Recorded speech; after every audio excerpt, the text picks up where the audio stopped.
Chapter 18.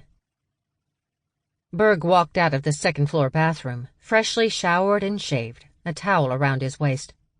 He was heading to his bedroom when he caught sight of his sister and brother staring into one of their extra bedrooms. Berg walked over to them and looked into the bedroom. To his surprise, Charlie sat cross-legged on the mattress, her wrists resting on her knees, her eyes closed. He sensed she'd slept on the couch, but was using the bed to meditate. A strange decision, but she was doing it all quietly, unobtrusively. So what were his siblings doing? Why were they watching her like her head was spinning around? He grabbed both by the back of their t-shirts and dragged them down the hall to his bedroom, shoving them inside. "What are you doing?" he asked in a whisper. "The question," Britta said, "is what is she doing?" "She's meditating." "Why?" his siblings asked. "Get out," he ordered, "and leave her alone." They left without a word, and Berg dried off and put his clothes on. He stuffed his wallet into his back pocket and walked out of his room.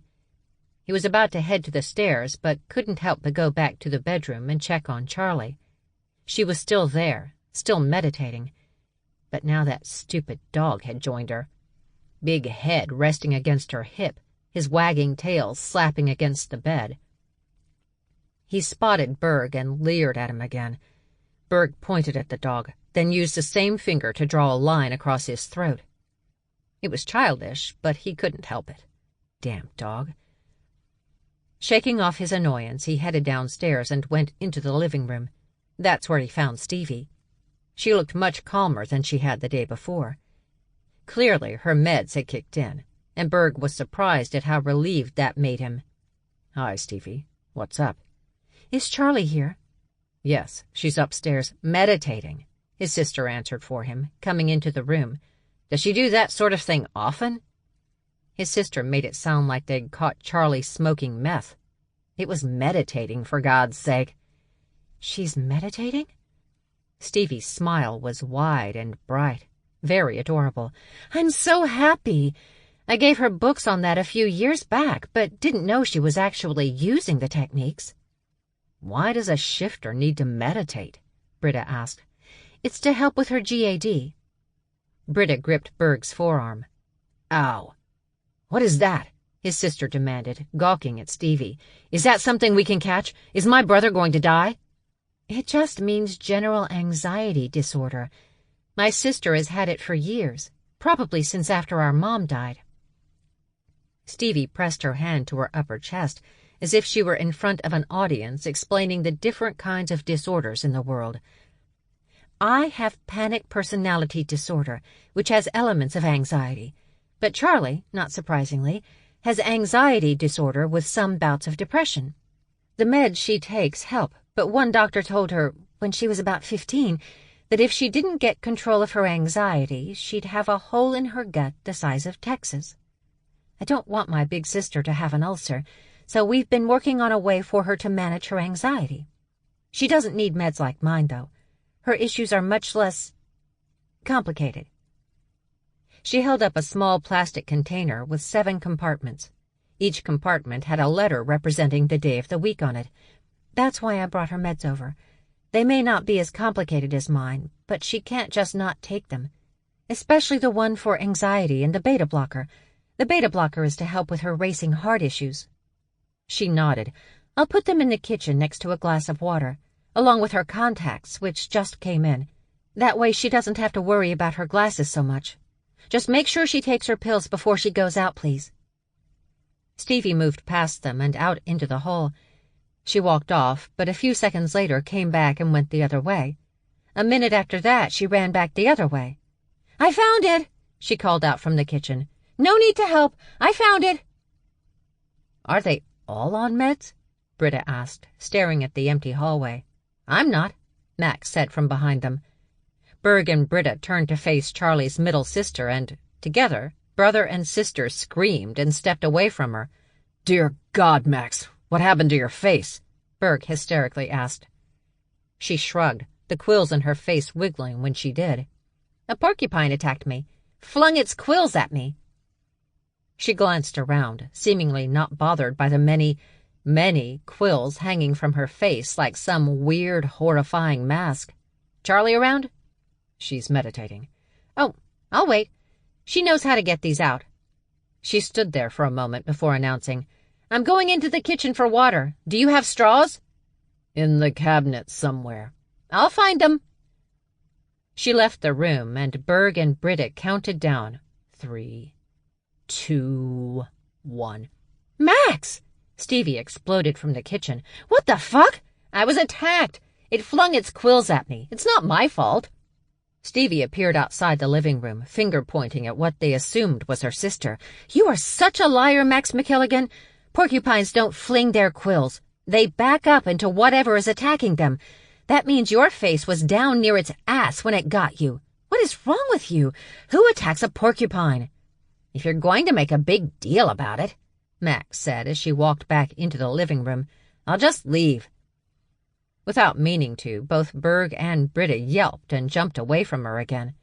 The sight of her face was just that horrifying. "Sorry," Berg said when Max rolled her eyes. "But your face, it's freaking us the fuck out." "Don't apologize to her," Stevie said. "She deserves what she got. Leave the porcupines alone, Max." "Are you done lecturing me, Mom?" Eyes narrowing, Stevie gripped her sister's shoulder with one hand and took hold of about 6 quills with the other. Then she yanked. Max howled in pain and jerked back. "You bitch!" She pushed past Stevie and disappeared down the hallway, calling out, "Charlie!" Stevie grinned, the quills, bloody at the tips, still gripped in her hand. Then they all jumped yet again when they heard Dag's startled roar of surprise. A few seconds later, he stumbled into the living room. "What the fuck was in her face?" It wasn't that Charlie had really learned to calm her brain when she meditated, but she appreciated having a few minutes to herself to just sit. True, her brain was still sifting through the thousands of things she had to do every day, but it was a start.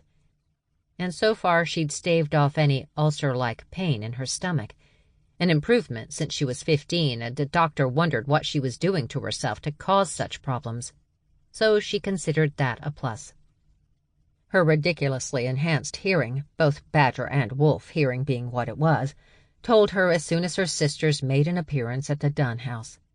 She was also not surprised when she heard chatter, screams of horror, arguing, and, eventually, more screams of horror. The MacKilligan sisters didn't know how not to make an impression. Still, she'd have preferred not to open her eyes and see Max standing in front of her with her entire face covered in porcupine quills.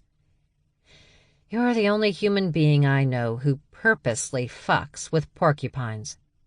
Max shrugged, the move making the quills wiggle. "He was under the beehive I was trying to get to." "You're supposed to leave the beehives alone. We had this discussion." "Well, if it makes you feel better. I didn't get anything." "Yes," Charlie replied flatly. "I do so enjoy seeing my little sister used as a goddamn pincushion." She pointed. "Bathroom. Now." It took a lot of time to carefully extract the quills from Max's face. They had a way of locking themselves under the flesh, and she had to cut off the top part first to let out the air, and then slip the quill out. It was the only way she knew of to remove them so as not to damage Max's face more than it already was. The first time it had happened, when they were with the pack, Charlie had found Max before any of the she-wolves. Before the she-wolves could discover what had happened, Charlie had ripped out most of the quills, causing damage to her sister's face and, unfortunately, allowing a few quill tips to travel deeper into the flesh. The she-wolves ended up taking Max to the doctor to get out the rest. It had not been pretty. After that, though, Charlie had taken it upon herself to find a local vet and ask him the best way to remove quills. "From your dog?" he'd asked. Sure. The dog. The dog will have quills in his or her face." But no, Charlie had never met a dog that ended up in that situation. She knew it happened sometimes, but she'd never seen it. Her sister, however... After Charlie got all the quills out, she wiped Max's face down with an antiseptic and told her not to pick at it when it started to scab. If she did everything right, she should be completely healed in about 48 hours. "What happened with Dad after I left?" Charlie asked, scrubbing her soapy hands under the bathroom faucet. "Your she-bear protector tossed him out on his ass." "Before Britta got there. Did you guys give him more money? Did he beg for you guys to protect him?" "We didn't give him anything, even Stevie. Except for the couple of bucks she gave him when we were all outside. She seemed pretty done with him. I might be able to kill him any time now." "Not if it's going to send you to prison." "Who'd put me away for doing the world a favor?" "Why do you smell like Panda?" Britta asked Charlie's sister. "Shen Li's at our house protecting the great sculptor prodigy Kyle Jean-Louis Parker." "So? Why do you smell like him?" Berg cringed. His sister really didn't know how not to be nosy. If she had a question she wanted answered, she didn't let a little thing like politeness and civility get in her way. "I kept hugging him." You? You kept hugging a bear?" "Yeah, the cutest bear ever. Unlike with you guys, I don't feel nervous around him at all. I never sense he's going to eat me or tear off my arms or whatever. I won't have to use my bear spray on him," she said with great certainty. Britta turned toward Berg and asked low, "Should I tell her the truth?" "No," Berg replied quickly. "Let her live in her happy world, and we'll hope that she doesn't have to use her bear spray on you." "Why?" Berg shook his head, not willing to tell his sister the danger her eyes were in. Charlie entered the living room with Max, and Berg was grateful to see the quills had been removed from Max's face. Of course, now she looked like she was suffering from chickenpox, but that was still better than the quills. Anything was better than the quills. Charlie looked at her watch, her eyes narrowing. She brought her wrist closer to her face. "You forgot your glasses," Berg reminded her. "Oh, yeah." She brushed her hand against the front of her t-shirt, the outside of her jean pocket, the entire collar of her t-shirt. Then she turned in a circle, looking around the room. "Your head," he finally announced when he couldn't stand it another second. She brought her hands to her hair, but it was a mess of curls, and she seemed to be having trouble finding them. He moved over in front of her and carefully pulled the glasses off, trying not to snag her hair. Once he had them loose, he used the bottom of Charlie's t-shirt to give them a quick clean, something he'd seen her do often, before carefully placing them on her face. He made sure the frames fit perfectly on her nose and behind her ears before stepping back. "We should get you one of those old lady chains so you can wear your glasses around your neck." "That's never going to happen." "You'd look adorable." She grinned, and Berg couldn't help but smile back. They kept staring at each other until they seemed to realize at the same time that they were being watched by the women in the room. Charlie looked away first, snarling at her sisters to get out. "Your contacts arrived," Stevie announced, sauntering by her sister. "I put them in the kitchen with your meds. I guess I could have mentioned that earlier, but then we wouldn't have seen the whole putting your glasses on for you thing." "Such a gentleman," Max teased, following her baby sister out the door. Britta, however, silently refused to leave until Berg roared in her face again and again. Then she walked out in a mild huff. He cleared his throat, burying his fists in the front pocket of his jeans. "Can I see you later?" he asked, getting right to his goal, afraid if he didn't he might never do it. Charlie gave a little laugh. "Are you just a glutton for abuse? I can tell you right now I'm not into leather and chains, so if you just like abuse—" "I don't know what you're talking about. I just want to see you later." "And if the curse travels?" "I'll risk it." "Foolish, and a sign of poor decision-making." She let out a breath. "But fine. I have to see my aunt today, but after that—" "Do you need me to go with you?" "Oh, God!" Her eyes widened and she shook her head. "I couldn't do that to you. I couldn't do that to any person, even an enemy. I'll handle my aunt, but I'll text you when I get back." "Sounds good." She looked around. "Where's your sister?" "Probably in the kitchen being haughty. Why?" Charlie stepped onto the wood coffee table so that they were nearly eye level. Leaning in, she dropped her arms onto his shoulders and pressed her lips against his. Berg smiled against her mouth, sliding his hands around her waist, pulling her in tighter. Her body pressed against his, and he knew he'd been right last night. Charlie fit him perfectly. He teased her mouth open with his tongue, and for several minutes they simply stood there tasting each other, enjoying each other. "Bitch, get off my coffee table," Britta said as she passed through the living room. "That shit is a Locke McReary original and cost me a small fortune." Laughing, Charlie pulled back, her arm still hanging over his shoulders. Staring down at the table, she asked Berg, "Who?"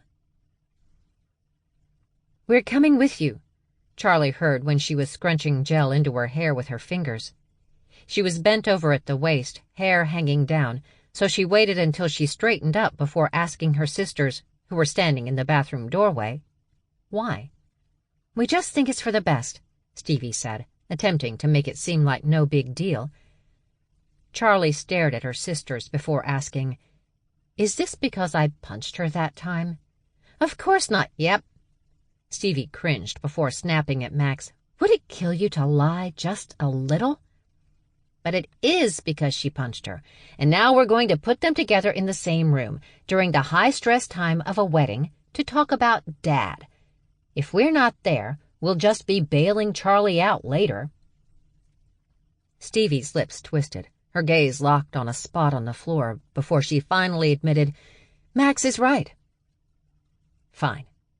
Charlie studied her hair in the mirror, attempting to make her curls act right, as her mom used to put it. "But if that bitch starts anything, and that's why we have to go," Max said before walking away. "We all know she's going to start something." Stevie reached over and slapped Charlie's arm. "Ow!" "And would it kill you not to prove Max right all the time?" Before Charlie could answer that, it would have been yes it would, Stevie had stomped off. Chapter 19. Rick finished his presentation to his Uncle Van and Aunt Irene and faced them. "Well, any questions?" "She goes from 5'6" to about 20 feet when she shifts." Irene glanced off and added, "That's fascinating. I'd love to get my hands on the woman's blood." Uncle Van glared at his full human mate. "Is that really your only concern here?" "I don't have a concern. I don't see the problem." "Deanne wants to put her down," Rick explained, "and her sisters. But I think that's because the oldest basically kicked her ass." Van struggled not to smile. "Deanne Smith, daughter of Eggy Smith, got her ass kicked by the oldest honey badger?" "Don't laugh," Rick warned his favorite family member in the universe. "Just don't." "Uh-huh." "I really don't believe in killing people because one is petty," Aunt Irene stated, coldly analyzing the situation as she often did. She was, after all, one of the greatest minds in science, despite what her enemies and critics might say. And she had a lot of enemies and critics. If I operated that way, I would have killed, well, everyone. "That's my feeling," Rick agreed. "The problem is we really can't expect the honey badgers to step in and self-manage this situation." "We can't?" Van asked. "Why not?" "Well, first off, they're honey badgers, which means they're automatically difficult. But the biggest issue is that even among the honey badgers, the MacKilligan family is not exactly welcome. It's as if most of the badgers are torn between hating and fearing them, while also finding some of them laughably pathetic." "Wait," Irene said, sitting up a little straighter. "The MacKilligans? These women are named MacKilligan?" "Yes." "And the one that turns into a T-Rex that you called Stevie?" "She's not quite a T-Rex, Aunt Irene." "Is actually Dr. Stevie Starshook MacKilligan? That's the Stevie you were talking about?" "Yes. Why?" She suddenly laughed, a sound she rarely made, which only worried Rick more. Oh, gentlemen, you have much more to worry about than the apparent fact that Stevie MacKilligan can shift to something that's 20 feet tall. And what is that exactly? Well, Irene leaned back in the office chair. With a few household products and some gum, she could destroy all of Texas. Irene thought for a moment. In fact, she nearly did. She thought a little longer and amended with one forefinger raised. No, sorry. That's incorrect. She nodded knowingly. It was Nevada. She almost destroyed Nevada. And from what I understand, the only thing that stopped her at the time, because she was apparently suffering from some major bout of depression, was the intervention of her sisters. So unless you are positive you can wipe them all out at the same time, I'm not sure it would be wise to try. Rick and his uncle stared at Irene until Van turned to him and said, "Why don't you go talk to the oldest? It seems like she's the one in charge." "I'm not sure that's the best idea," Rick admitted, with the bears now protecting her and her sisters. "Don't forget who you have in your corner, Ulrich," Van reminded him with a warm smile. "You've always had your own bear connections, you know." Dag was standing on a tree limb, reaching to get the beehive high up among the leaves. Normally he would have left the bees alone much longer so that the hive could be even bigger, but he was worried about Max MacKilligan. She'd already raided the hives of 3 different bear homes. Just that morning, Mr. Walton had found her hanging from one of his trees. He'd actually thought she was dead, because she was draped stomach down over a low limb under the hives, arms hanging listlessly, porcupine quills covering her face, angry African bees attacking the back of her head. But when he got closer, he heard the snoring. She'd just been sleeping. Happily. Walton had come to their house raging, but Britta had calmed him down and taken care of it in her way, keeping the situation from escalating beyond the 3 of them. Dag's brother really liked Charlie MacKilligan. A lot. There wouldn't be much she could do at this point to piss him off, which meant the hives on their property were not safe from Max MacKilligan. Dag heard a low whistle, a whistle his siblings used when they wanted to get his attention. He stopped reaching for the hive and peered out past the leaves to see his sister pointing at a spot on the ground. He looked down. A young male was standing beneath the tree, staring up at him. Can I help you?" Dag asked, assuming maybe the kid was lost. "No." By now, Britta had reached them and asked, "Kyle, what are you doing?"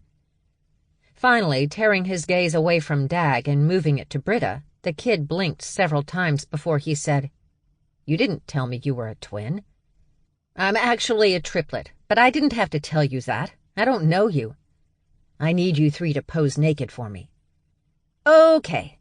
Britta clapped her hands together. "You need to go. Are you embarrassed? You shouldn't be. Just because you're not like some stick model doesn't mean you don't have your own form of perfection.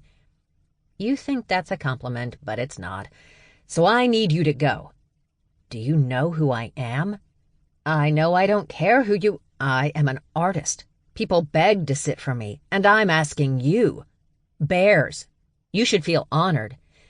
And yet I just want to punch you in the face." Dag dropped from the lowest branch and moved to his sister's side. "We appreciate the offer," he said, "but go away." "I know you're uptight suburbanites, trapped in your tiny little vision of the world." "I'm going to crack his jackal bones like Kindle," Britta warned Dag. "But imagine being part of something greater." "You mean you?" Dag asked the kid. "Of course that's what I mean." He took his phone from the back pocket of his long shorts. He studied the screen a few seconds before holding it up in front of Britta. Britta's expression of annoyance quickly turned to surprise and then awe. "You did that? You?" "Told you. I'm amazing." "Wow. You're like that Michelangelo guy." "Oh, please." Kyle lowered his phone. "I'm better than Michelangelo." "Wow." Britta sighed, gawking at the kid. "Seriously?" Kyle stared back. "Yeah, seriously." The Kingston Arms. Charlie had heard about the hotel chain for years. Not from shifters. from everyone else. It was an extremely expensive hotel that had just opened its newest location in Dubai. She'd always known that it was shifter-owned and operated, but that was all Charlie knew. Her mother and definitely her grandfather's pack could never afford a place like this, and none of them would ever waste the money when a Holiday Inn Express would do just as well. "This place is awesome," Max sighed beside her. And they were only in the lobby. Just the walk to the front desk seemed about a mile long. There were also stores and major restaurants with more of the same on the floors below, a few restaurants on the higher floors. Full humans mingled easily and obliviously with shifters of all breeds and species. "I could live here," Charlie said. Who couldn't? Max pointed at a ridiculously large map of the hotel with a listing of all the available services. The three of them stood there, staring, trying to figure out where they were and where they needed to go. "I say we wander around aimlessly until we find her." Charlie smiled at Max. Bernice would lose her mind. Besides, she said go to the front desk. They made the long hike to the front desk, taking it all in. But Charlie knew they focused on different things. For Stevie, it was about the people, the energy, everything that surrounded them. She drew all that in, and her brain organized and sifted until she had a story to tell through music or science. When they got home later, she'd jot notes into one of the precious notebooks she kept in her backpack for possible later use. For Max, it was about finding trouble. She searched out the drama, the weakness, the open doors. Although she didn't do much stealing, that Charlie knew about, she still had a thief's eye, just like her birth mother. She could size up a jewelry store or one of those brand name places with all the expensive purses that people sat on a waiting list for, and she could come up with several ways in and out with thousands to hundreds of thousands of dollars worth of merchandise. But for Charlie, it was all about escape. Where were the exits? Who stood between her and her sisters and those exits? What could she use as a weapon? Were there cops nearby? Could she incapacitate and escape, or would she have to take a life? These were the questions she asked herself every time she entered a building, to the point that she barely realized that's what she was doing. It was like breathing to her, or finding water when she was thirsty. As always, it was about protecting her sisters and herself. They reached the front desk, and without even doing that off-putting sniffing thing everyone had been doing to Charlie, she knew the woman helping them was a shifter. A cat shifter, based on her eyes and the snobby way she looked over the three of them. "May I help you?" she asked after giving a plastic smile that revealed pointy eye teeth. Charlie placed her hands on the counter. "Yeah, we're looking for Bernice MacKilligan." The employee typed into her computer and looked up. "I'm sorry, but we have no one by that name." "Think she's at another hotel?" Stevie asked. Max snorted. "Bet she's under her rich person name." Charlie rolled her eyes. "Right, forgot. I meant Bernice Anderson Cummings," she said, turning the S into a long, drawn-out Z, because she'd found out when she was younger that her aunt hated when she did that. "Oh, of course." And there went that plastic smile. "We've loved having Mrs. Anderson Cummings and her family here at Kingston Arms." Max's laugh was loud and long before she finally got out, "You are such a liar." Berg sat on his front stoop, focusing on the car part in his grease-covered hands, trying to figure out exactly what his sister did when she got behind the wheel of a vehicle that could cause so much damage. He used a rag to diligently remove excess oil, allowing the hands-on work to help the part of his mind not focused on the task to figure out what he was going to do later that night. Berg didn't just want to drag Charlie over to his house for dinner and then merely get her into bed. It would be nice, he was sure, but he wanted to do something a little more special for her. She deserved better than what she'd been getting from life lately. But Berg had never been much of a wooer. He simply didn't have the charming patter of the cats, or the dogged persistence of the canines. The thought of just sticking around until she finally gave in like the wolves seemed to do bothered him on a visceral level, no matter what her sisters kept saying about stray dogging it. Bears, unlike the other shifters, had a little something called self-respect. He wanted Charlie to be with him because she really liked him, not because, I couldn't get rid of him anyway. A big SUV pulled into a spot right in front of Berg's house, but he didn't really take notice until the dog came out from under the porch, ran up to the white picket fence, and began barking. The passenger door opened, and a wolf stepped out. Berg recognized him right away. Ulrich Van Holtz, the head of the New York division of the group. He was Deanne Smith's boss. He was dressed casually enough, but very Manhattan in his black jeans, black t-shirt, and black work boots. But Berg wasn't fooled. The t-shirt and jeans were designer and probably cost a few $100 easily. The boots, Berg was sure, had probably not been purchased at the Brooklyn Army surplus where the Dunn triplets always got their work boots. But this wolf was smart. He didn't come alone into bear-only territory. He brought a bear friend with him, one that Berg recognized since he had been forced to go shopping for overpriced furniture at his gallery. God forbid they should just call it a store. Locke McGreary got out of the SUV and followed his friend over to their fence.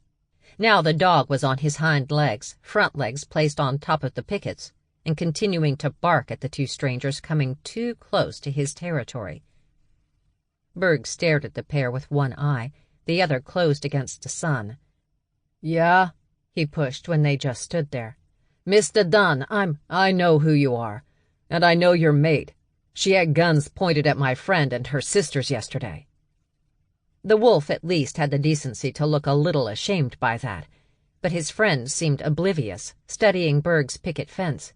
"That's true, but when Deanne attempted to speak to your friend, I was told she reacted a little more harshly than seemed necessary.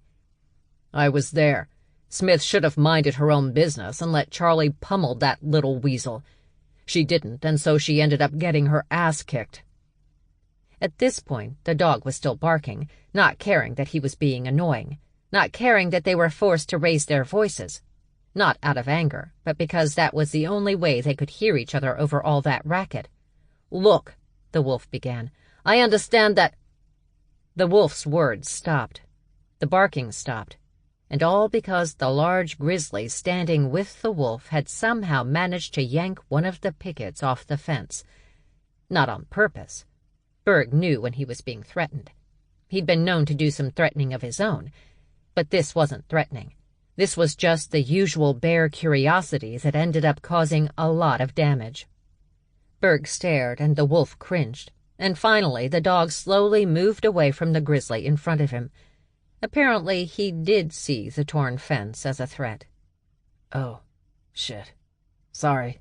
McGreary held the picket up. "I, can put it back for you." "That's okay. I can fix it." "Anyway," the wolf continued in a lower volume now that the barking had stopped, "I was hoping to work something out with the MacKilligan sisters." "Then what are you talking to me for?" "It seemed smarter to discuss this with you first." "Did it?" Berg heard high-pitched yelping and looked behind him. His sister came around the corner, her grip tight on the back of a jackal's jeans, lifting the denim high and into the kid's ass crack. "It's time for you to leave right now," Britta informed Kyle. "You are being unreasonable." "Ow, ow, ow!" Unlatching the fence gate, she shoved the jackal through as if that alone would keep him out. "When you're 18, you can come back here and ask us about posing naked. That way I can slap the shit out of you without any guilt. Or charges of abuse of a minor. Until then, stay out of our territory, skinny dog." The wolf closed his eyes, took a breath before asking the jackal, "Again with this, Kyle?" The kid looked at the wolf, but Berg wasn't sure that he recognized him until Kyle said, "You do seem to forget that I don't answer to you, Ulrich." "I can always get Deanne involved if you'd like." "Unlike the rest of the world," Kyle scoffed. "I don't fear the great Deanne Smith, mostly because she finds me, air quotes, off-putting. You ask a woman for specific details about all those she and her murderous father have killed throughout their terrifying lives so that you can praise their skills in a sculpted piece for the ages, and suddenly I'm the mentally disturbing one. Kyle, although I do wonder, what is it like to be married to an actual sociopath? Do you sleep at all? Or are you too afraid she'll wake up in the middle of the night and cut your throat for the hell of it? Do you fear for the safety of your child? Okay, that's it. Britta suddenly exploded, yanking the gate open and storming through. She grabbed the kid by the back of his jeans again, and now his hair. She lifted him off his feet and carried him back to the honey badger's house. You are a horrible, horrible child, and if you'd been my son, I'd have taken you directly to a military school. Your sister is awesome, McCreary said. She does not tolerate bullshit from anyone, especially other people's bratty kids. We really just wanted to talk to Charlie MacKilligan and her sisters about a job with us, Rick finally said. And now? What? You want to lock them up? Lock up who? Britta asked as she walked back, slapping her hands against each other like she'd just finished cleaning up a mess.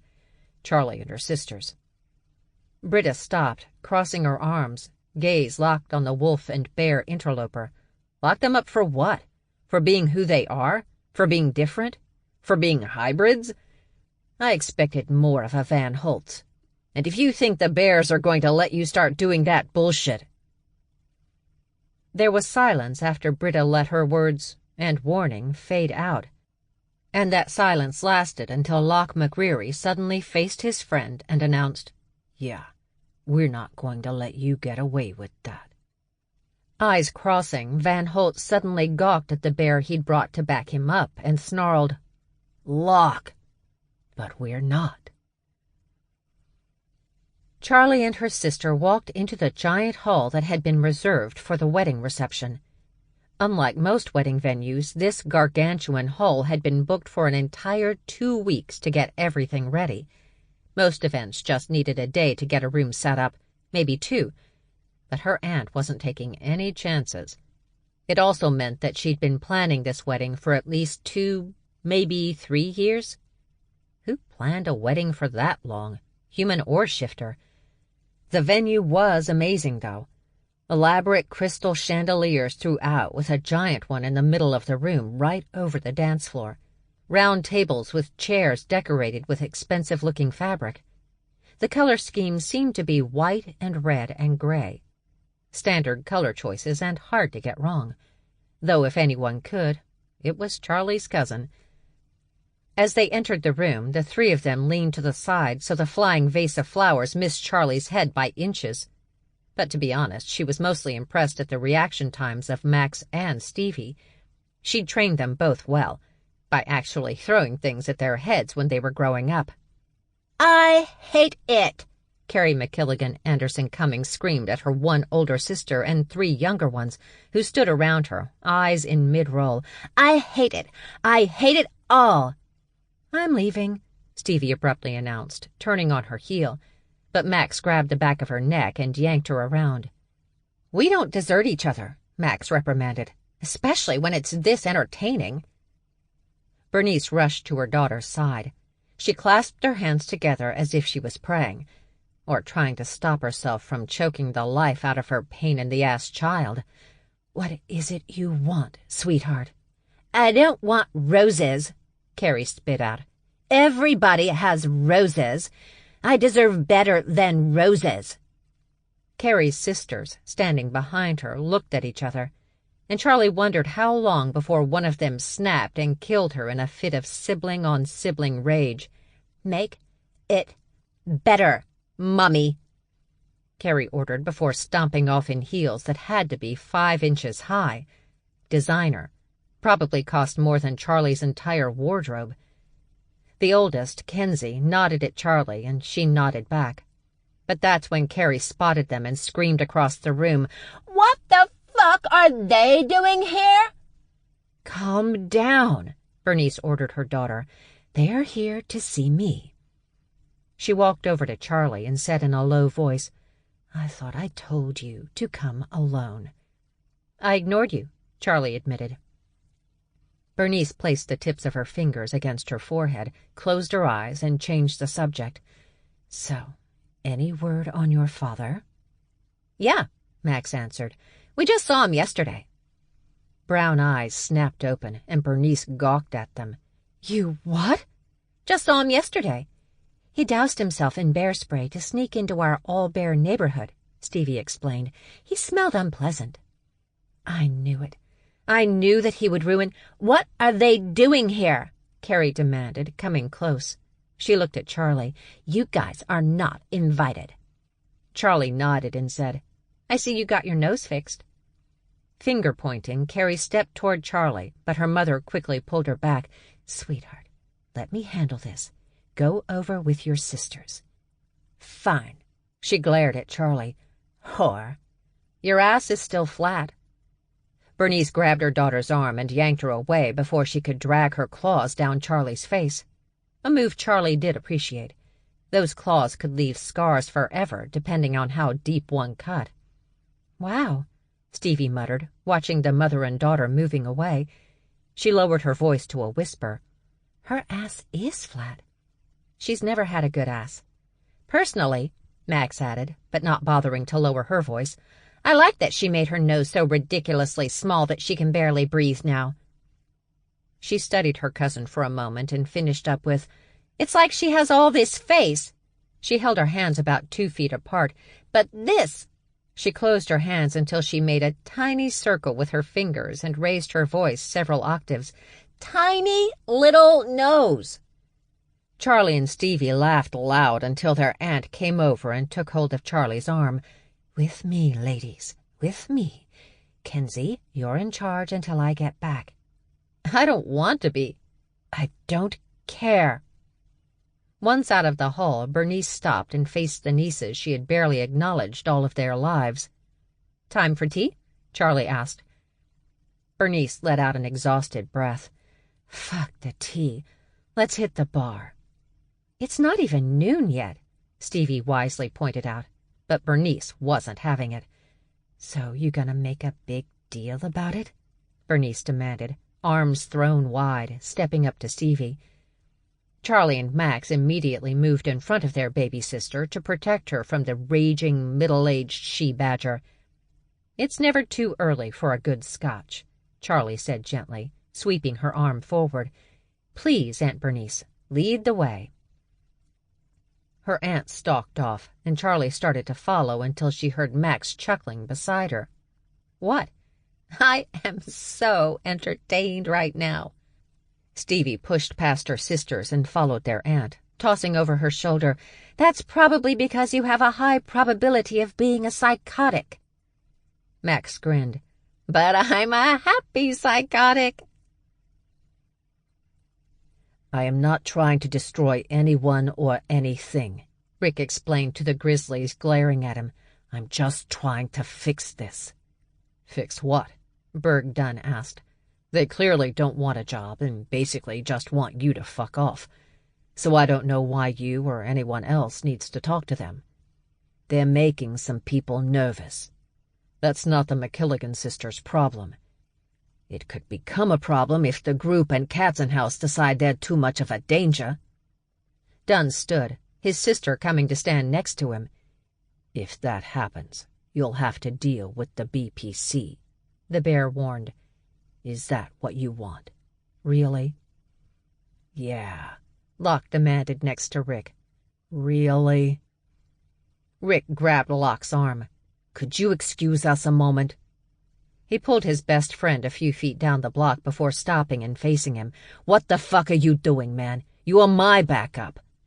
"You just said come with me, so I went with you. But this conversation is making me uncomfortable. My mate is a hybrid. Our children are hybrids. And now I'm hearing that Deanne is on a rampage to kill hybrids.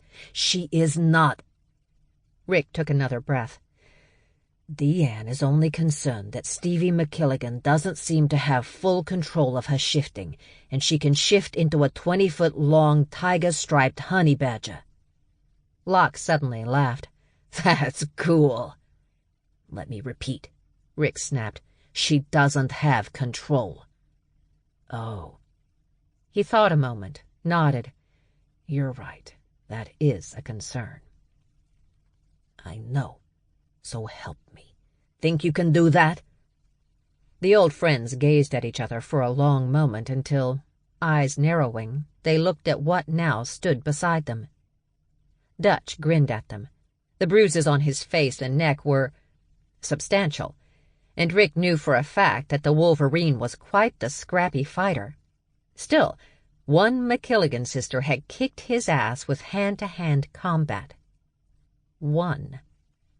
Rick did notice, though, that Dutch didn't seem bowed by the damage. Despite the bruises and still healing wounds, he appeared pretty chipper. "So," the weasel boldly asked, "what are we talking about?" Locke sneered and started back toward the other bears. But as he walked past Dutch, he swung his arm out, sending Dutch flying across the street, across the fence of the home opposite them, across that bear's yard, and into the defenseless porch swing. Locke didn't actually put a lot of energy behind that move either, but he'd never been much of a fan of Wolverines, and despite having retired from the hockey team, he still had that mighty bear strength. Rick followed his friend and stood silently as Locke said to the Dunn siblings, "How about we all meet later today in the BPC offices? You can just bring the eldest sister, Charlie." Locke nodded. "You bring Charlie. All you guys come with her, and Katzenhaus can send someone, and Rick can represent the group. No one," he quickly added, "will bring Deanne." "Or her father," Britta said, adding when they all stared at her, "Everyone knows about her father. No Eggy Smith or no deal." "He's wandering the hills of Tennessee in his wolf form," Rick replied. "He's not leaving that happy life except for a full-on emergency. It'll just be me and my Uncle Van representing the group." Britta looked to her brother. Berg shrugged. "I'll talk to Charlie about it." "Excellent."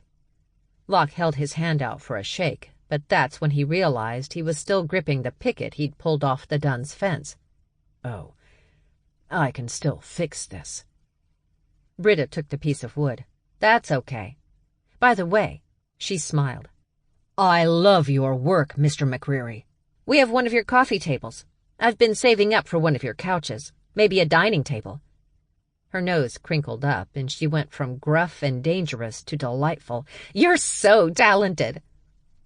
Locke, as was his way, blushed, buried his hands in the front pockets of his jeans, and shrugged.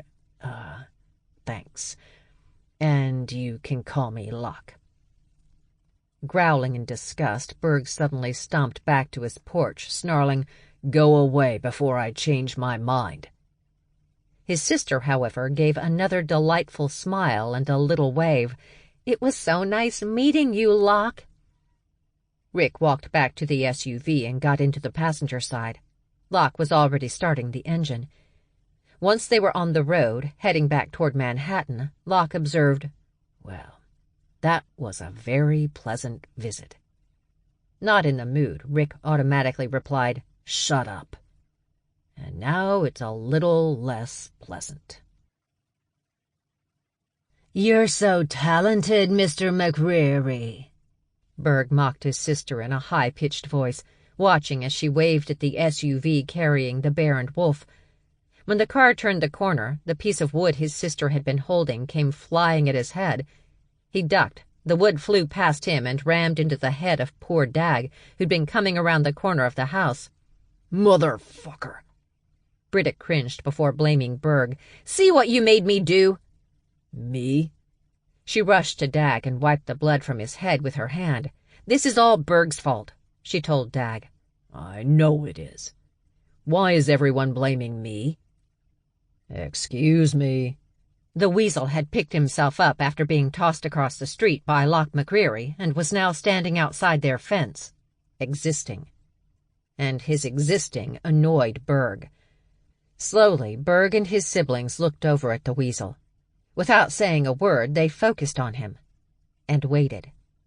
Instead of getting the hint, he cheerfully asked, "Any idea when the girls will be back?" They continued to silently stare. reminding Berg why he loved his siblings, why he loved being part of triplets. For moments like these.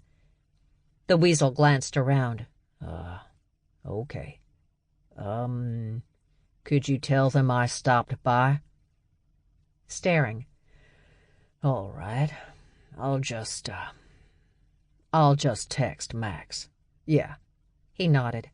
That's what I'll do. I'll text Max. Finally, after the endless silence, he gave a wave and walked off. When he was gone, Berg turned to those who'd shared a womb with him for 9 months and, to their mother's great annoyance, 3 weeks, and, as one, they smiled. Will walked into his mother's house, where his brothers were waiting for him. He didn't know what he was going to tell them. Our American niece is a giant tiger-striped honey badger. Just was not a conversation he wanted to have with the MacKilligan boys. But before he could say a word, his youngest brother, Jim, said, We have a problem. You mean besides our lost money? I got a call from a contact at Sawton. Sawton Prison, also known as Edinburgh Prison, considered the most dangerous prison in the British Isles. And most of that, at least lately, was due to one prisoner. Mary MacKilligan, his brother Samson's only girl. And, like her father, she'd ended up in Sawton before she was even 30. Maybe also, like her father, she'd ended up getting gutted late one night in her cell. And Mary's out. Will shook his head. She's there at Her Majesty's pleasure, and trust me, after what she's done, Her Majesty won't be letting her out any time soon. They didn't let her out, Will. She escaped. And no one knows where she is. It's Scotland, not Africa. How hard can it be to track her down on this tiny island? That's the problem, Jim said, folding his arms over his chest. They don't think she's in Scotland anymore, or Europe. Instead, she's loose out there, and pissed at us because we left her in Sawton. You remember how she is, brother? This is gonna get bad. Will dropped into the closest chair, gazing up at his siblings. Oh, fuck. Chapter 20. As soon as they walked into one of the hotel's bars, the bartender immediately grabbed a bottle of 40-year-old scotch. Bernice held up 4 fingers, and beside the bottle on the bar top was placed 4 glasses. She grabbed the bottle, the glasses, and moved over to a booth in the far corner. She poured a couple of ounces in each glass before sitting down, keeping the bottle very close to her. Charlie slid in across from Bernice, and Max sat beside their aunt. Stevie sat next to Charlie. Grabbing one of the glasses, Bernice held it up and toasted with great sarcasm, "To family." She was waiting, so Charlie and her sisters each grabbed a glass, repeated, "To family," and tapped their glasses against their aunt's. Bernice drank her scotch in one gulp before slamming it down on the table and filling it up again. Charlie took only a sip, knowing she shouldn't do any hardcore drinking due to the meds she was on for her anxiety.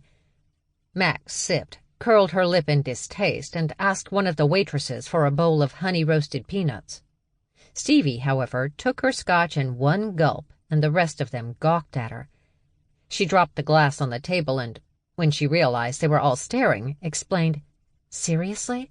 You're surprised I know how to drink after spending more than a decade around scientists and engineers?" Not having a response to that, Charlie focused on her aunt. "So how's that wedding going?" Bernice's eyes narrowed on Charlie, and she socked back another gulp of scotch. "I'm just going to put this out there," Bernice said, studying her now empty glass. "I've raised a horrible child." "I appreciate your honesty," Max replied. "But this wedding has to go off without a hitch." "Don't you have a wedding planner?"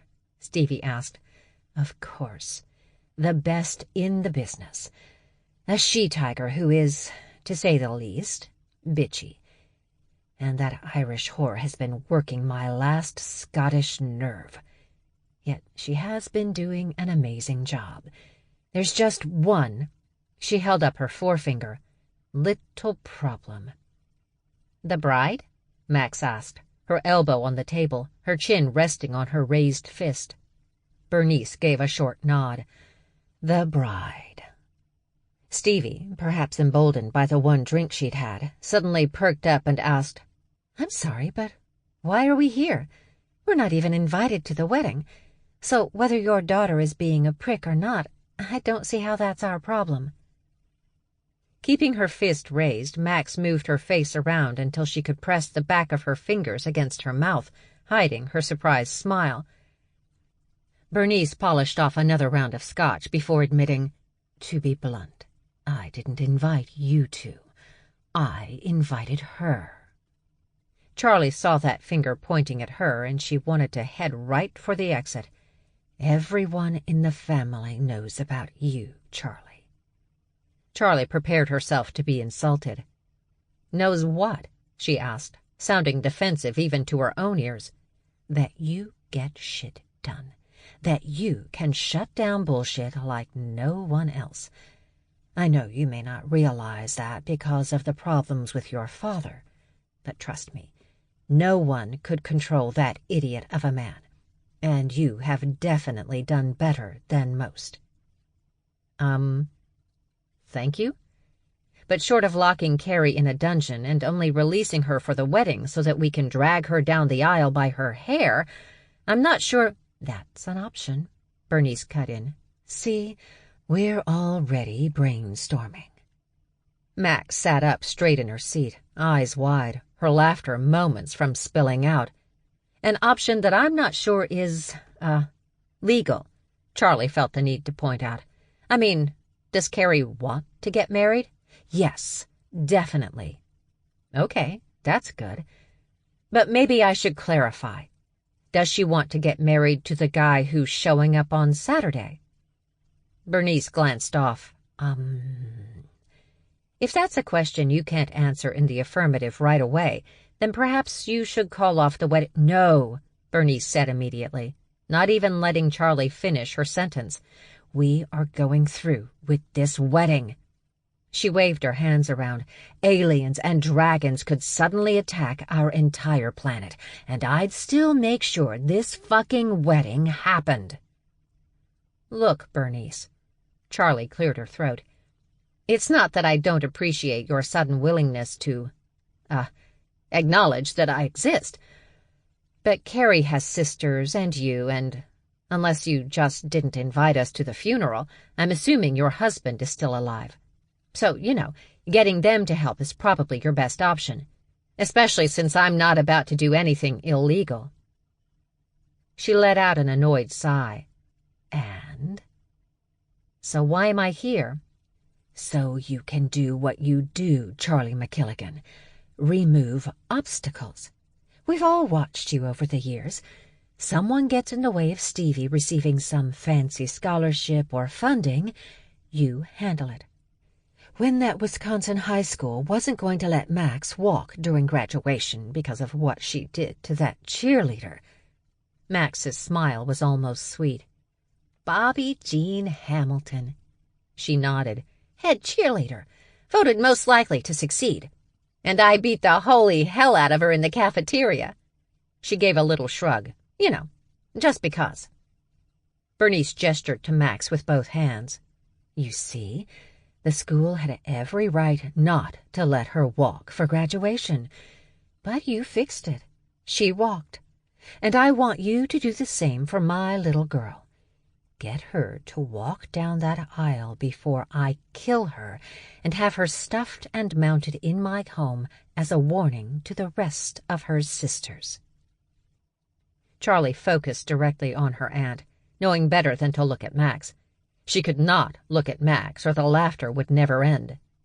She began, "Again, I appreciate what you're going through, but I don't think—" "How much?" Stevie suddenly asked.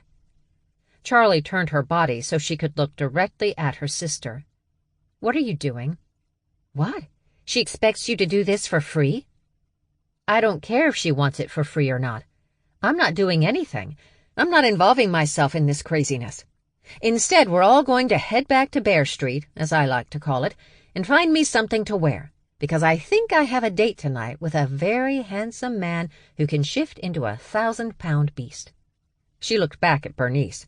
"So as much as I'll give you 50,000. Max blinked. "Dollars? American dollars?"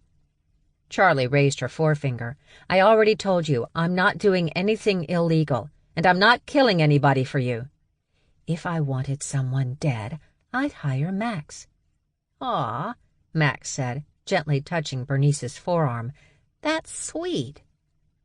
"Then what would you be giving me 50 grand for?" "I need you to do what you do so well. Problem solve.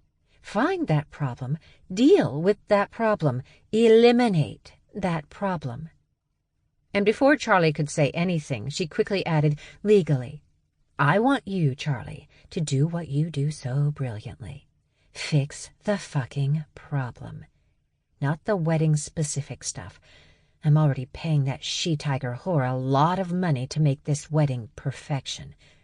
I need you to find out where the real problems are. The problems that are going to fuck my life. Find them and fix them. And if I can't, you still get paid." When Charlie's eyes narrowed, Bernice went on, "I know you, Charlie. You're like your mother. When you commit to something, you don't walk away. I know if you promise to do your best on this, you will.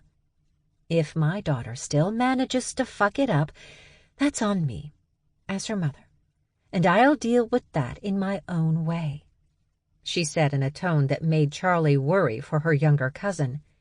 "What about expenses?" Stevie asked. Charlie slapped the glass her sister had only drunk from once, sending it flying across the bar. "No more liquor for you." "I'm not letting you get screwed over. We're getting you the best deal." "You want to talk deals, Stevie?" Bernice leaned forward, looking directly at Charlie's baby sister. "I'll give her $25K up front, cover all expenses, and no matter what happens, on the day the wedding should take place, I'll give her the other $25K.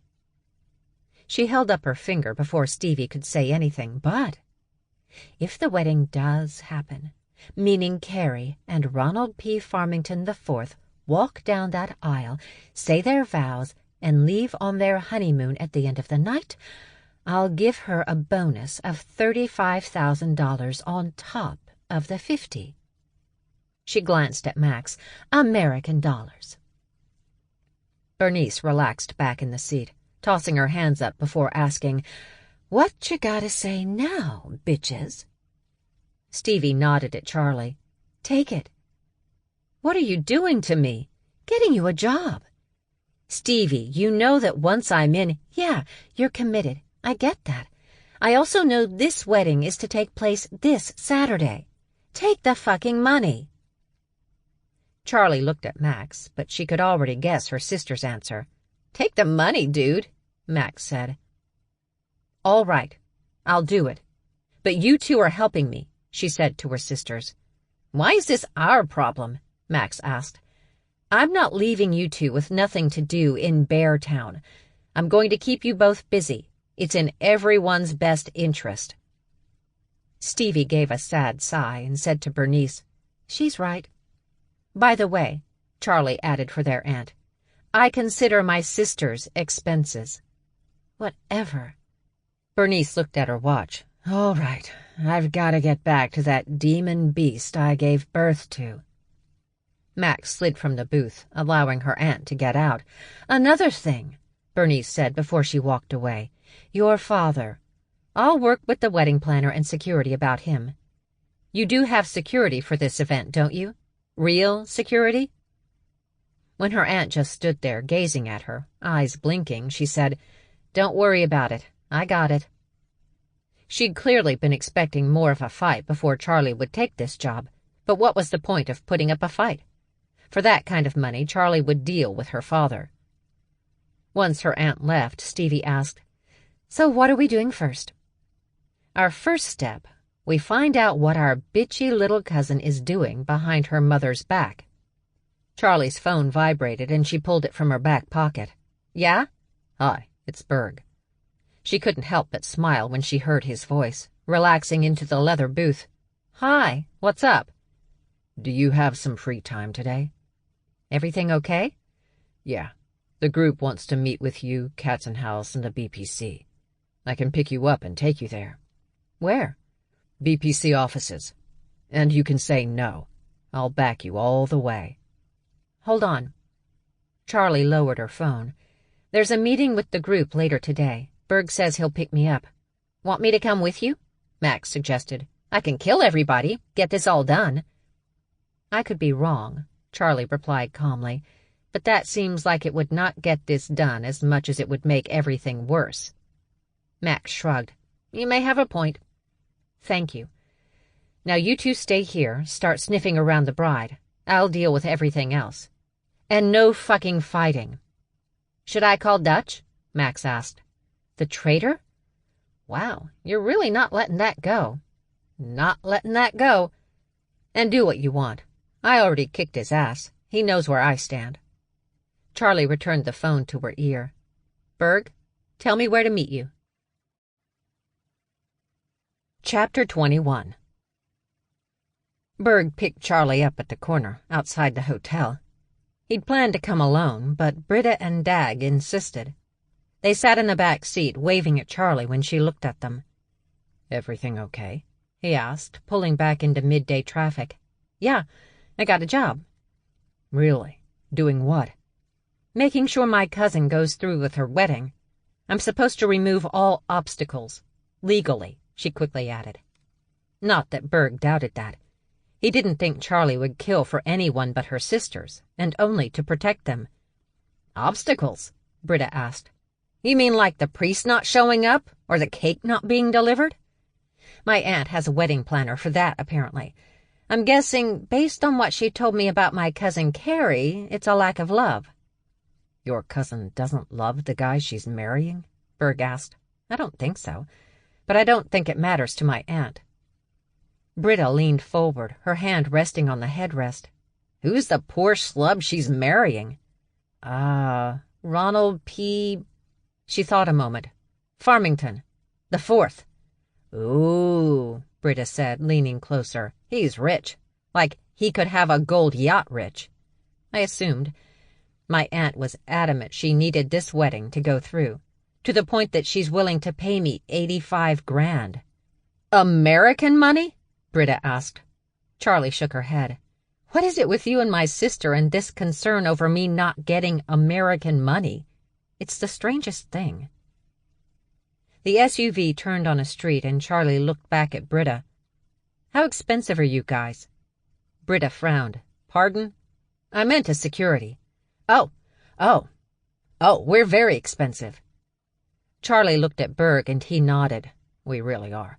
We do it to weed out the reality TV people who just want big guys walking behind them, looking terrifying while they're throwing wine in some woman's face. Why? You and Britta have seen my dad, and I was hoping you could come to the wedding as additional security to keep the idiot from coming in and making an already horrible day even worse. It's this Saturday. I can get you specific times later. We can do that, Berg said, pulling into a large building's parking structure. We'll do it for free.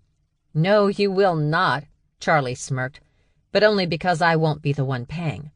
My aunt is covering expenses, and she wants my dad not to infiltrate. So I expect you to double what you normally charge.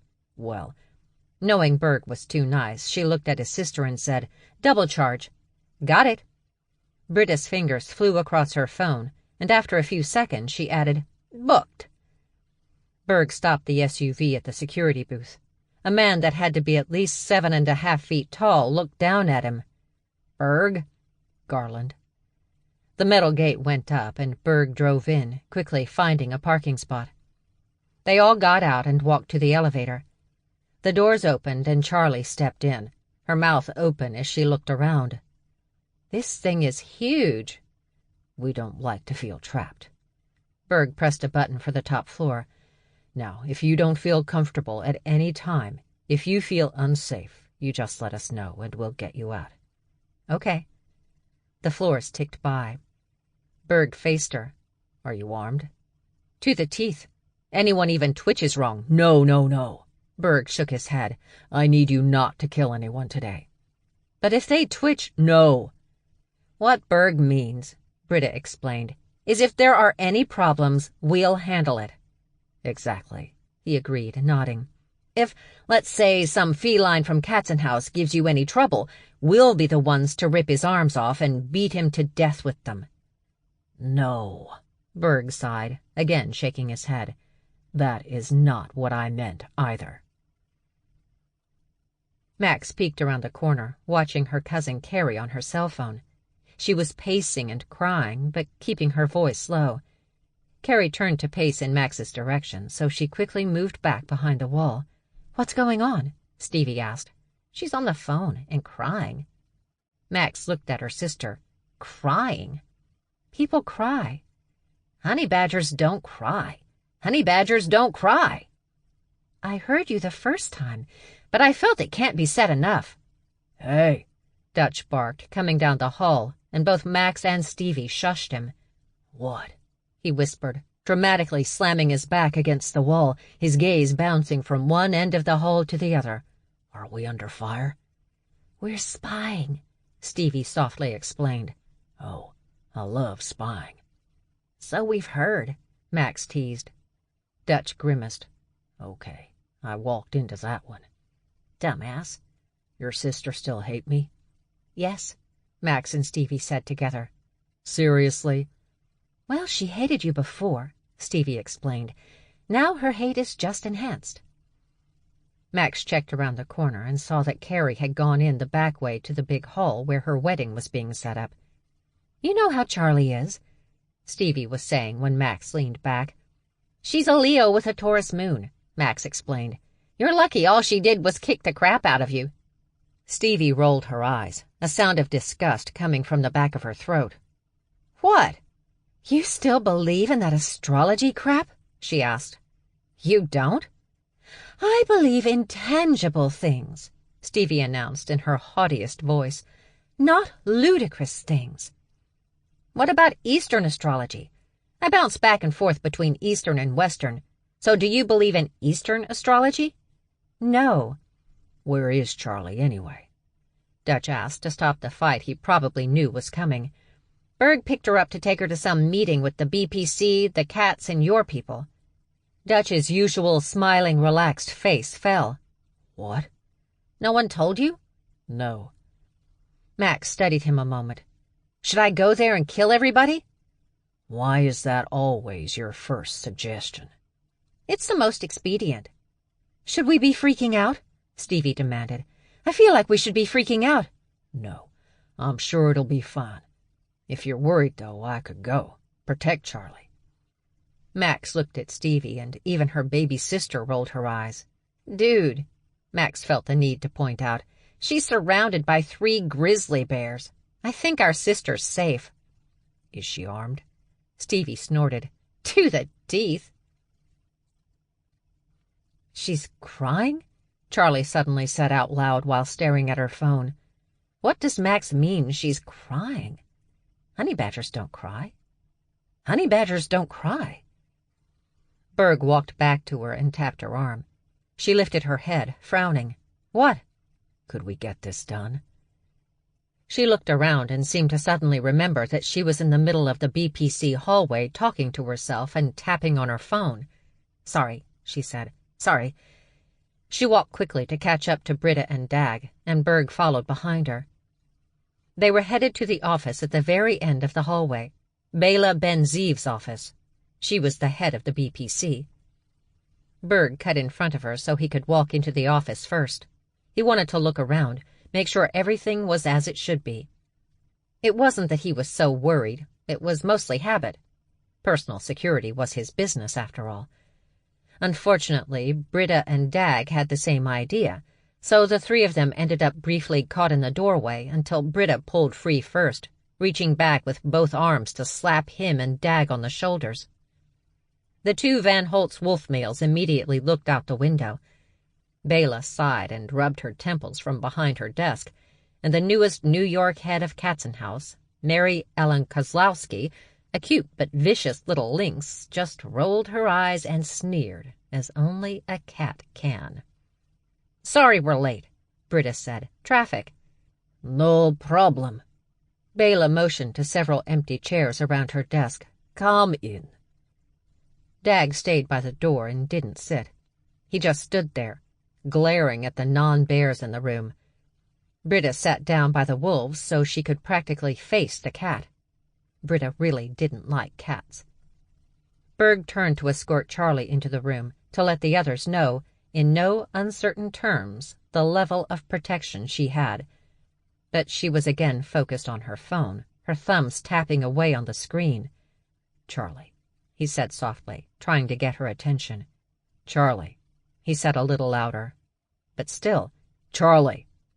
She didn't jump at his bark, just muttered, "1 second." He couldn't even bring himself to look at Bela, not when he already knew she hated to be kept waiting. "Okay." Charlie slipped her phone back into her jeans. She stepped around him and fully into the room. "So sorry, there's a wedding, and you know how crazy those can be." She said it so smoothly that she sounded like she was legitimately part of the wedding, rather than just spying on her cousin for cash. "I really appreciate all of you taking the time to meet with me like this. I always get so worried about my family, but I'm sure this will make me feel much better."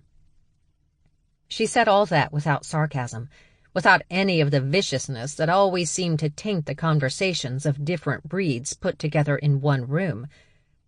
Charlie sat down, her smile warm. I'm Charlie MacKilligan, which I assume everyone here knows, but I'm unclear on who's who." Out of everyone, she looked at the lynx first.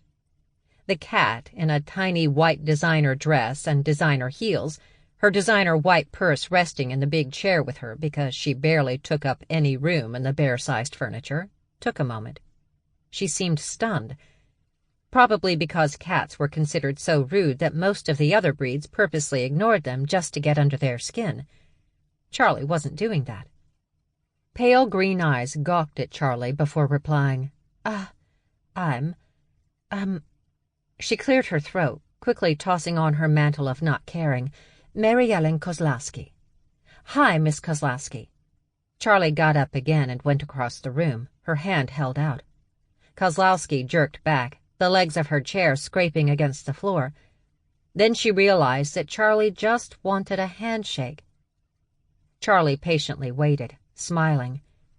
Glancing around, expecting an attack of some kind, Kozlowski finally took Charlie's hand, shook it. "Nice to meet you," Charlie said before pulling her hand away. Those pale green eyes narrowed, desperately searching for sarcasm. When she didn't find any, she nodded. "You too." Charlie moved over to the wolves. "Charlie MacKilligan," she said to the younger Van Holtz. "Ulrich Van Holtz. You can call me Rick. And this is my cousin, Niles Van Holtz. Call me Van." "I thought he was your uncle," Britta asked, also clearly uncomfortable with Charlie's ease and warmth with everyone in the room. "It's a respect thing, right?" Charlie said, moving across the room to Bela's desk. "We have a couple of uncles like that," she laughed, reaching her hand out to Bela. "Charlie." "Bela Ben Ziv." "Very nice to meet you. And I love your name. Bela's pretty." Thank you." Charlie returned to her chair, sat down. Immediately, Bela opened her mouth to get the discussion rolling, to make sure that everyone there understood that Charlie and her sisters were under BPC protection, that she would not tolerate any of their bullshit. Berg knew exactly what to expect from the head of the BPC, and he also knew what to expect from the Van Holtzes. Calm, rational, barely perceptible threats. And from the lynx, blatant, outright threats and viciousness. But without letting Bela get in a word, Charlie just began talking. "I have to say that I really appreciate everyone coming here today to help us." Surprised, Berg looked up, his sister already gazing at him, eyes wide. "I usually have to deal with these kinds of problems on my own, and I'm starting to get overwhelmed.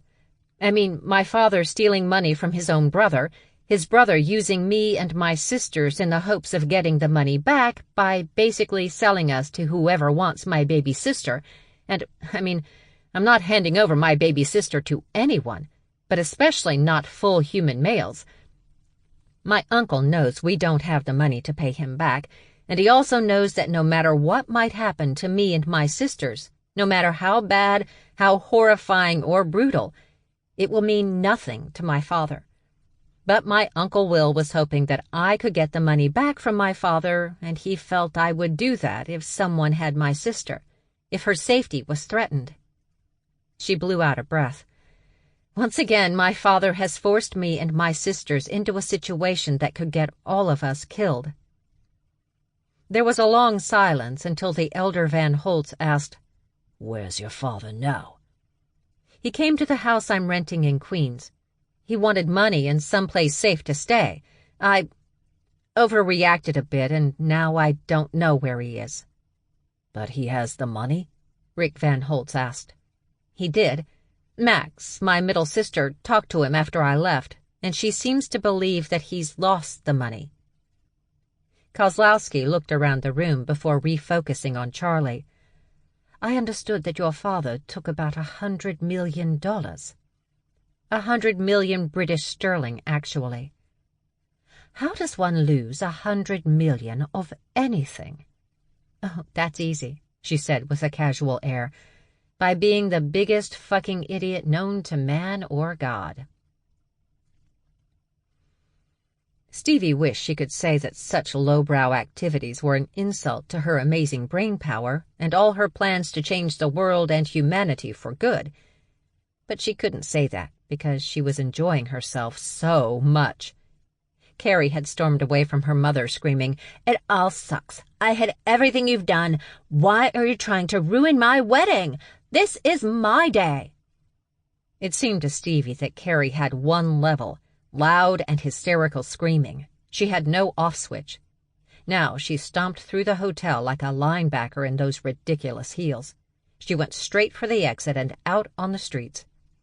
Stevie, Max, and Dutch all followed, keeping in contact with Charlie through texts. It was stupid, but so much fun. Stevie rarely had fun like this. She was either working or in therapy. Only when she was around her sisters did she seem to have any fun. Carrie suddenly darted into a bakery. "She's binge eating," Max announced as they stood across the street watching the store. "What is your obsession with eating disorders?" Stevie asked. "Maybe she just wanted a bagel." "It's a French bakery," Dutch felt the need to point out.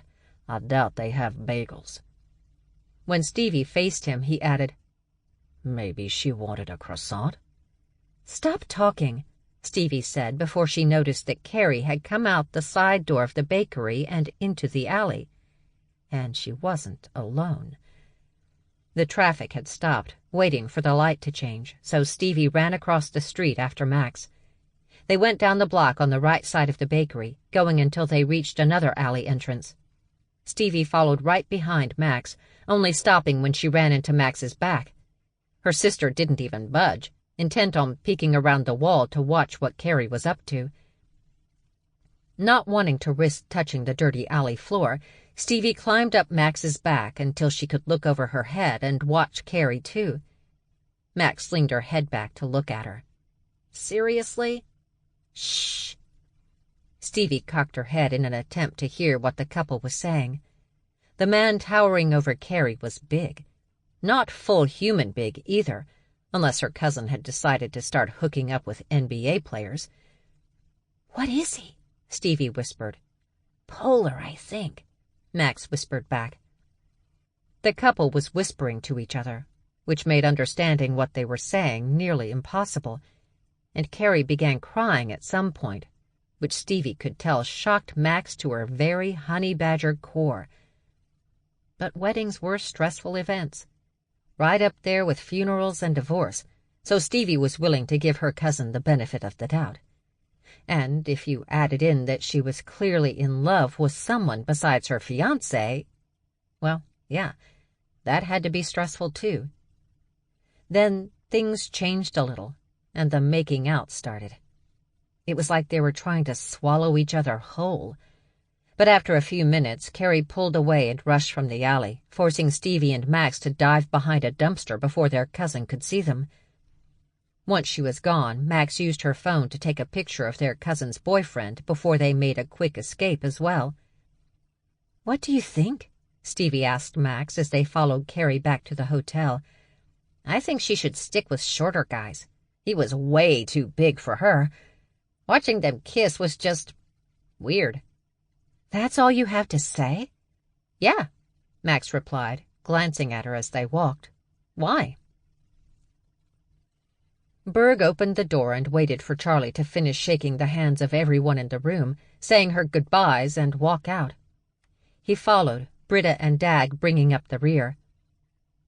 In silence, they made their way back to the elevator, waited for the doors to open, and got in.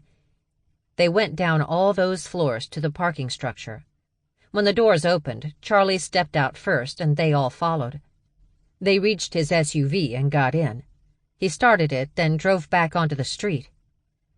Berg drove for about 5 minutes before he pulled over in a tow zone and stopped. Staring straight ahead, he asked, "What the fuck just happened?" Britta, who was now sitting in the front passenger seat, said, "A hybrid honey badger got 3 groups that detest working together to actually work together in order to find the person who has been trying to kidnap Stevie and shut him down." Berg slowly nodded. "Yeah, that's what I thought happened." He glanced back at Charlie. She was again texting. "And how exactly did you do that?" Charlie looked up, realized he was talking to her, and went back to texting while answering his question. "I didn't let it turn into a pit fight." When no one spoke, Charlie lowered her phone and explained, "If you let it turn into a pit fight, then it becomes all about winning. So you don't let it turn into a pit fight." "We still don't know what that means," Britta pushed. "Okay, I'll give you an example. When I was meeting with my aunt earlier, she brought up the fact that Max almost didn't walk for her graduation for beating up this girl. Most of the family believes Max just beat her up, because she is Honey Badger after all. But trust me, this chick had it coming. For years, since junior high, this girl kept picking on Max. She was the perfect cheerleader type, looked really sweet, was really a bitch. And she hated Max. She made fun of her all the time, saying Max has shoulders like a man, she walks like a truck driver. And if the cheerleader got some beer in her, the hoe became racist. Max and I were only 1 grade apart, so when I was in school, I managed to keep the pit fight from happening. How? I already knew Max could destroy her, so I focused on Max rather than the drunk cheerleader. I simply reminded her that we didn't care what that girl said, that it didn't matter what that girl believed, that our only concern was protecting Stevie.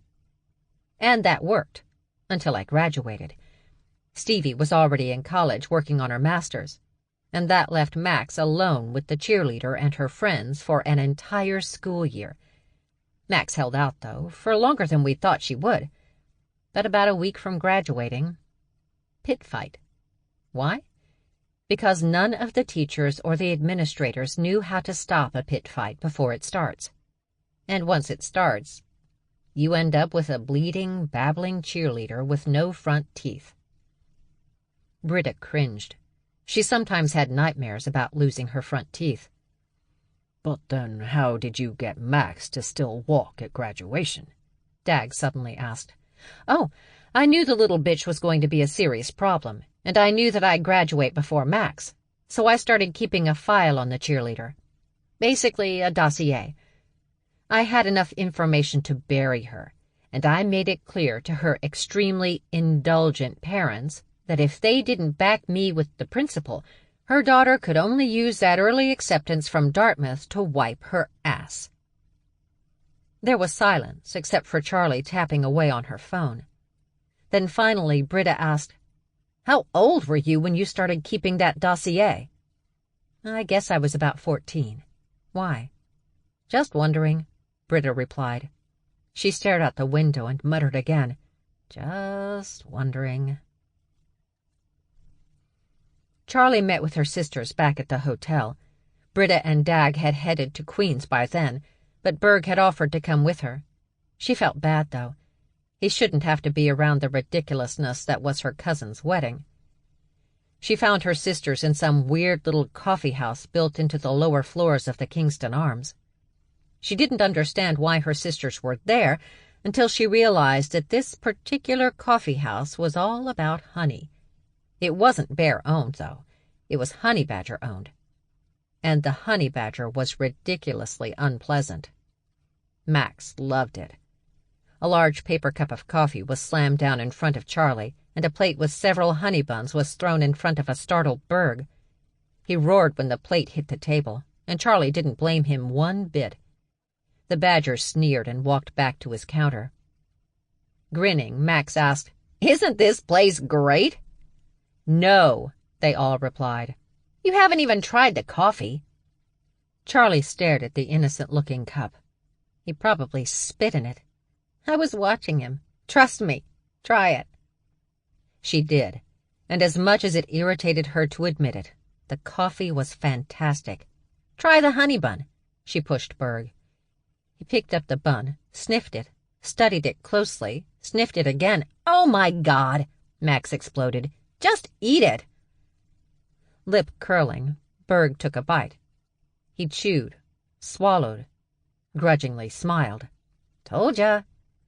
"Could you stop being smug?" Charlie asked, "and just tell me what's going on so I can get out of here?" "We think she has a boyfriend," Max said before biting into a giant lemon poppy seed honey muffin. "The bride?" Berg asked, already on his third bun. "It's gonna be messy," Stevie sighed.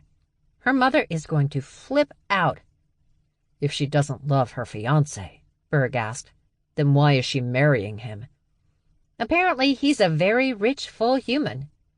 "We think he's a polar bear," Stevie said. "The boyfriend." "She's screwing around with a polar bear when she's about to marry a full human?" Berg frowned and glanced at Charlie. "You understand he could tear that man's legs off and do a little puppet dance with them, right?" "Maybe you know him," Max said, pulling out her phone to show him the photo she'd taken. "I don't know every bear, you know, so I'm not sure I can—" "This is your cousin's boyfriend?" Berg abruptly asked. "Him?" Charlie cringed. "He's that bad?" "He's definitely a problem." He motioned Max's phone away. "His name is Damian Miller. He owns a jewelry store on 47th Street, but his whole family is in the diamond business. And you don't get into the diamond business because you're a soft, friendly guy. His family has been in the industry since before the Russians sold Alaska to the States." "Well, now we know what she sees in a man that's 7 feet tall," Max remarked, dropping her phone on the table. "He's rich and probably buys her jewelry." "He can still be a problem for your cousin," Berg said, "if he's territorial." "Why would he bother, though?" Max asked. "He's a rich jewelry guy who could probably get any woman. Why care about one honey badger? Enough, I mean, to want to ruin her wedding." Berg shrugged. "Because he's a bear, and he can." "Then we should plan for the possibility that he'll make an appearance just to cause problems," Charlie said. "And we have to keep him out." "Keep out a polar bear that wants in?" Berg nodded. "Good luck with that." "This is bad," Charlie admitted, "but I'm not dealing with it right now. I'll talk to Bernice tomorrow." Charlie took another sip of her coffee before asking Berg, "Are you still up for tonight?" "Are you?" "I am if you are." "But you want to go, right?" "Yeah, if you do." "Oh, my God!" Max suddenly barked. "You two are annoying the hell out of me." "Shut up," Charlie snapped at her sister. "You shut up." Before Charlie could get into it with her sister, she was in the mood to get into it with her sister, Dutch suddenly ran into the coffee house and over to their table. "Hi." Berg growled a little and looked away. He was clearly not a fan of wolverines, or at least not this wolverine, which she was fine with. Dutch crouched next to her chair. I still hate you, she told him. So why are you bothering me? I know you guys have had a long day, so I got you into the hottest steakhouse in Manhattan, and it's right upstairs. Top floor of this hotel. People wait months to get in, and I got you a great table. Oh, Charlie mocked. You got us into a fancy restaurant. How exciting. Berg leaned over and said low, Actually, it is a good restaurant. Shifter-owned and run. They just opened in the last few months, but they're already booked through the first of the year. So you're saying you want to go? I wouldn't mind.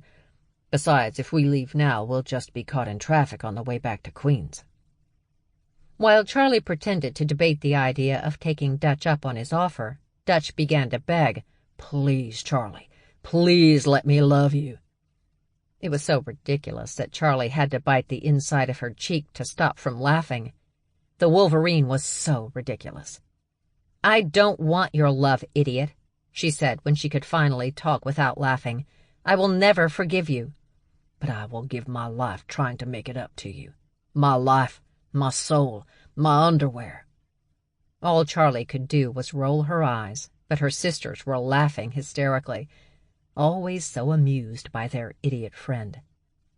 Unlike Berg, he just motioned to the rude coffeehouse owner for more honey buns, his brown eyes glaring at the Wolverine. Dutch sat in a chair and grinned. Charlie, let me plan your evening of love. Ew. I'll arrange everything, for both of you. He smiled at Berg, and the bear's giant claw suddenly slashed at the Wolverine's face, forcing Dutch to scramble back, falling out of his chair and landing on his ass. It wasn't a vicious attack, just a bear swipe of annoyance. For the first time they heard the coffeehouse owner chuckle before tossing another plate of honey buns in front of Berg. We'll take care of it, Max promised while she dragged Dutch off the floor by his hair. That's really not necessary, Berg argued. But Charlie wasn't so quick to dismiss. No, let him do something right for once. You, Weasel, go ahead. Do it. Create our night of love. Come on, Berg begged. You're making me nauseous. But keep in mind, Charlie went on, I won't forgive you. I'll still hate you. I will always hate you. There's a fine line between love and hate. Not for me. Max pulled her friend toward the exit. Give us 20 minutes. Once they were gone, Berg asked, Why do you put up with him? Max likes him. She doesn't like a lot of people. Huh. That was all he said. And yet Stevie slammed her hand down on the table, stood, grabbed her notebooks, her bag, and her cup of coffee, and went across the small room to another table, where she made herself at home. Alone. Berg cringed. Sorry, I didn't mean to upset her. I don't think you really did. She just wanted an excuse to leave. She glanced at her sister and smiled a little, so she could work. Another plate of honey buns, along with some cinnamon rolls, landed on the table in front of them, causing both Charlie and Berg to jump a little. The badger bared a fang before going back to his counter. Charlie nodded at Berg's confusion. He likes us, she insisted. I wouldn't want to see how he treats people he hates. Chapter 22. Berg and Charlie hung out at the rude coffee house, as they now called it, until Max returned without Dutch and led them to an elevator that went express to the top floor of the hotel. As the elevator moved, Charlie reminded her sister, Don't forget to grab Stevie before you leave. Otherwise she'll be sitting in that coffee shop all night. You know how she gets when she starts working. Stop worrying. I'm on it. And we have to check in with Bernice tomorrow. Give her a heads up about what Carrie's up to. Okay. But don't tell her anything tonight. I'll deal with it. Okay. And have you heard again from Will? Oh my God! Max exploded yet again. Would you just fucking relax? Well, no need to yell at me. This is why you're going to get an ulcer. The doors opened and they stepped into a large restaurant. A classy restaurant. All Charlie could see were designer dresses, designer bags, and expensive jewelry. She immediately looked down at what she wore. Dude, we can't eat here. Calm down. I look like I just rolled up from a pickup basketball game at a local park. Max hissed at Charlie through her teeth, one hand slashing through the air. Usually that was Charlie's move when she wanted Max to stop harassing someone. Mortified, Charlie followed her sister through the thick crowd of people. Berg walked behind them. The entire place was packed, every table filled, and mostly filled with shifters. Big tables in the middle of the room had whole wolf packs and lion prides, the groups roaring and snarling at their enemies as they ate. A hostess smiled at Max when she pushed her way through the other shifters waiting to be seated. "All set?" the woman asked. "Yes, here they are." The woman grabbed 2 menus and a wine list. She motioned to them with a wave of her hand and started off, but Charlie couldn't get her feet to work. She had on a pair of her Converse sneakers, bright purple, jeans, a T-shirt with "I don't hear mansplainin'" written on it, and tucked under that T-shirt, a Glock 9mm. Not exactly a fancy eatin' outfit. Max pushed her from behind when Charlie didn't move. She was about to punch her sister, but Berg grabbed her hand and together they followed the hostess. She cut through the restaurant, and Charlie assumed she was taking them to a table near the kitchen, buried deep in the back. But they went past the kitchen, the soda machines, the bar, and kept on until they were going down a long hallway. The hostess stopped in front of a door and opened it, gesturing with a sweep of her arm. Charlie went in first and realized it was a private dining room, an intimate space with a table already set for 2 people and wing-back leather chairs. Big windows looked out over Manhattan, and the wood paneling made the room feel warm and intimate. Berg came in after her. "This is awesome." They sat down at the table, and the hostess handed each of them a menu. A waiter stood beside her. "This is Carl, your waiter for the evening, and Mr. Alexander wanted me to tell you both that tonight's meal is on him. Choose whatever you like from the menu and enjoy your evening." "Whatever we want, huh?" Charlie smirked at Berg before telling the waiter, "I guess I'll have the most expensive thing on here." "So, the surf and turf? Sounds great. That's our whale blubber and zebra steaks, rare, with our world-famous peppercorn sauce." Charlie's smirk turned to disgust, and she again looked at Berg, who was studying his own menu. "Whale blubber?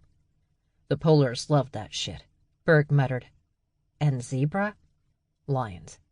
Although I've heard if it's cooked right, it's quite delicious." "Ugh." She shuddered. "No." Charlie began to study her own menu, but all she saw was stuff she did not want. Bearded seals, gazelle, antelope, beluga walrus, giraffe. "Giraffe?" she asked Berg. "I heard it's gamey." Berg looked at the waiter and said, "I'll have the honey salmon with extra honey, and the honey potatoes and the honey asparagus." "Of course, sir." The waiter turned to Charlie. "Would you like more time?" "Can I just get a steak?" "Of course." Relieved, she smiled. "Great. What kind of steak?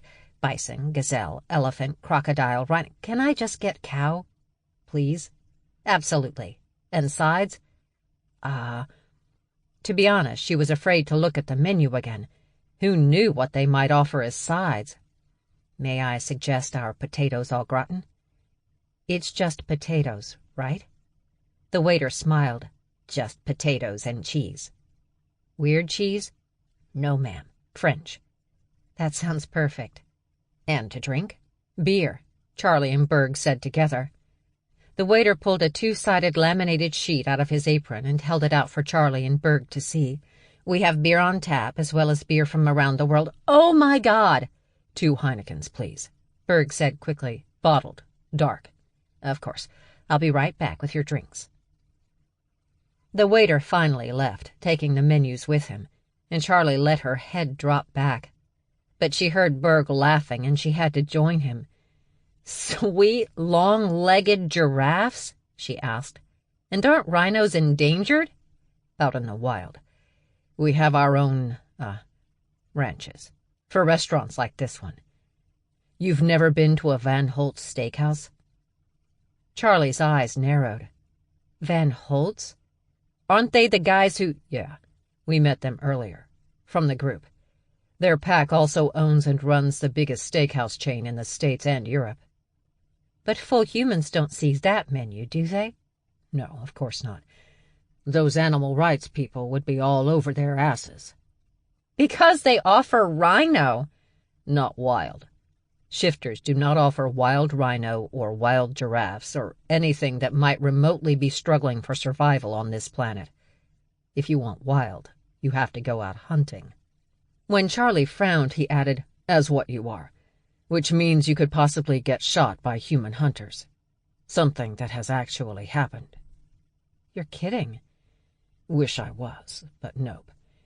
There are quite a few of our kind, trapped in their animal form, stuffed in some big game hunter's living room. That does not sound pleasant. There are also full humans who know about us and take pleasure in hunting us down. The group, Katzenhaus and the BPC, just a few years back, tore apart a ring of hunters that specialized in shifters. Hunters are still out there, of course, but this particular gang of very rich assholes were prolific. God, my grandfather really shielded me. He rested his arms on the table and focused directly on her. Why? Well, my sisters and I had already been through a lot when we came to live with him, and I guess he didn't want to freak us out. You mean what happened to your mom? Yeah, we were kind of there when it went down.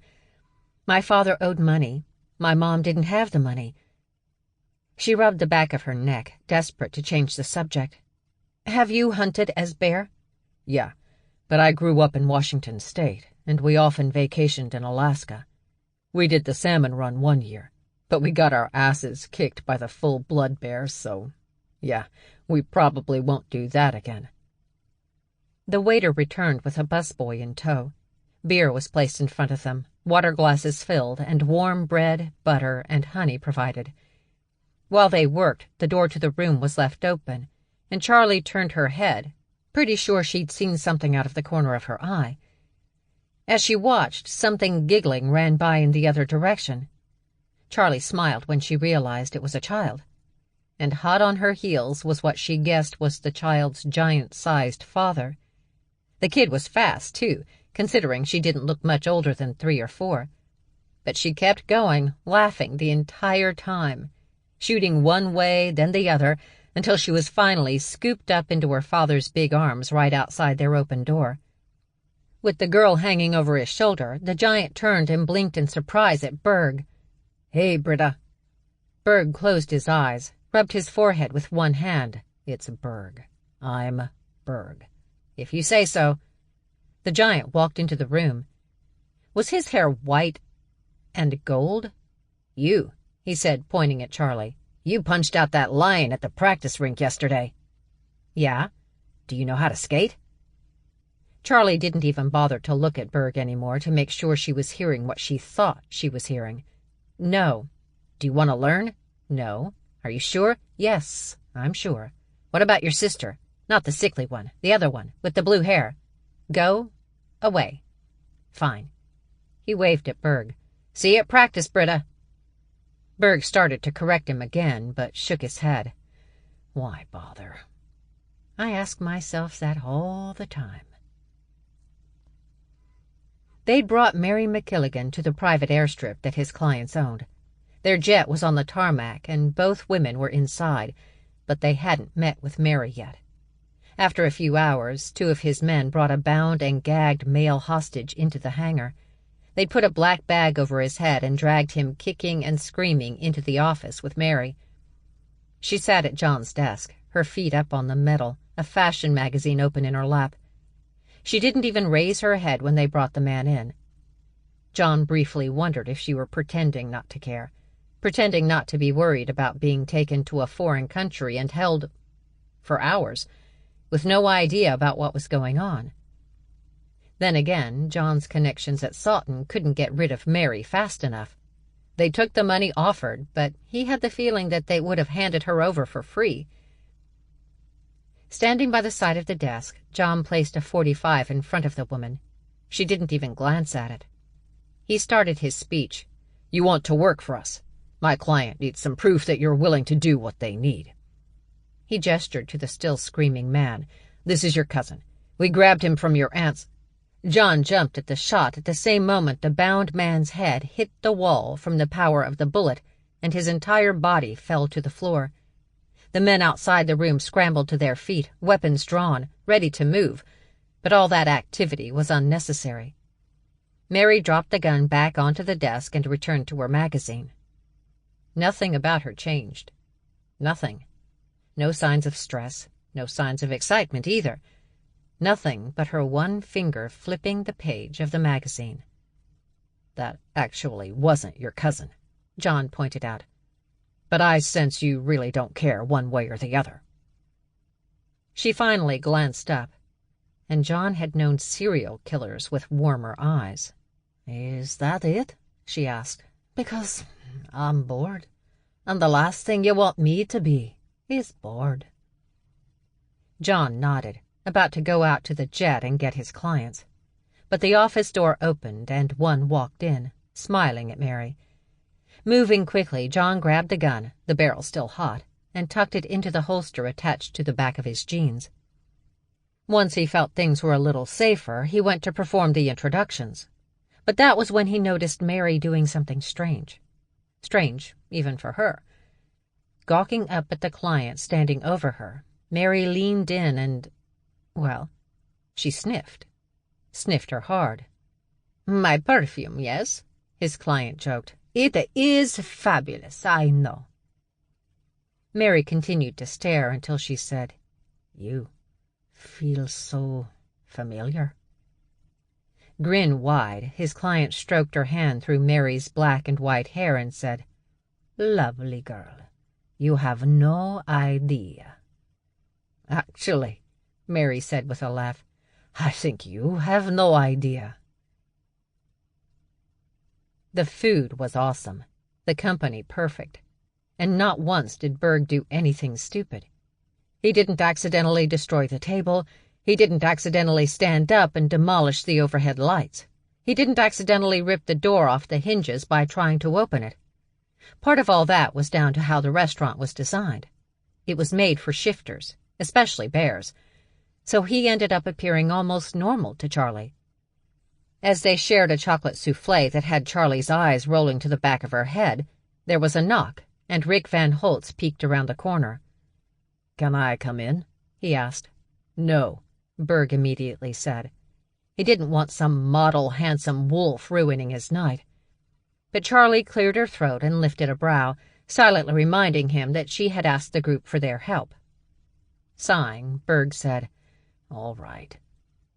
Smiling, and did the bastard really have to be so pretty, and have such a freakishly normal height? How was that fair? Van Holtz stepped into the room, smelling like all the best kinds of food, and asked, "Did you enjoy your meal?" "It was great." "Did you make it?" Charlie asked, probably noting his chef whites. "I did. So I'm glad you enjoyed it. This is our newest restaurant, and I just took over as head chef from one of my aunts." "My salmon could have used more honey," Berg muttered. The wolf's gaze lashed over to Berg, and he growled out, "Then next time bring your own damn hive." They snarled at each other until Charlie asked, "Any word on who is after me and my sisters?" "We have one of our best investigators looking into it.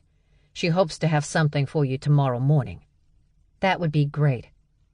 "My question, though," the wolf said, moving farther into the room, "is what do you and your sisters plan to do with this information?" "Deal with the situation." "And that's what concerns me," Van Holtz admitted, although he was working hard not to appear threatening. "What happened in the Bronx? We had to have our NYPD contacts handle things so that you and your sisters weren't tracked down and put in prison forever." "It was self-defense." "Of course it was." He smiled. "If you'd like, we could keep you informed about what's happening, but we—" And I believe Katzenhaus and the BPC would agree, would prefer to handle the final outcome for you. Charlie's eyes narrowed. And what would we owe you for such protection? Startled, Van Holtz began. We wouldn't, because, Charlie cut in, forefinger raised, my baby sister is not making designer meth. That is not where her science skills lie. And Max isn't going to become a hired killer for you or anybody else. Van Holtz glanced at Berg again, but the animosity was gone.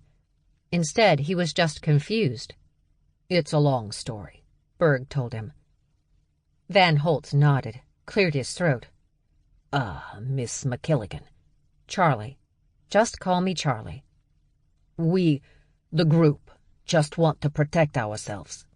If you are found out, then we will all be found out. Trust me, no matter what one shifter breed might think of another, or how purebreds think of hybrids, at the end of the day, our real worry will always be the full humans. The ones who have found out about us in the past have hunted us, for amusement, like we're lions in a nature park. He took another step closer. I understand you're used to working on your own, but now you don't have to. Now, to protect you and us, you have the full backing of 3 very powerful entities. The group, he said, placing his hand on his chest, Katzenhaus because of your, non-meth-making younger sister's tiger bloodline. And this is despite most cats' aversions to hybrids. And he looked over at Berg and smirked a little. The BPC. We're all more than willing to help you. So let us. Charlie studied the wolf for a long time, almost an uncomfortable amount of time. But Berg was starting to understand how Charlie thought, how she worked. She was watching him to see if he looked away, if he showed any sign of weakness or lying. It was her instinct she trusted rather than anyone's words. Finally, she said, "Get me the information. We can discuss it further then." She leaned in. "But if this turns out to be just a manipulation to get to my sisters..." Her head dropped a bit, but her eyes stared up at Van Holtz. "I will be very unhappy." Understood.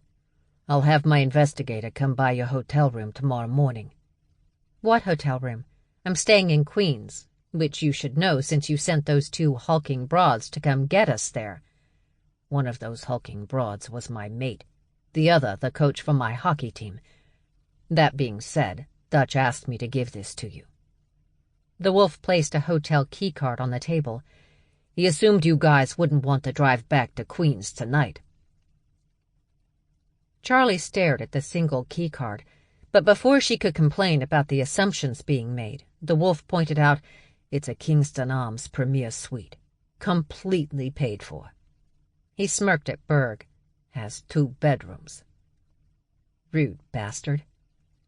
Charlie picked up the gold card, held it between her hands. "That was a waste of Dutch's money," she muttered before looking over at Berg. "God knows we only need the 1 bed." And her gaze was so heated that Berg had to pick up the glass of water he'd ignored all through dinner and drink it down in 1 gulp. Chapter 23. Berg pushed the double doors open, and together they walked into the suite. "Wow," Charlie sighed.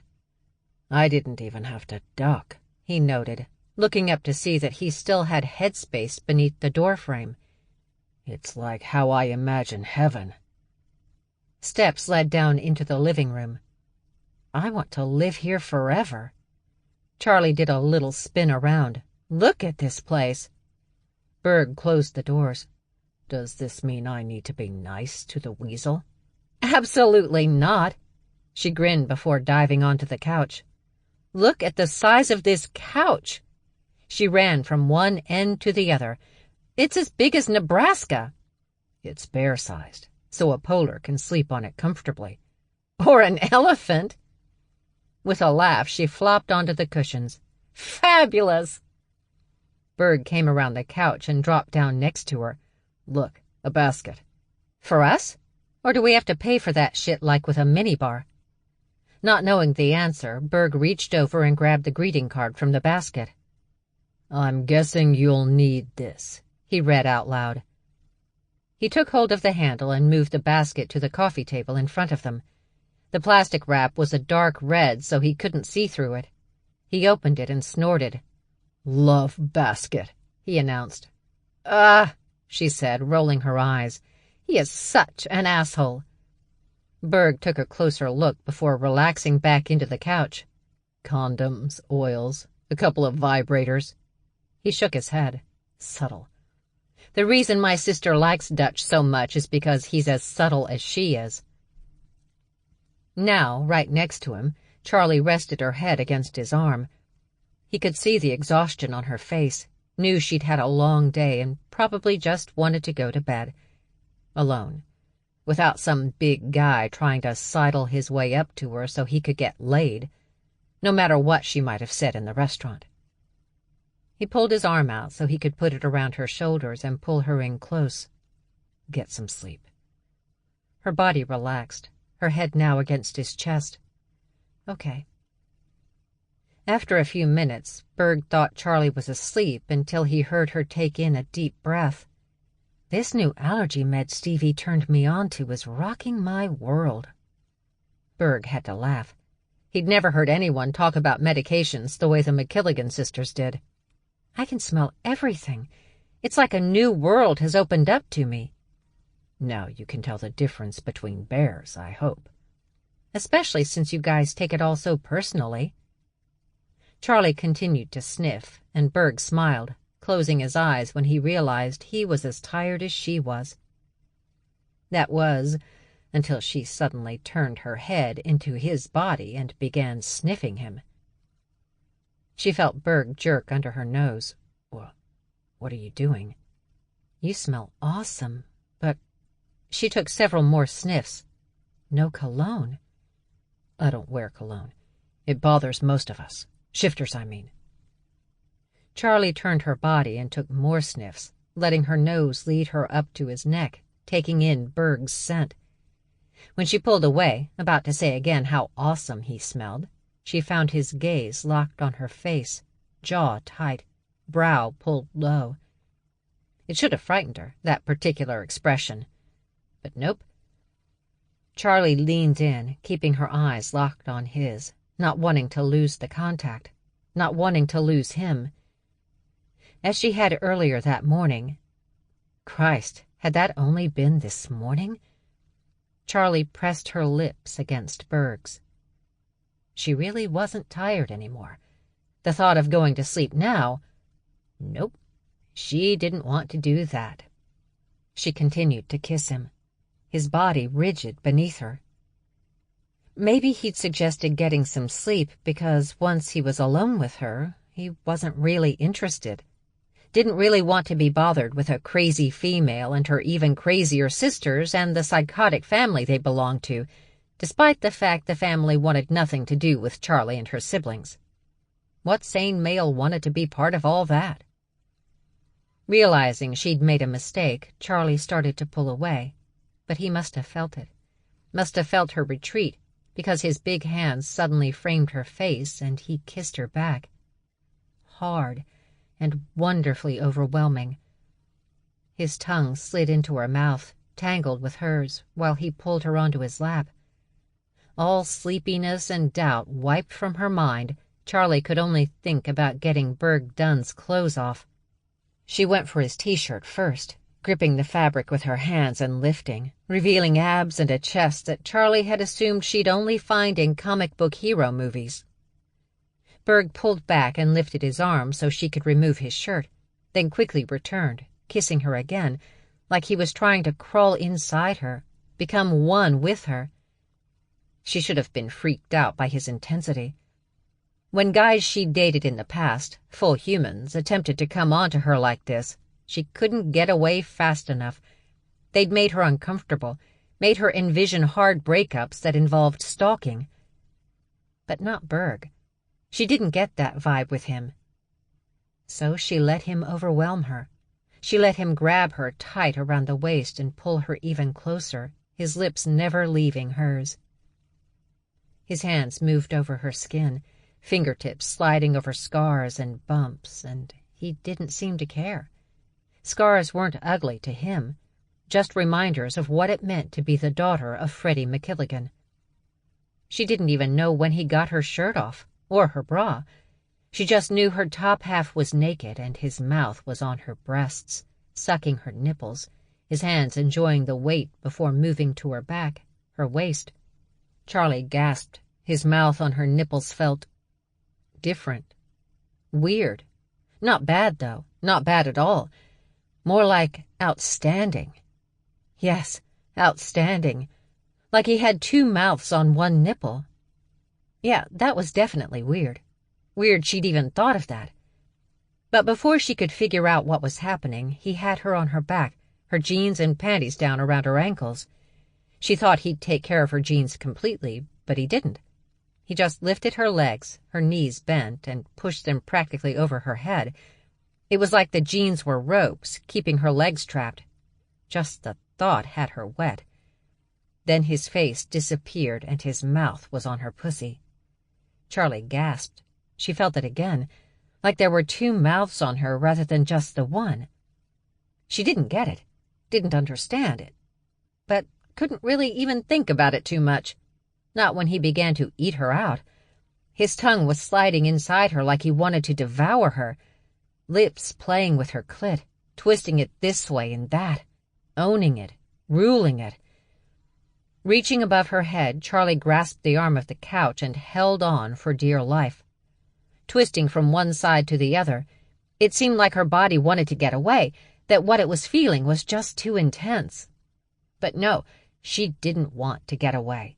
She wanted to stay here as long as she could, letting Berg Dunn twist her around his big fingers like the finest bread dough. Her grip on the couch tightened, her legs trembled. She heard roaring and realized it was in her ears, like a tsunami crashing down on her. Her back arched off the couch, but Berg, thank God, held on, kept her grounded to this moment as he made her come once, then again. One orgasm right after the other, and she couldn't stop it.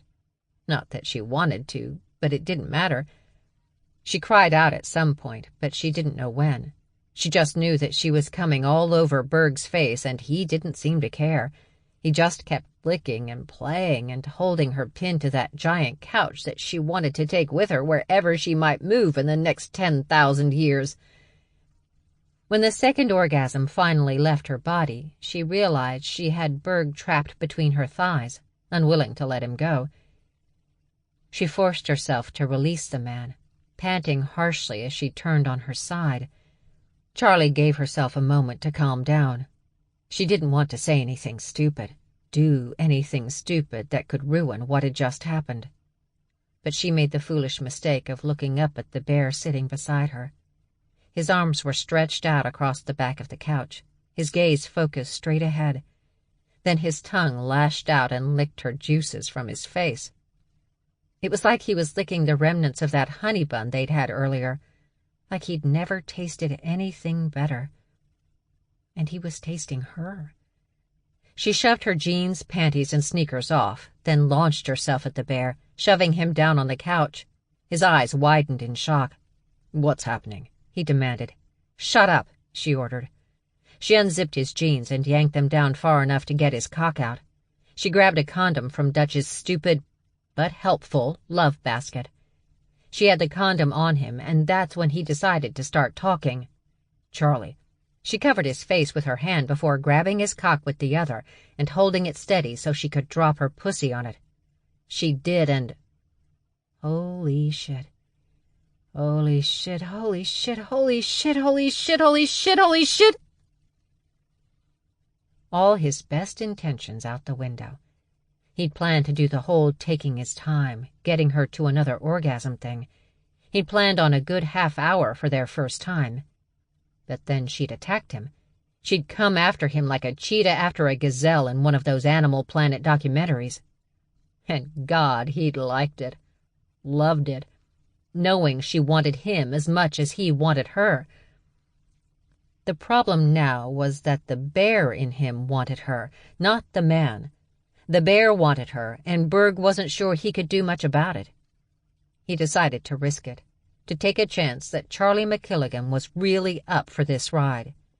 He gripped her hips and in one move rolled them over, while keeping his cock inside her, putting her in the same position he'd had her when he'd given her head.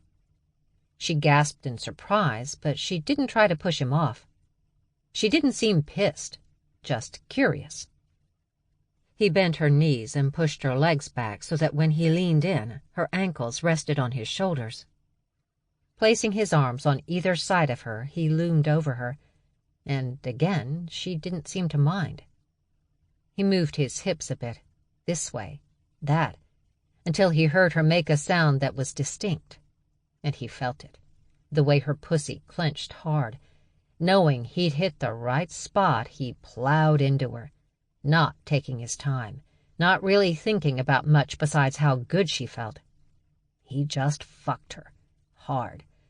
But he'd been smart, like most bears, found the right spot so that, as he fucked her, his cock kept hitting it, kept slamming into it. Now her entire body clenched around him. Her hands reached up and grabbed hold of the couch arm again.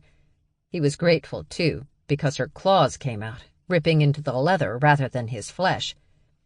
Her eyes were open wide, and she stared right through him, her breath shortening, her body beginning to shake, and he just kept going. The grizzly had taken over, claiming what was his, making Charlie his, at least as far as the bear was concerned. She began to curse, the same phrase over and over, "Oh shit, oh shit, oh shit," until it was one long word. "Oh shit, oh shit, oh shit, oh shit, oh shit, oh shit, oh shit, oh shit, oh shit." Charlie exploded around him, her curses becoming a silent shout, her sweat mingling with Berg's, the couch arm devastated by those claws.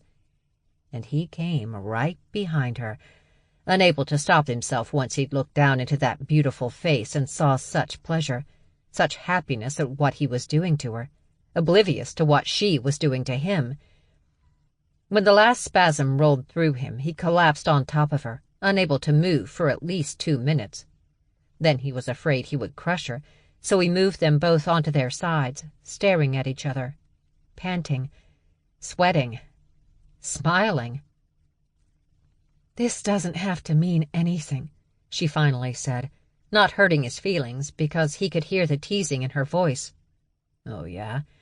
"Yeah. It could just be the haze of first-time sex. I bet if we try again, we'll find out it was a fluke." To Berg's amazement, even before he registered what she was really saying to him, his cock understood. It twitched, still inside her, still wearing the condom. "We should definitely try again." He was still panting, but his body didn't care. He reached over her to the basket, grabbed another condom. "You know, to be sure." Chapter 24. With her head buried in the mattress, blocking the scream she couldn't stop, the orgasm shot through Charlie's body. She couldn't really move, though. Berg had his hand on her back, keeping her pinned to the mattress, her ass in the air so he could fuck her from behind, his free hand teasing her clit, managing to get yet another orgasm out of her. She felt him stiffen above her, and then he was coming, roaring. The goddamn windows shook a bit. When he was wrung dry, he collapsed next to her, but he didn't relax until he'd pulled her into his body, holding her against his chest. "Okay," she admitted. "Maybe it's more than just a first-time sex haze." "Yeah," he said, chuckling. "Maybe." No longer wearing her watch, because all her clothes were in the other room, Charlie asked, "What time is it?" "No idea." He blindly grabbed the remote control by the bed and hit a button. The dark drapes flew back, and they both screamed at the bright morning sun flooding their room. "Close it!" she yelled at him. "Close it!" The drapes quickly closed, and they again collapsed onto the mattress. "We've been fucking all night," she admitted out loud. "Yes, we have been fucking all night." "Awesome," she sighed, enjoying Berg's laugh as he hugged her tight. They ordered breakfast from room service, and nothing was more enjoyable than watching Charlie's reaction to the amount of waffles, bacon, and honey that was brought. "Who is going to eat all this?" she demanded, staring at the platters of food. Like Berg, she wore one of the hotel terry-cloth robes, but this was a bear suite, so it was a robe for someone Britta's size, and Charlie was swimming in it. The back dragged behind her like some medieval train, and she looked like a queen to Berg. "Is your brother coming?" she asked, while Berg walked around the large table on the terrace. "He is not coming, and stop making me feel bad about how much food I eat. I'm a bear. I have an appetite." "Uh-huh," she said, eyeing him when he ended up behind her and pulled out her chair. She jumped a bit. "What are you doing?" "Being a gentleman. Enjoy it. This won't last." She laughed. "That's probably a good thing. I'm not used to gentlemen." Berg sat down in the chair next to her, but leaned over to kiss her before she started to eat. She kissed him back, her mouth smiling against his, the palms of her hands pressed against the sides of his neck. When he pulled back, his gaze focused on her lips, she pointed at him. "My stomach is growling. We're eating." He grinned.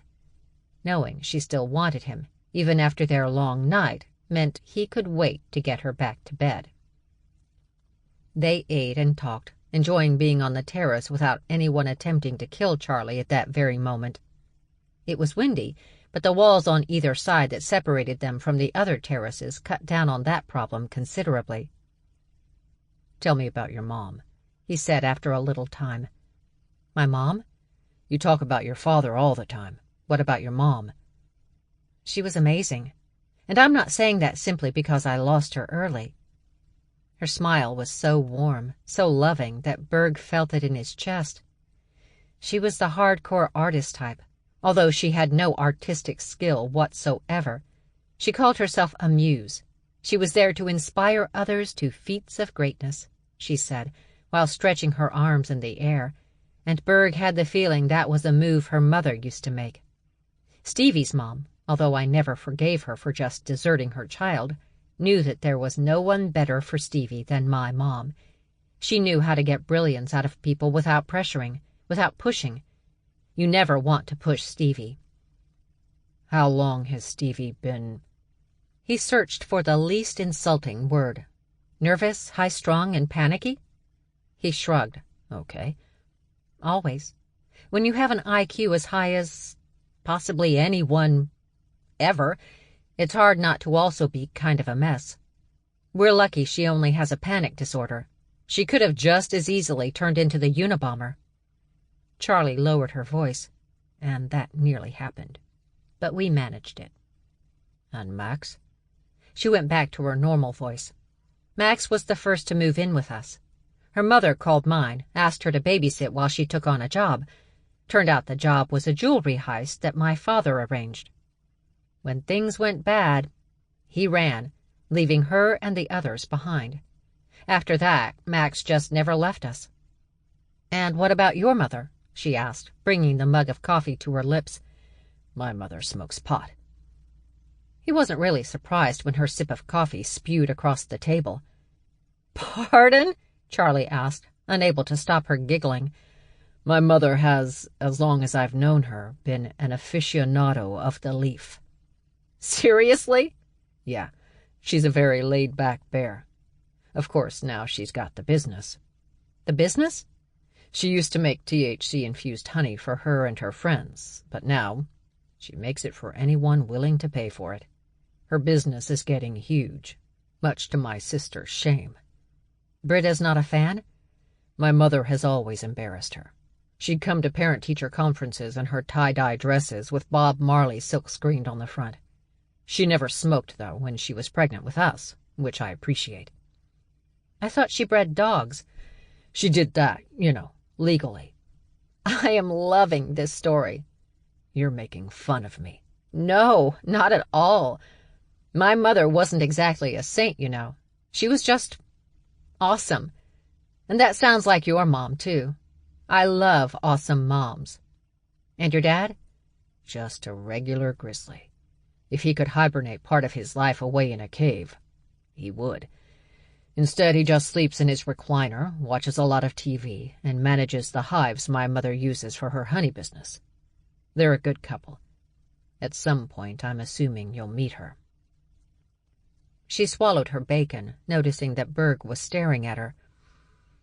"Am I supposed to be freaked out because you mentioned meeting your parents?" Charlie asked, snorting when he gave a small, adorably embarrassed shrug.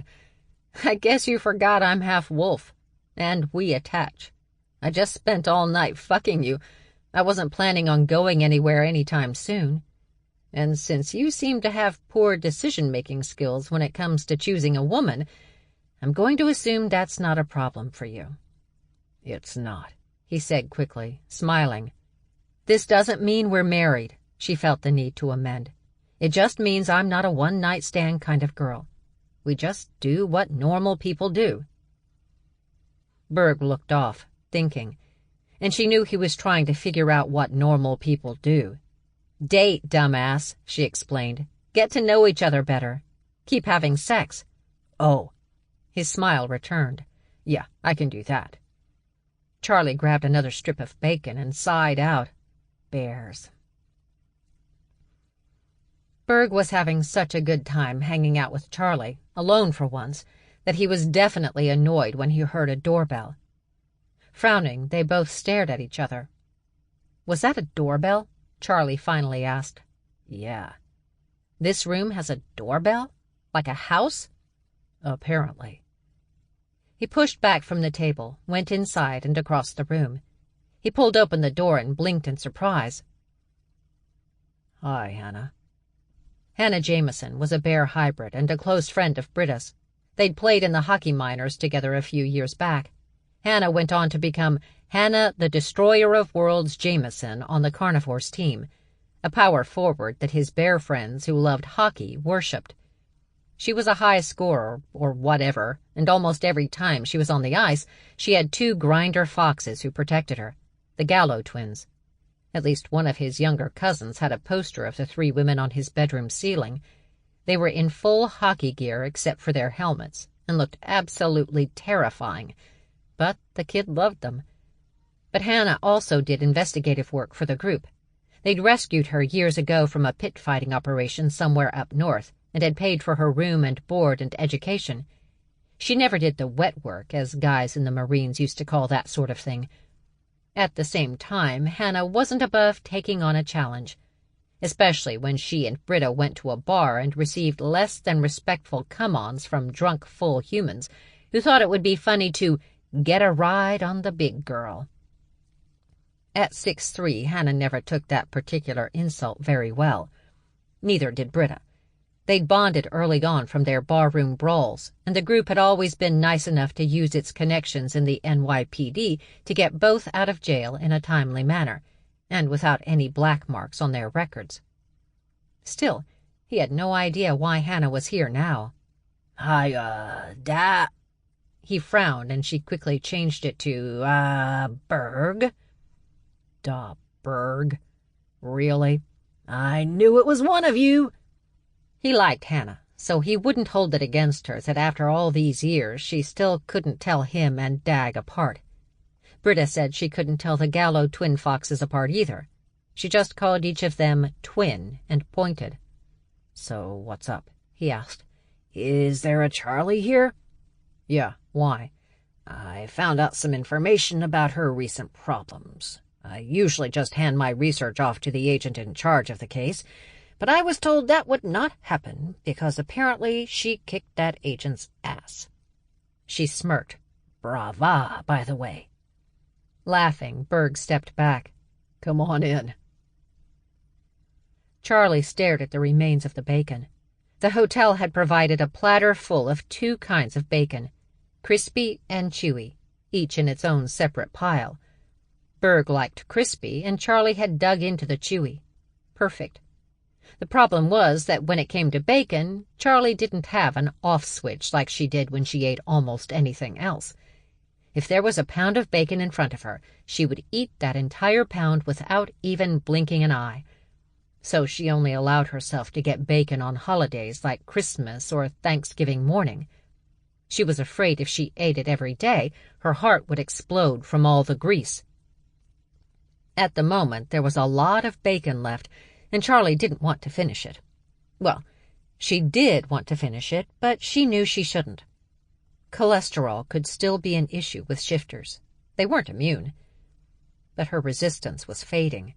Sitting on the terrace of a luxury hotel with the hottest and nicest guy she'd ever been with, wearing a fancy hotel robe and feeling immensely relaxed from all that great sex, it seemed a perfect day for more bacon.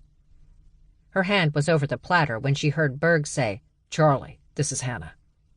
Charlie snatched her hand back and looked toward the open glass doors. Berg stood beside a tall, powerfully built, dark-haired woman with dark brown eyes and a pretty face. But there were scars on her neck and her bare arms. A lot of scars. Scars on top of scars. "And Hannah, this is Charlie." Hannah stepped closer and held her hand out. Charlie shook it and gestured to the table. "Hungry? We have a ton of food left." "I haven't finished eating yet," Berg said, sitting down. "And you have to finish your bacon." "I'm fine," Hannah said, pulling out one of the other chairs and sitting down. "Rick Van Holt sent me over. I did research on the people who've been trying to take your sister Stevie, plus the, stolen $100 million from your Uncle Will." "Yes. Did you find out anything?" Charlie sighed. "It's a Peruvian drug lord again, isn't it? My father and his Peruvian drug lords." Actually, no." She opened her backpack. There was a laptop in there, but that wasn't what Hannah pulled out. Instead, she dug around until she grabbed a magazine. She placed it next to Charlie's plate. "Vanity Fair?" Charlie asked. "You found the ones trying to kill me in Vanity Fair magazine?" "I did. The pages are marked." There was a pink post-it in the middle of the magazine, and Charlie quickly flipped to that page. Berg got up and crouched next to her. Spread across the first 2 pages was a pictorial feature on what Charlie had to call the hottest women she'd ever seen. Dark-haired Italian beauties wearing gold bikinis that looked stunning against their golden brown skin, thin gold belly chains around their tight abs. On their feet they had Louboutins, and on their wrists and necks they had diamonds. Lots of diamonds. Still, despite their obvious wealth, the whole thing looked a little low-brow for Vanity Fair, until Charlie read out loud, "The twin Italian invasion of Silicon Valley." She shrugged and looked at Hannah. "Who are they?" "Caterina and Celestina Guerra, CEOs of a major software company out of the Lombardo region of Italy. Their mother was an aristocrat of Italian and Greek birth. Very wealthy, very independent. And she needed that independence because she was disowned by her family when she had the twins." "That's harsh." "Well, she met a much older man. She was in her late 20s and he was in his late 60s. But she ignored her parents' concerns over the relationship. What she didn't know, unfortunately, was that her much older lover was still married and that she was not the only mistress. When she found out, she didn't take it well. I think there were some rage issues. Anyway, her parents cut her off. Her lover wouldn't help and cut off all contact. She was on her own with twin girls, but she was smart, vicious, and not afraid to get her hands bloody. She built a successful business and trained her daughters to take over, which they did when she got sick and died about a decade ago. From what I understand, the twins blamed their biological father's absence for their mother's death, and they blamed the father's family for his absence." "That's surprisingly fascinating," Charlie said, "but I still don't know what this has to do with me and my sisters." "Well," she cleared her throat, "their father is Colin MacKilligan. I believe your grandfather, which would make Caterina and Celestina your, aunts." Charlie gazed at the woman called Hannah, then back at the magazine, where the women's matching smiles almost seemed to mock her. Unable to look any more, she tossed the magazine onto the table and pushed her chair back, standing. She walked around the table and over to the railing. She stood there, her hands on the black metal, staring out over the city. After a full minute of silence, Charlie suddenly screamed, "I hate my family!" Sitting outside on the front porch, enjoying her breakfast of a couple of bananas, Max abruptly looked away from her morning paper and over the Queen's Street outside their rental home. She glanced at Stevie sitting in the swing with the Dunn's dog, his giant head resting in her lap. The sisters locked eyes, and Max began to ask, "Did we just hear—" Her question died away, and they gazed at each other for a long moment before they said simultaneously, "Nah." Berg cringed as Charlie's scream echoed out over the city, and he watched her begin to pace. "What is wrong with these people?" Charlie demanded of the air. "If I looked back into the MacKilligan lineage, would I only find assholes and scumbags? Are there any other kinds of MacKilligans? Am I a scumbag or asshole? Of course not. Don't lie to me, Berg." "I'm not lying. You can't be responsible for your asshole father, uncles, and grandfather. And aunts. I have asshole aunts, too." "There is something else," Hannah said. Charlie threw up her hands. "Oh, come on!" "What is it, Hannah?" Berg pushed, hoping to get Charlie to focus and prevent Hannah from making a desperate run for it. "From what I can tell, I don't think the twins know that shifters exist. I don't think they know they're not completely human." Charlie stopped pacing, stared at the hybrid. "Is that even possible?" "It's rare," Berg replied, "but it's been known to happen." "How did they get through puberty and not know?" Charlie pushed. "Even though I can't shift, puberty was still hell on wheels." Surprised, Berg asked, "You can't shift?" "Nope. My father's fucked up genes win again.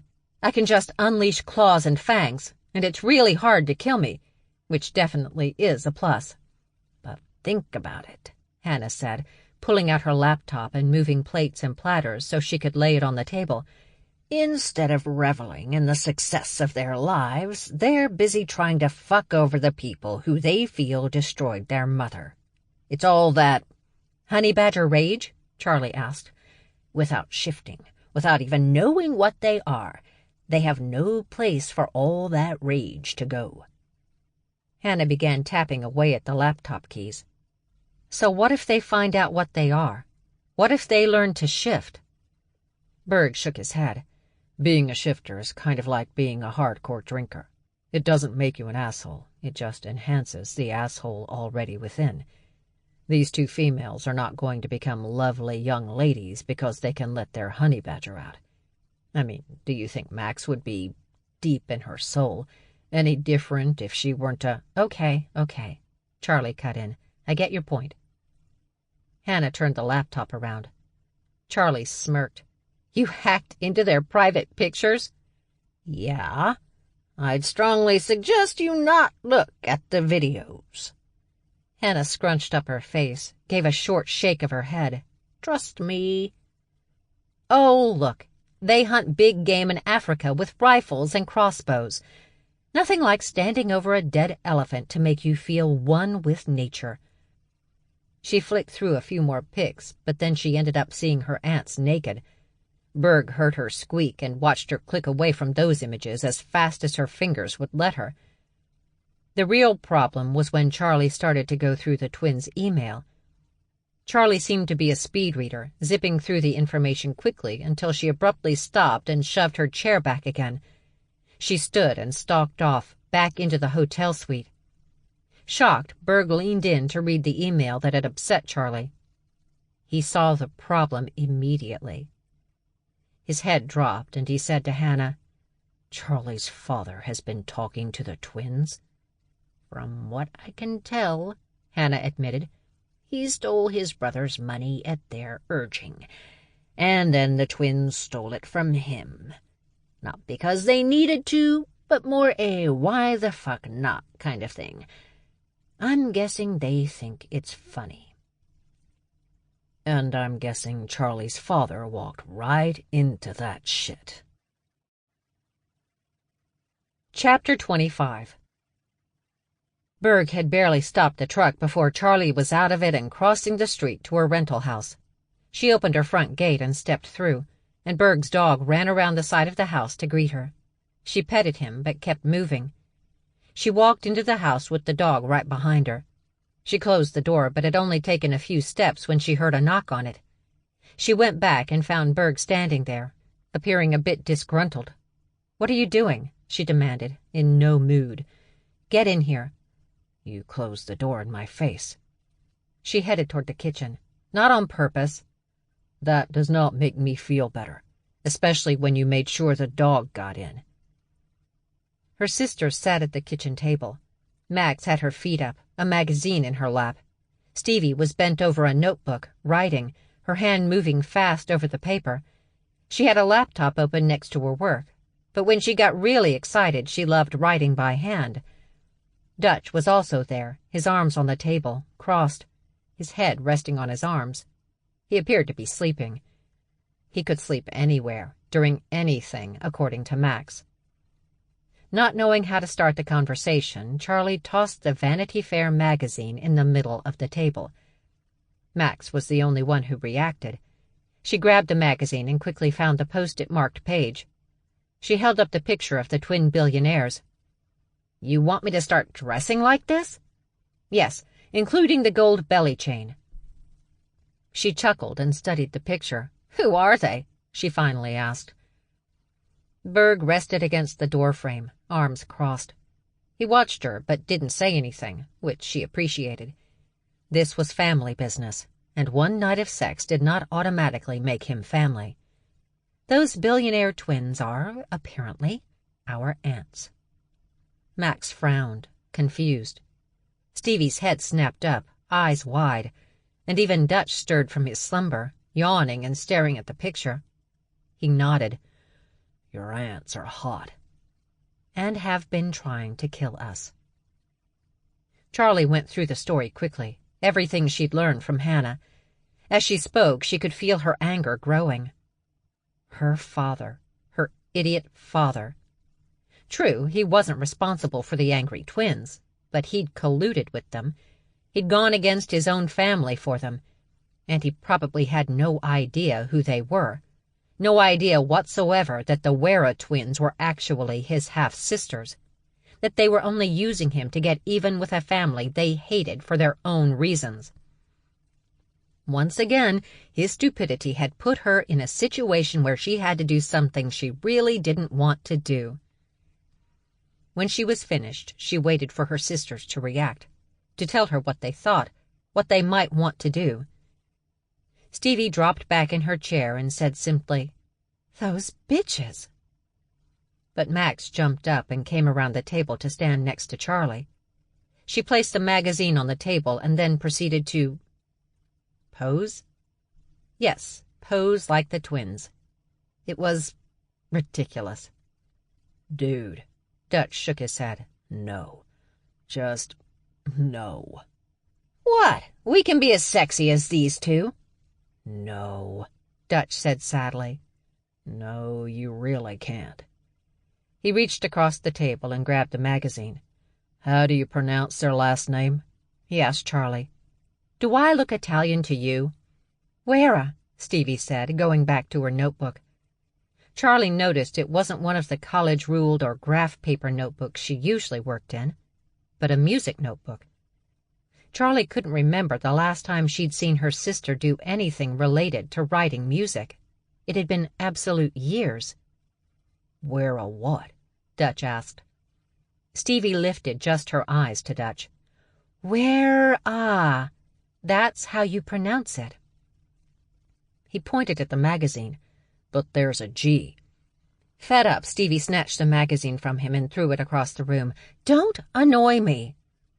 Charlie realized that Max was still standing beside her, still posing. Her sisters weren't going to let their father fuck up their day yet again. Only Charlie ever did that. But not today. Not after her great night. "We should get to work," she announced. "On my modeling career?" Max asked, still posing. "Stalking our cousin, the bride." She shoved Max, who flew toward Berg. He stepped aside, and Max continued through the doorway. "Not cool!" Actually, Charlie thought it was very cool. Her new boyfriend could handle being around her family. For a MacKilligan girl, that was a win. Britta disconnected the call just as Berg walked into the house. "There's a job in California for a couple of days," she said as he searched the side tables. "If you're interested." "I'm not. Where are your car keys?" "Which car?" "The SUV. And why do you have keys in multiple places?" "It's in my bag, and I'm not having this argument with you yet again." He picked up her small black backpack, quickly located the SUV keys, and was gone. She was about to yell at Dag, still asleep upstairs, to see if he wanted to go to California for a few days, when Berg came back in the house and dropped into a chair across from the couch she was sitting on. He was smiling and seemed satisfied. "I thought you were going out," she said. "I never said I was going out." "Then why did you need my car?" "Charlie and her sisters needed a car to go into the city." Britta sat up, pointing a finger at her brother. "You gave those lunatics my car?" "I need my car." He thought a moment, then added, "And they're not lunatics. They're what?" "Honey badgers. Mostly." Britta was moments from yelling at her brother, but she heard someone come creeping down the stairs. The cat shifter her brother had picked up the night before was wearing the clothes she'd been wearing when Britta saw her coming into their house with Dag. She silently watched the puma walk by, heading toward the door. The twat smiled at Berg, but didn't even acknowledge Britta, and it was her house, too. So Britta did what any sister would do. "I really wish you'd stop bringing your whores here, Dag," she yelled at the cat's back. The cat stopped at the living room doorway, back muscles flexing, but after a few seconds she headed out. The front door slammed shut. Grinning, she looked at Berg. "What?" she asked when he shook his head at her. "Do not do that when Charlie spends the night." "I wouldn't do that to Charlie," she admitted, "because Charlie would rip my face off, because she's a lunatic. Which is why I can't believe you gave her my car." "Lent. I lent her your car. She'll bring it back." "Covered in bullet holes?" Her brother shrugged. "There's every possibility." They drove the Dunn's SUV into the city and parked in the structure across the street from the Kingston Arms. "You find Carrie and keep an eye on her. I want to know exactly what she's up to." Max nodded. "Okay, Dutch will be meeting up with us later." "Why?" "Honestly, I think he's having fun." "I know I am," Stevie suddenly piped in, her grin wide. "I feel like a spy." "Whatever," Charlie motioned at her sisters. "Stay on Carrie. I'll talk to Bernice." She sighed. I guess she needs to know about her crazy half-sisters, too. "What makes you think she doesn't know already?" Max asked, so casually that Charlie began to worry. "Okay, forget I said that. Forget I said anything."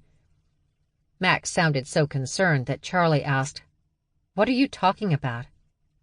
She ran her fingers over Charlie's forehead. "You've got the I'm freaking out frown lines." "Did you take your meds today?" Stevie abruptly asked Charlie. "I've got some Xanax in my bag." "Why do you have—" Charlie took a step back, mentally and physically. "Nope, I'm not doing this. Do what I tell you to do, and I'll deal with Bernice. Okay? Great." Charlie walked away, but Max's voice followed after her. "For someone who just got laid—" Charlie turned fast, her arm raised, her fingers pointing like a gun. It felt good to see Max dodge behind the closest car, a move Charlie had trained her to do right after their mother had died. But she was worried that Stevie just stood there, staring, until Max grabbed her arm and yanked her behind the car, too. "Hopeless!" Charlie yelled, heading off again. So very fucking hopeless. "We love you, too!" Max yelled back. Max was shocked to see their cousin up before noon. Even with her wedding day fast approaching, they never thought Carrie would drag her ass out of bed and face the day.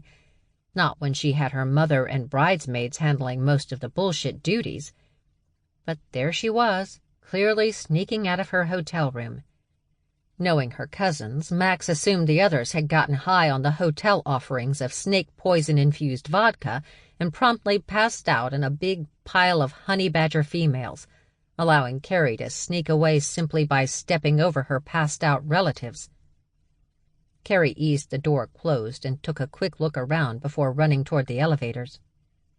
Max stepped back and pressed herself against the wall before her cousin passed the hallway she was hiding in with Stevie. Once their cousin passed and they heard the ding of the elevator, they went after her, catching the next elevator. Max assumed that her cousin was going to the first floor. The fiancé was somewhere in the hotel with all his dude bro groomsmen, but Max doubted that's where Carrie was headed. She stepped out of the elevator and went up on her toes, trying to see over the crowd of people in the perpetually busy hotel. "There," Stevie said, pointing. They ran after their cousin, catching sight of her as she hurried outside and caught a cab.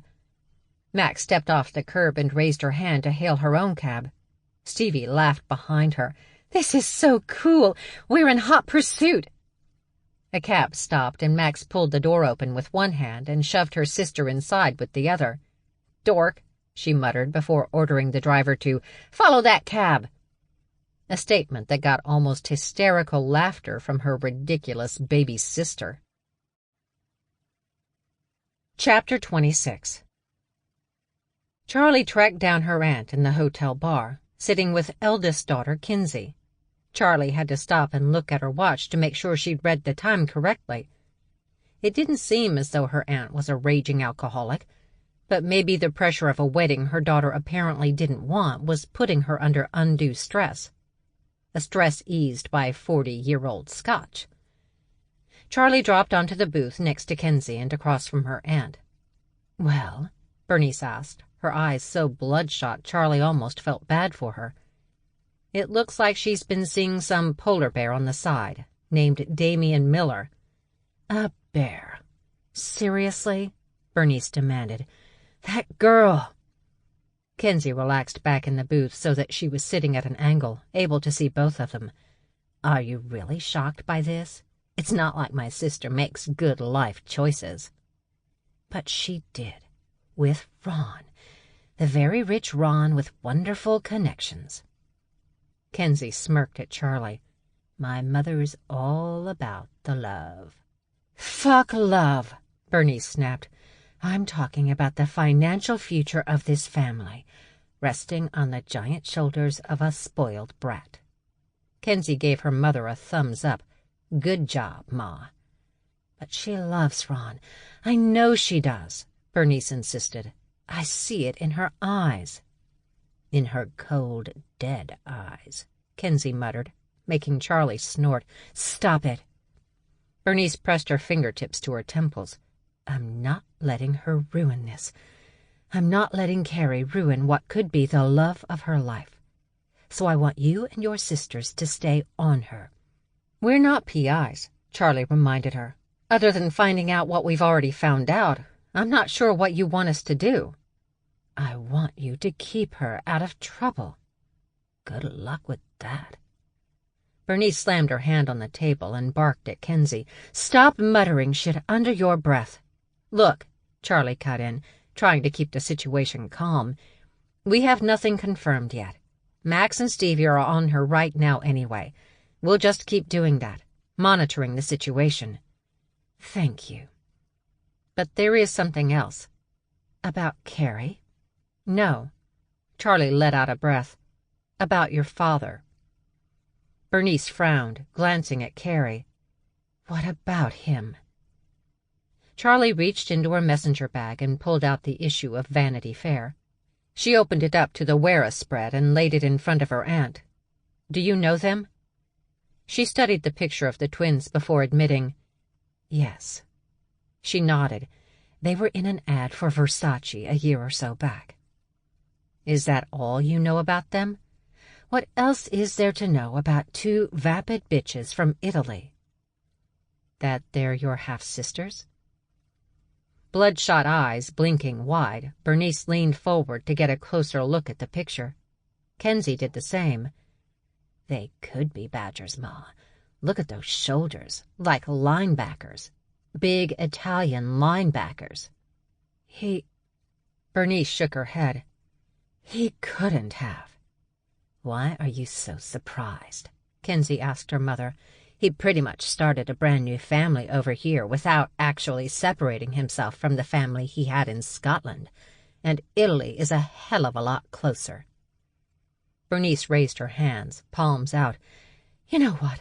I can't deal with this right now, and I'm not sure why I should give a shit. Who knows how many pathetic women the old fucker impregnated in his extremely long life. I don't know how that's my problem. I didn't say it was your problem, Charlie explained. But these are the two who have been trying to kill me and Max and grab Stevie. These broads are very rich, very determined, and very pissed off at the MacKilligans. No offense, Charlie, but you and your sisters are not exactly considered family. Ma, Kenzie said, glaring at her mother across the table. It's okay, Charlie told her cousin, appreciating that she was at least attempting to protect Charlie's feelings. But you should know that it seems they helped Freddie steal the £100 million from Will. That's when Bernice slammed her head down on the table and then rammed it there a few more times. Charlie cringed a little and mouthed sorry to her cousin. Kenzie shrugged back seconds before her mother's head suddenly jerked up and Bernice growled, Will there ever be a time when my brother does not find ways to fuck up my life? Charlie leaned away from that scream and admitted to her aunt, Probably not. Carrie met her 7-foot-tall polar boyfriend on 47th Street, where he led her to one of the many jewelry stores. Stevie watched through the shop window as her cousin fingered a 4-carat diamond set in a simple gold necklace. Is that a wedding gift? Stevie asked Max. You got me. Once he put the necklace around Carrie's throat, the polar led her through the store.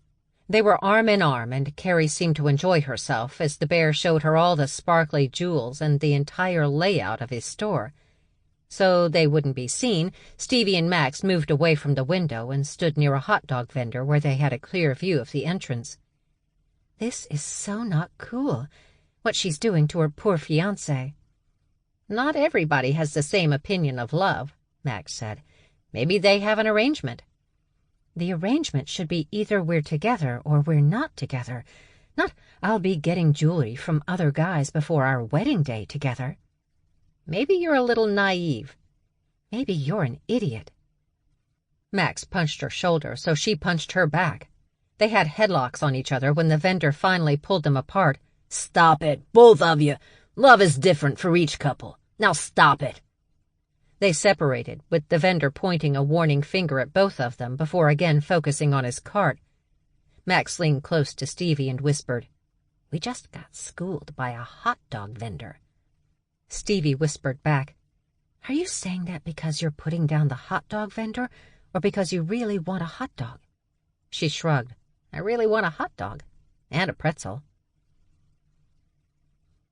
They left the bar, and Bernice went to the large room where the already arriving gifts for the bride and groom were being stored.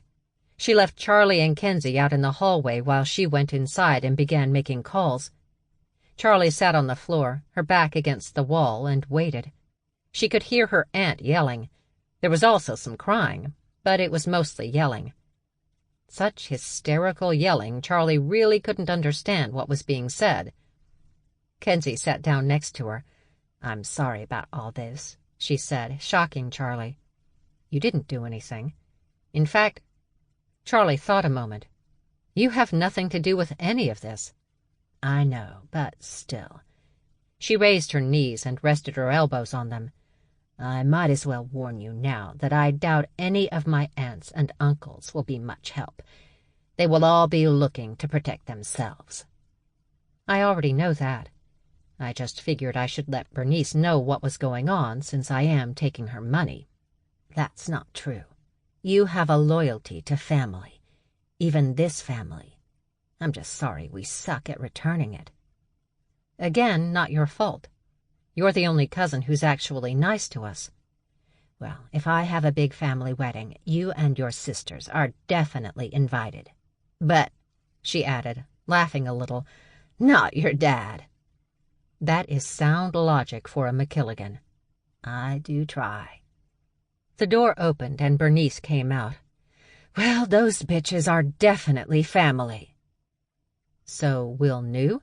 He knew of them, but they never told us because they just considered the Wera twins another one of our father's unfortunate mistakes. She gave a little sniff. Kind of like me, I guess. Anyway, Freddie probably has no idea who these women are, although I can only pray that all he did was let himself get led around by the nose rather than what he usually does. Based on what I read in that article and online, my father wouldn't have a chance with those two, which is good, because incest is the one thing I would like this family to actively avoid. Bernice looked at the phone she had clutched in her hand. There's something else about my brother's daughter, Mary. Which Mary? Charlie asked. Mary Pat? Mary Christina? Mary Cecile? No. Mary spelled M-A-I-R-I. What about her? She was doing hard time in Edinburgh prison, but she's out. She was paroled? Escaped, and the family thinks she's headed to the States. They suggested we keep our eyes open. According to Will, she's a little unstable. Uncle Will, who set his math teacher on fire when he was 8, thinks that Mary is unstable? Charlie scratched her neck. That's disturbing. Yeah. Bernice briefly closed her eyes. This just keeps getting fucking worse. Ma, Kenzie warned, your cursing is amping up, and we have to have lunch with Ron's parents today. Fuck, I forgot. Fuck, I don't want to meet with those people. Ma. All right. I need to get ready to meet them. She pointed at Charlie. I've made up my mind. You and your sisters need to get fitted. Charlie glanced at Kenzie. Fitted for what? Fitted for your bridesmaid dresses.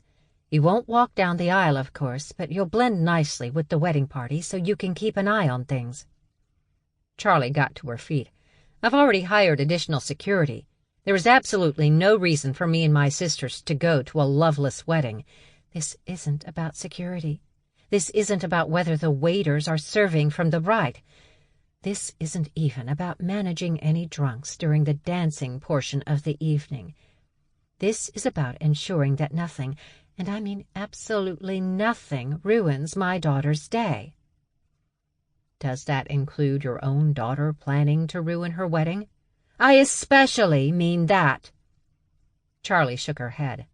Look, I get it, but there's no way I will ever get Max MacKilligan into a dress. Not now, not ever. Max spun from one side of the room to the other, letting the skirt of her dark gray dress swirl around her. Standing in front of the mirror, as two tailors tried to get the bridesmaid dresses clearly designed for much smaller honey badgers to fit her, Charlie watched her sister. I can't believe you're okay with this. Why not? I love going to weddings. You do? Absolutely. She stopped behind Charlie, looking at her in the glass. First, I break out the dance moves. Max began to dance the way she had during Charlie's prom. She'd snuck in with Dutch, and together they'd taken over the dance floor until the vice principal caught sight of the two students he continually referred to as my personal projects because I will not be broken, and forced them to leave. Then I watch everybody get liquored up. Then I start taking wallets. No. Oh, come on, I need the practice. Absolutely not.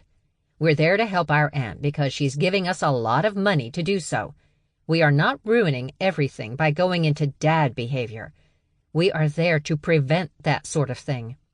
Well, where is the fun in that? You can dance, though. And since I know you'll do it anyway, you can bring Dutch. Already called him. I think he's getting fitted for a tux right now. One of the Taylors, a tough Serbian fox with no patience for what she called the idiocy of the badger, suddenly stood straight and yelled at Charlie, "I cannot work with this girl. She is crazy." "I don't like to be touched," Stevie yelled from under a table. "Can't I just give you my size? I don't want your hands on my breasts." The fox flung her arms out in frustration, her cold blue gaze on Charlie. "How about," Max suggested, "we get that giant panda to touch your breasts?" "I wouldn't mind that." Eyes wide, Charlie and Max looked at each other, then began laughing. "He's very non-threatening," Stevie insisted. "I cannot make these changes in time if I do not get help from you," the fox said, putting her arms across her chest. Still getting measured, Charlie motioned to Max and watched in the mirror as her sister walked across the room and kicked the table away from Stevie. "Out!" Max barked, grabbing Stevie by the arm and yanking her up. "Now, let the nice coyote—" "I am fox." "Who cares? Fit you for these not as horrifying as I thought they would be dresses." "These aren't bad for bridesmaid dresses, are they?" Charlie asked, studying the lines of the designer gown on her body. "Remember the bridesmaids' gowns at Sheila's wedding?" Max asked, dragging Stevie over to the wood riser and forcing her to stand on it. "The giant bow?" "Oh, God, the bow." Stevie slapped Max's arm away and growled, "Just do it." She stood ramrod straight. "Just do it and get it over with." "Like you're waiting for the firing squad," Max muttered, stepping away. The fox stepped close and, with another fox, quickly and silently began to measure a very unhappy Stevie. A knock at the door had Max twirling across the room, laughing when her skirt swirled around her legs. She opened the door and stepped out. A few seconds later, there were raised voices, and the door was flung back open. A woman who looked a little familiar stormed in, followed by Livy and Max. "What are you doing with my brother?" the woman demanded. There was silence, and Charlie realized that her baby sister didn't understand who this woman was yelling at. "Stevie, she's talking to you." Stevie's eyes opened, and she looked over her shoulder. "Oh, hi, Livy." "Hi, Stevie." Stevie frowned down at the other woman. "Are you mad at me or Max?" The woman pointed at herself. "I'm mad at you. I am mad at you." "Oh, okay." Charlie waited for her sister to say it. She wasn't disappointed. "I don't know who you are, so I don't know why you'd be mad at me." "What do you mean you don't know me? We've stayed in the same house together, traveled together." "I'm sorry. Are you a fan? Do you want an autograph?" Livy and Max looked at each other, but just as quickly turned away, and Charlie knew she couldn't catch Max's eye. It would be the undoing of her. "You know me, Stevie. I'm Tony. Jean-Louis Parker." "Are you related to Kyle?" "I'm his big sister." "The assistant?" "Assistant?" "Yeah, Kyle says his big sister is his assistant. You help with the mundane duties of his career." Livy looked like she was about to say something, but instead she just walked out of the room. Not that Charlie blamed her. She would have done the same thing in her place. "I am not Kyle's assistant," Tony responded. "I am his sister, and I want to know what you're doing with my brother." "I want to know what you're accusing my sister of," Charlie cut in, nodding at the fox now that they were done. She stepped off the riser and let them unzip and slip the dress off her. Charlie grabbed her t-shirt and pulled it on, then went for her jeans. "My brother says he's living with you guys. He's only 17. "Kyle's renting a room," Stevie said. Tugging on her sneakers, Charlie hopped around so she could focus on her sister. "Since when?" "Since this morning. He says it's impossible to work in the intolerable situation his parents have going at their rental house in Manhattan, and I totally understand that. Not everyone is like my sisters, respectful of what extraordinary people need to do to create. It sounds like Kyle's family is not like you guys at all." Shaking, Tony's hands curled into fists, and she barked, "I am not respectful of extraordinary people. she bellowed. Livy returned, sort of zooming into the room, grabbing the jackal's arm and pulling her toward the door. "This isn't acceptable," she screamed as Livy dragged her away. "He's only a kid. He's only 17. If I find out anything weird is going on between you and my baby brother—" "Done," the Serbian fox said, stepping back. "Oh." Stevie smiled at her image in the mirror. "That wasn't so bad." "Nothing is going on with you and that kid, right?" Charlie felt the need to ask. "Nope. But now we're getting rent that will cover him and his security guard, which also means we actually have extra security. It's a win-win for us." "Okay. Besides," she added, slipping out of her dress, "I love Kyle, but if I had to date that boy, I'd put a pillow over his head until he stopped moving. And that would be a great loss for art, don't you think?" Charlie nodded and told her sister, "I love your sound logic.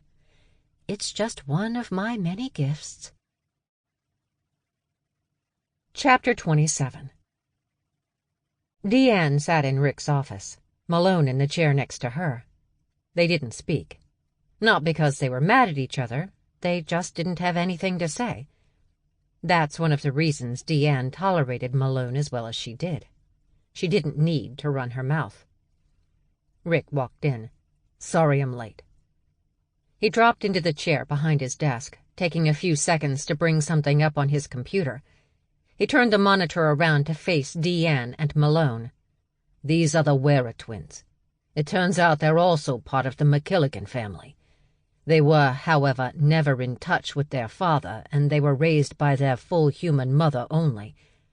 They seem to have no idea they're honey badgers, but they have joined forces with one of the younger MacKilligans, a Mary MacKilligan who is known among her own in Scotland as the Beast of Bray Willow, the honey badger village most of the MacKilligans come from.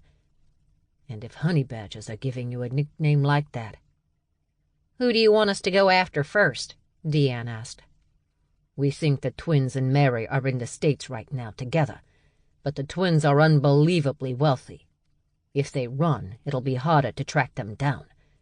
But the Beast, considering the body count she had on her when she went into prison in Scotland, I'm sure it will be easier to find her once we've got the twins under control. Although I'm hoping she doesn't do as much damage here as she did in her homeland." Rick looked at Malone. "What's Katzenhauser's direction on this?" "They're leaving it up to the group, since they don't really have an opinion on badgers. But if you want me to work with Deanne to eliminate this issue, my bosses won't care." "Should we bring those MacKilligan sisters into this?" Deanne asked. "I'm surprised you asked, Deanne." "Me too," Malone piped in. "And you were so nice about it." "I'm just asking whether we should warn them." "Excellent idea," Rick replied. "I'll take care of it. Now, anything you ladies need, please let me know. I want these twins dealt with. I know they don't know what they are, but it doesn't really matter when they've tried at least 3 times to kill or capture the MacKilligan sisters. Sadly, they've already crossed the line. They can't come back over." After the fittings, all Charlie and her sisters wanted to do was go home. But in order to keep track of Carrie, who was off that evening with her bridesmaids and some friends for her bachelorette party, it was up to Charlie and Stevie to distract her. Not hard, though, when all Charlie had to say to the bride was, "The gowns are long, so we can wear sneakers instead of heels, right?" Which led to a whole lot of hysterical yelling, while Max took Carrie's phone and set it up with a GPS app. Then she put GPS trackers into Carrie's multiple bags, which she carried with her everywhere. Once they'd done that and checked in with a weary Kenzie, they all headed back to the house in Queens. It was hot, so Charlie changed into jean shorts and a tank top before going outside. Entertaining the idea of treating Berg and his siblings with a little barbecue, Charlie went out the back kitchen door to see if a barbecue was one of the things that Tiny had in his hoarder house garage. But as she went toward the garage, she sensed something coming at her, flying at her. She only had time to turn her head as a fist slammed into her jaw, sending Charlie flipping into the middle of the yard. Her head stuck in the freezer, trying to find at least one more of those frozen honeycomb ice cream treats that Britta had turned her on to, Max didn't hear the yelling. But she heard and felt Stevie run by her. Stevie didn't run toward anything. She always ran away. But there was nothing behind her, and no bears in the house. Max closed the freezer door, and that's when she did hear the yelling. Charging outside, she came around the corner just as Stevie threw herself at the back of a female that Max recognized but couldn't believe was attacking her sister. Charlie was on the ground with 5 females over her, punching. Her sister hadn't gotten up yet, too busy trying to protect her face and side and, knowing Charlie, trying to figure out what was happening. But Max didn't need to know what was going on. She didn't care. Snarling, claws and fangs unleashing, Max crouched a bit, and feeling her anger soar through her, she moved. Berg and his siblings stepped out of the SUV. They'd been out on the island all day helping a company shore up their security. But despite all the work he'd done, his mind had been on Charlie. He couldn't stop thinking about her. Not just having sex with her, although he really wanted that. Soon. He just wanted to see her. Talk to her, see her smile, hear her laugh, watch her roll her eyes at something weird or funny her sister said. Deciding not to wait, he started down the driveway to go over to Charlie's house. But before he even reached the sidewalk, he watched a souped-up '73 Camaro tear down the street and slam to a stop, double parking in front of the Badger's house. Dutch jumped out, tore around his car, and jumped over the fence. Not liking any of this, Berg continued walking toward Charlie's place. But he'd only gone a few steps when Dutch came running back out and waved at him. Berg took off running, yelling over his shoulder, "Dag! Britta!" He didn't wait to see if his siblings were coming. He knew they would. He heard the screaming and yelling before he even reached the front gate. He charged through and ran around the side of the house. That's when he saw it. A fight. A really nasty, violent fight. Not between military-trained killers and the MacKilligan sisters either, but a bunch of angry females and the MacKilligan sisters. Even little Stevie was on the back of some redhead, screaming, small fingers trying to dig into the female's eyes. The weasel was trying his best to separate the women, but he didn't want to hurt anyone, so they were ignoring him. And the only rational person who could calm this out-of-control situation was down on the ground getting pummeled. Berg ran over and waded into the melee, trying to grab hold of one of the viciously fighting females. He didn't care which one. Dag was already next to him. He'd managed to get hold of Stevie. She was screaming and thrashing. Dag could barely hold on to her. Wondering how they would get a handle on all of this, Berg tried again to dig in and grab his Badger. But just as he caught hold of Charlie's arm, a massive roar startled him, and Dag jerked away. Britta stepped in, her shoulder hump raised high, and began swinging her arms. Much smaller females flew, tossed across the yard. Berg and Dag ducked. Once she got the women off Charlie, Britta bellowed, "That is enough!" That same bellow used to send Marines running for cover, made even generals find the closest exit. But these small women didn't seem to care. They started to come for Charlie again, but the weasel jumped between them and said, "No, Mia, no." Stevie fought her way out of Dag's arms and launched herself at the one called Mia. And instead of stopping her, Max screamed, "Get her, Stevie! Get the bitch!" That's when all the yelling began. Each set of females screaming at the other. Except for Charlie. She was getting to her feet. Berg only noticed her because she was using his leg to help herself up. He grabbed her hands and pulled. Was all Berg managed before Charlie, bloody and snarling, pushed her way past Dag and Max. She yanked Stevie away from Mia, tossing her over her shoulder and into Berg's arms. "What the fuck was that?" Charlie demanded of Mia. "What the fuck do you think that was?" Mia abruptly grabbed Dutch, pulling him in close. Still clinging to his arm, she grabbed the weasel's face with her hand, squeezing his cheeks hard. "Look what you did to his face! Look what you did! He deserved it! He betrayed my family! Then you should have come to me! I don't have to ask your permission to kick the shit out of your idiot brother." Mia shoved Charlie. "Only I can call him an idiot." "Idiot." Shove. "Idiot." Shove. "Idiot." And that led to a punch. Berg started to step in again, but Britta held him and Dag back with a raised hand. Then she caught both women by their hair. They tried to swing on her, but it was a waste of effort. She was half a foot taller than Charlie and a whole foot taller than Mia. Britta simply held them off the ground by their hair and waited. Eventually, they stopped swinging, and when they relaxed, Britta dropped them both. "Are we going to be rational now?" Britta asked calmly, her grizzly hump gone. "That psychotic bitch," Mia yelled, but still sitting on the ground, rubbing her head, "attacked our baby brother." Dutch turned red, his gaze unwilling to meet Berg's or Dag's, because he was smart enough to know they were grinning now. "How would you feel, Charlie," Mia asked, "if I attacked Max the way you attacked Dutch?" Charlie leaned forward and growled between clenched teeth, "I'd tell your parents I'm sorry for your loss." "Okay," Britta barked before the battle could begin again. "That's enough. We're done." The she-weasels began to argue that point with Britta, but she barely let them get started before she roared once more, sending birds from trees, Stevie back into the house now that her anger had subsided, and the weasels into silence. "I know you're pissed," Britta said calmly. "I'd be pissed. These are my brothers." She motioned to Berg and Dag, "and I'm very protective, so I get it. But it's over. Charlie kicked Dutch's ass. You kicked hers. We're done now."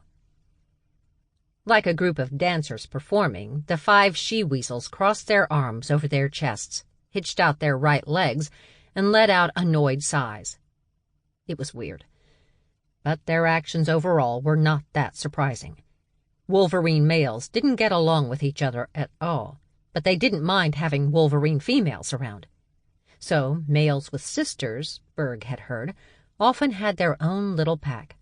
They protected each other's territories and, when necessary, fought each other's battles. Although Berg didn't think Dutch had sent his sisters into this particular battle, he'd probably been hoping to avoid it. Too bad he hadn't been able to manage that. "So," Britta pushed, "are we all calm? Rational?" The she-weasels refused to answer, and Charlie wiped the blood from her lip before announcing, "I need to bake," and storming back into the house. They stood for several long seconds in silence until Tiny suddenly loped into the yard. Looking around, he finally asked, "Did I hear something about Charlie baking?" He pulled out a piece of paper from his back pocket. "Because I've got a list here." "You didn't make anything better," Dutch told his big sister while they stood by their cars.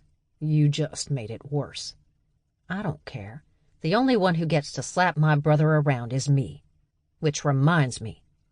Mia slapped Dutch in the back of the head. "You're working for the group? Have you lost your mind? You could get killed." "It's a good job. They respect my talents." "What talents?" "I have talents." When his sisters just stared at him, "I do." Charlie slipped the cinnamon cake into the oven and informed Tiny, "I do not bake on demand. I bake when I want to." She heard Berg and his siblings laugh. She faced them, and Berg quickly explained, "Sorry, drug humor. Our mother would get it."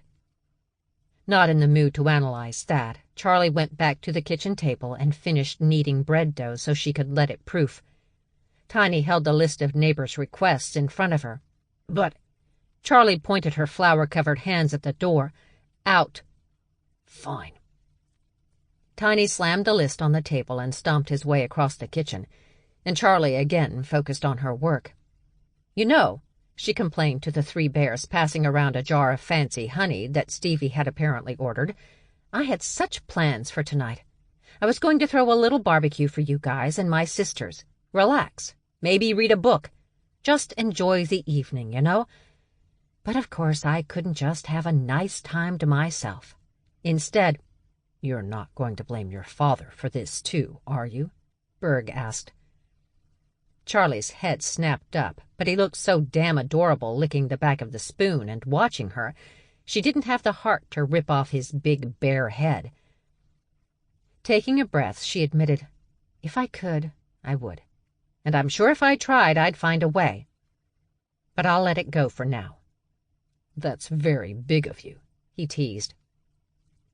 Dag was refusing to give up the honey, so Britta went to the cabinet over the refrigerator.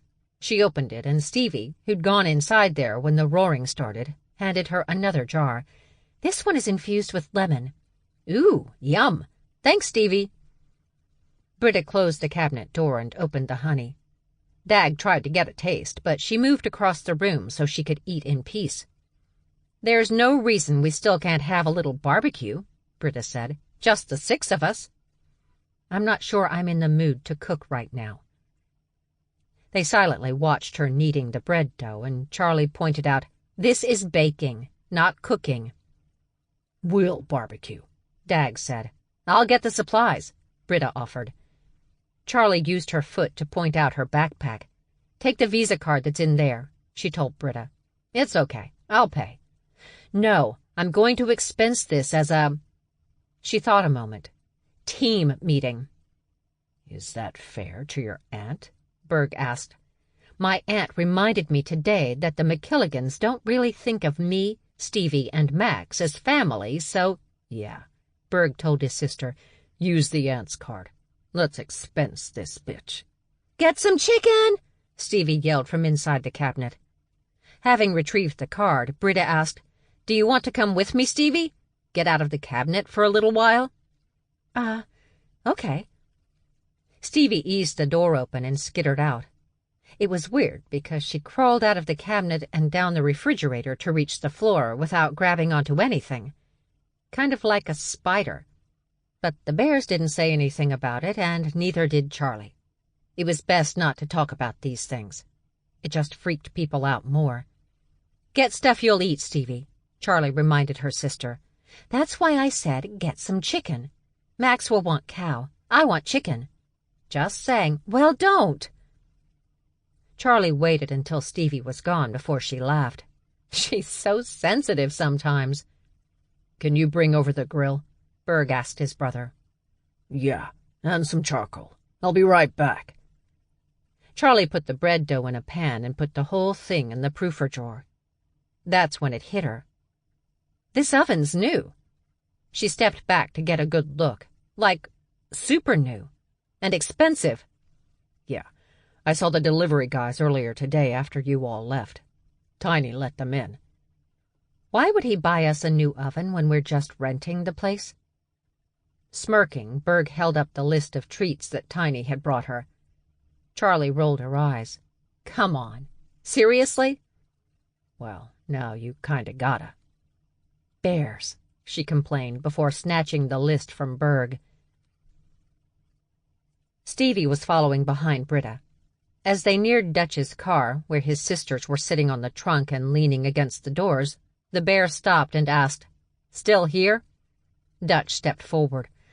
"My sisters want to apologize to—" The rest of what Dutch was about to say was drowned out by his sisters emphatically denying that they were going to apologize to anyone. Britta roared again, but before Stevie could run back into the house, she caught Stevie by the back of the neck and lifted her up so that her feet kept going, but she didn't actually move anywhere. It was a little embarrassing. "Now listen up, ladies," Britta announced. "I'm about to go out and get meat. Lots of meat. For a barbecue. And I could go ahead and pick up some elk, which I hear your kind enjoys. Or I can get just enough food for 3 bears and 3 honey badgers. Your decision. Choose wisely."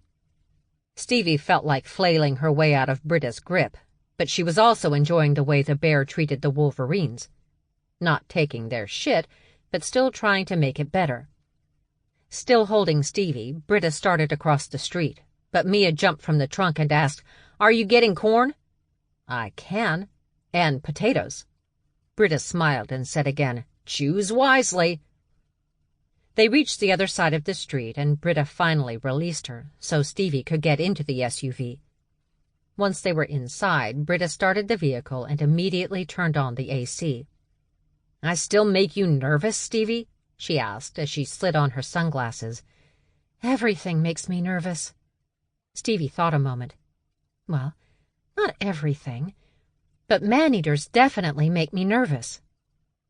"But tigers are man-eaters, and you're half tiger." Stevie stared out the front window for several seconds, ruminating on that bit of information before admitting, "Dear God, I'm terrified of myself." Chapter 28. Max didn't know when this had turned into a party.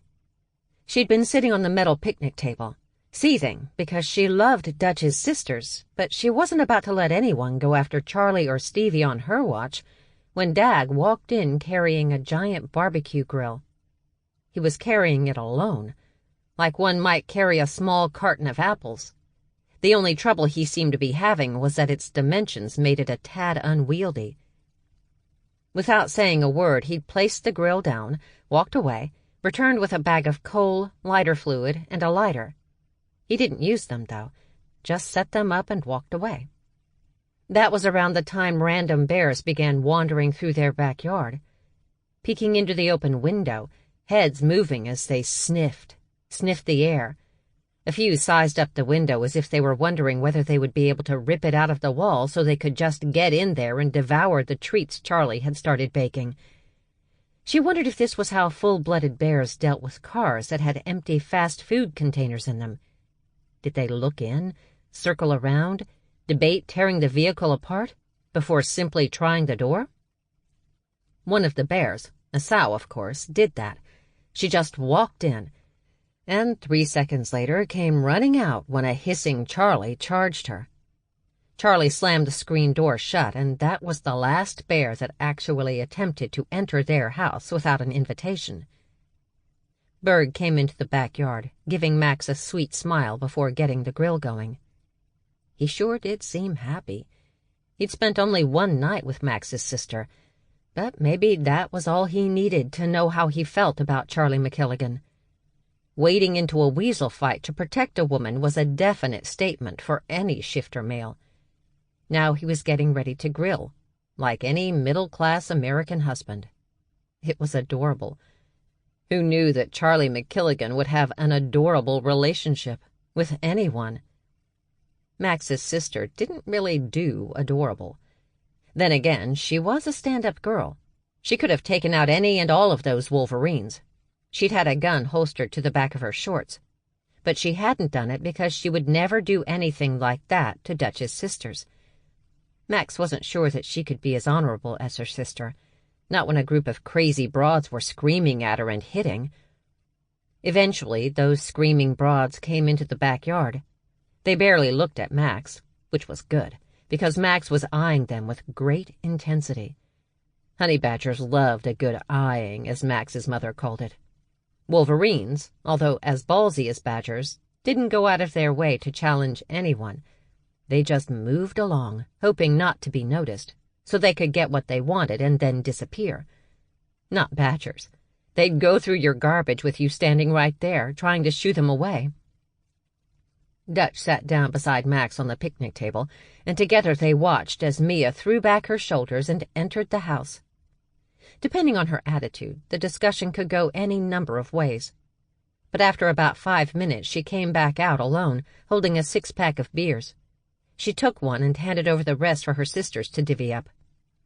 If Charlie was giving out liquor, they'd made up. Big sisters understanding each other.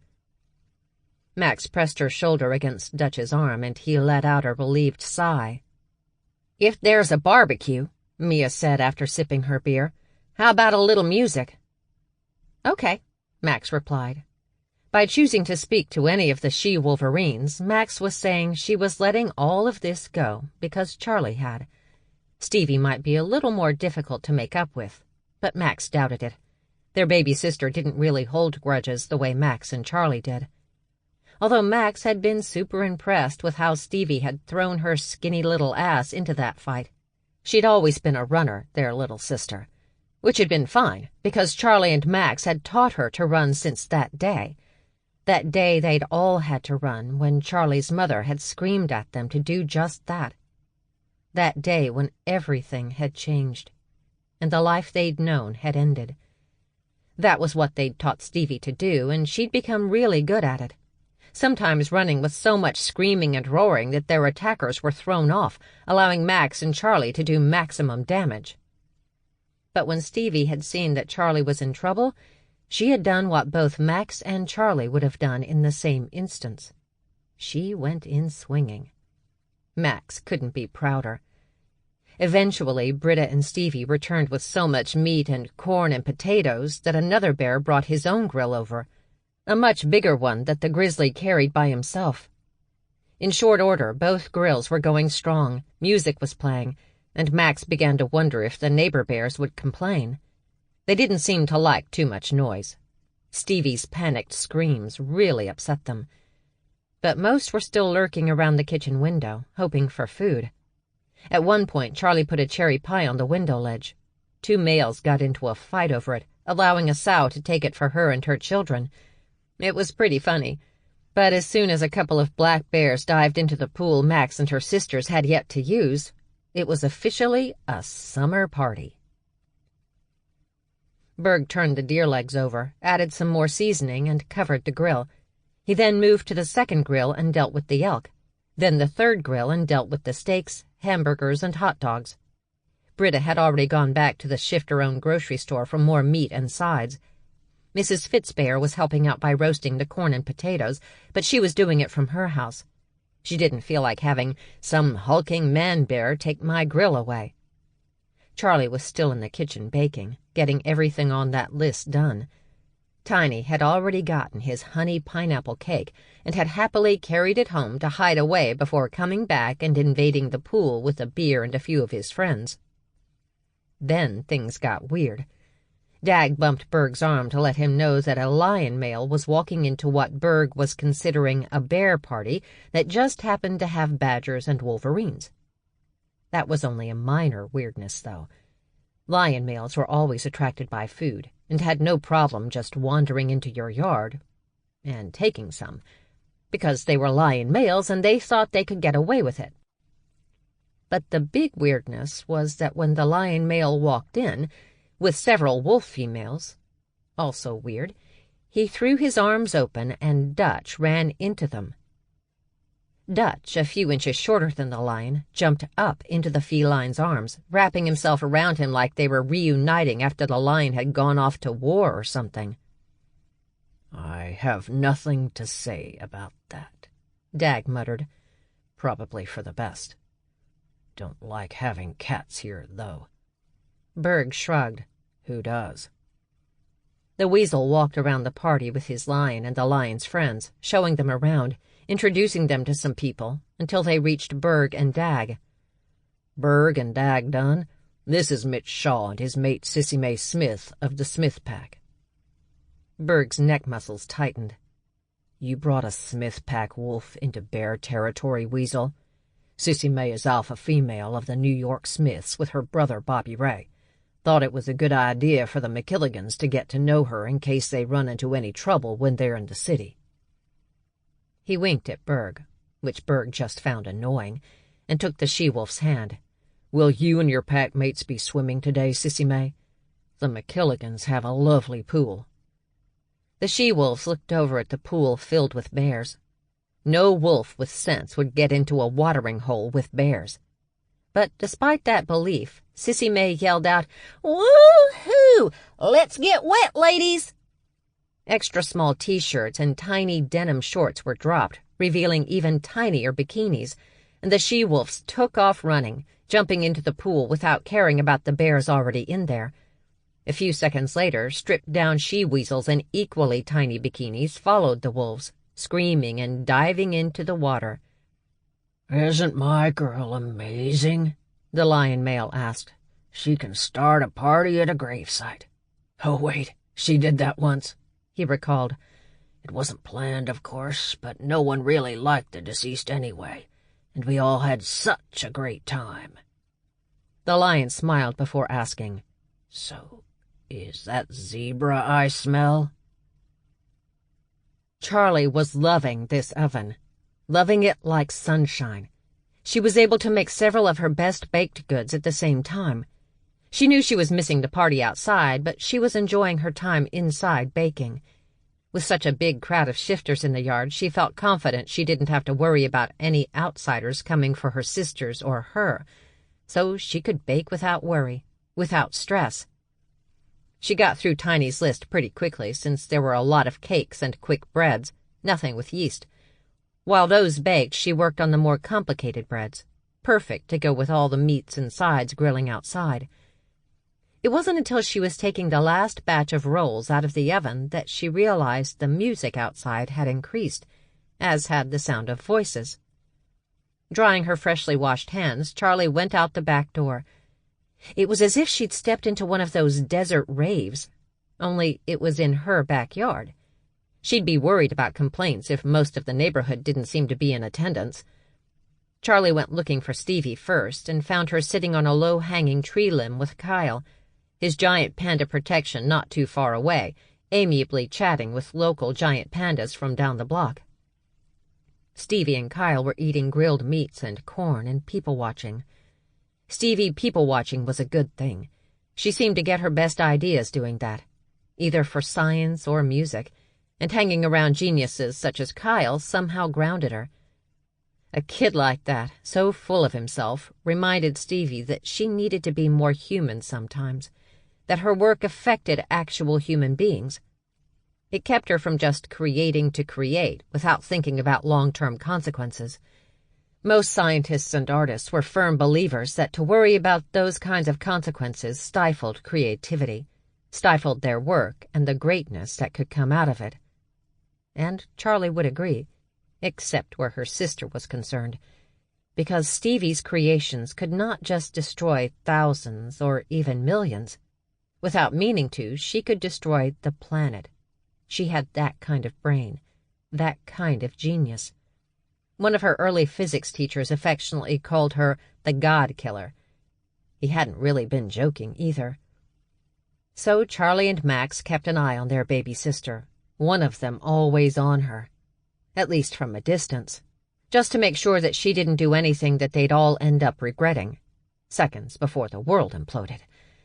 Although, as Max pointed out, at least we won't have to feel bad about failing for long, with the world ending and all. But right now, Charlie didn't have those worries, not with Stevie right in front of her, on a tree limb, laughing and chatting with Kyle, being part of the human experience and, it seemed, enjoying it. Charlie could relax, at least for a little while. Except she didn't really know what to do with it. Relaxing, that is. Not worrying. Not plotting 20 different ways out of any possible situation that might come up. Although she did have 20 different ways off this street if it was necessary, but she'd come up with those contingencies the first hour after Berg had brought her here. "Well, hi," a female voice said from beside her. Charlie looked over at the tall, dark-haired woman smiling at her. She wore a minuscule bikini top and unzipped denim jean shorts over her bikini bottoms. She held a beer and had her wet hair gathered in a loose topknot. "You must be Charlie MacKilligan," she said with a thick-as-molasses southern accent when Charlie silently stared at her. "Must I?" Charlie finally asked. "I'm Sissy Mae Smith." And she said it like Charlie was supposed to know her or something. But Charlie didn't know her. She'd never seen her before, so she said, "I don't know you." "Of course, we've never met." She suddenly leaned in and said, "But I am Sissy Mae Smith." Charlie leaned in, too, and said, "And I am Charlie MacKilligan." The woman straightened up. "I heard you're part wolf, raised by some pack in Wisconsin, I think." "Yeah. So? And you've never heard of the Smiths?" "I beat the shit out of a Smith recently. That was fun. And my grandfather told me not to date any Smiths. Of course, he also didn't want me to date any Green Bay Packers fans, which was weird, because he was born and raised in Wisconsin. He didn't want me to date any boxers, which seemed so random, and really didn't want me dating a cat person. So you'll have to forgive me if the 'don't date a Smith' speech was lost among all that." Wait, the she-wolf sized Charlie up. Which Smith did you beat up? I think Dutch called her Deanne. That was it, Deanne. You? She asked, gawking at Charlie. You beat up Deanne Smith? You? Broke her arm. Charlie smirked. Broke her friend Malone's face. Anyway, she shrugged. Hope you enjoy the party. Charlie left the she-wolf standing there, her mouth open, eyes wide and confused. Berg didn't know what to say when the lion male began the conga line, mostly because he never thought he'd see bears actually join a conga line. But there they were, bears conga-ing around Charlie's yard. "Where's Charlie?" Britta asked. He was proud that she wasn't on that conga line. Of course, she hadn't drunk that much. Sadly, Berg couldn't say that about his brother, who'd had a little too much tequila and was now dancing by as Berg and Britta watched. Pinching the bridge of his nose between thumb and forefinger, Berg asked Britta, "Could you?" She laughed. "Look, I'll take care of stuff here with Max and Stevie. Why don't you find Charlie?" "I just saw her." Berg realized that Charlie was no longer where she'd been. "Go," Britta pushed. She kissed her brother's cheek. "I'll make these bitchy weasels handle the cleanup. It's the least they can do." "If you can do that, I'll get us out of Mom's Labor Day Grateful Dead celebration barbecue this year." Britta held her hand out. "Deal." They shook on it, and Berg went off to find Charlie. He didn't have to look far, though. She was sitting on the trunk of one of the weasel cars. They really had a thing for 70s American muscle cars, drinking a beer and using her bare feet to pet his dog's back. "Hey," he said when he was close enough not to yell. She smiled at him, and he loved how happy she seemed to see him. She didn't look at people that way very often. "I've got a name for your dog. Benny." "Benny?" "He loves it. Licked my foot when I asked him." "He's weird. He likes to lick feet." I thought about other names like Atlas or Titan, but that seems so typical for a big dog. So I went with Benny, which is much better than your non-existent name. He rested his ass on the car trunk beside Charlie. But even that little bit, he barely put any weight on it, had the car dropping down as if an anvil had been placed on it. Berg cringed, embarrassed, but Charlie only laughed and handed him her beer. He took a sip, and she rested her head on his arm. "Thank you for this," she said. "For what?" "Bringing me someplace where I can leave my sisters alone for 5 minutes. It's a nice feeling." "Are you going to leave?" he abruptly asked. Charlie gazed at him. "What?" "Are you going to leave? Like soon, or, you know, ever?" "Ever? I can't tell you. Sometimes the MacKilligans leave, and sometimes we are run off. But I wasn't planning on going anywhere soon."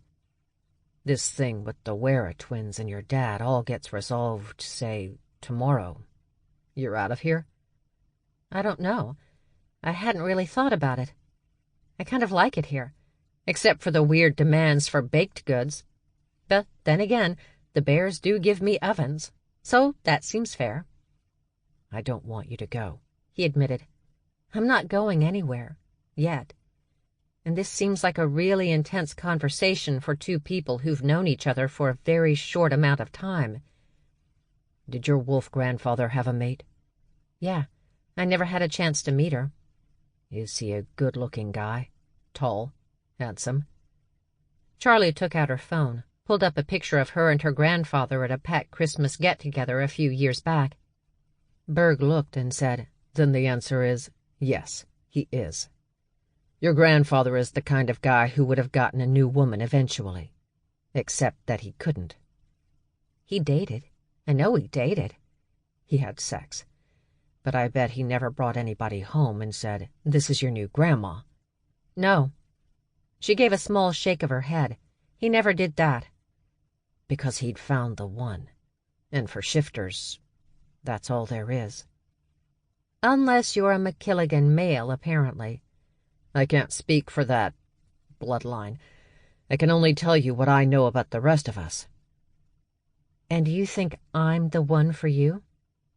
I don't know. He was lying. He already knew. But I won't be sure if you leave suddenly. If I leave, it's because I need to protect my sisters. But they seem happy here. Except Stevie's career is in Switzerland right now. She doesn't seem to be in a hurry.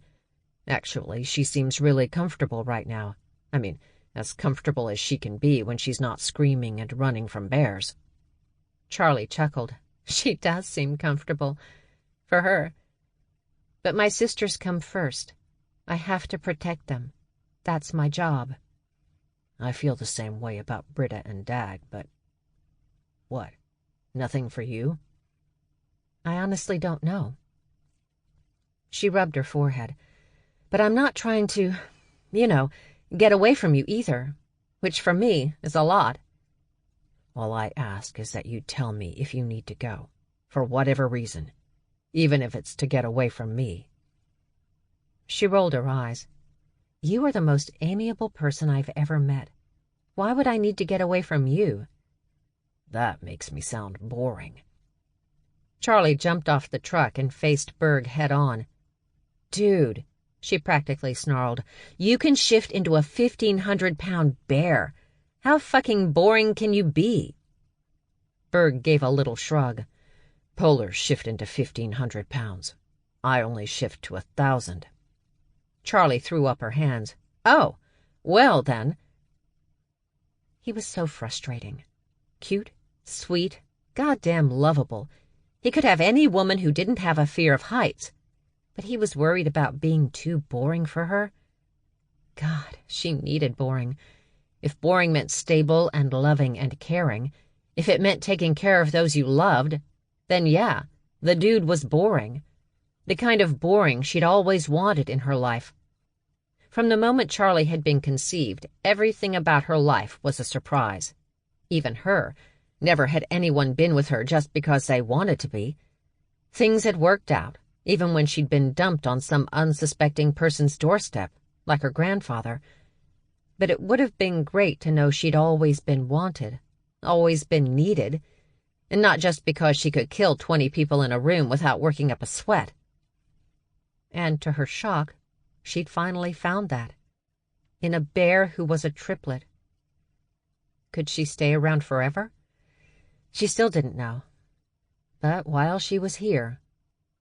Charlie moved in and kissed Berg, without warning, just grabbed him and kissed him, because she wanted to and she knew he wouldn't mind. And boy, did he not mind.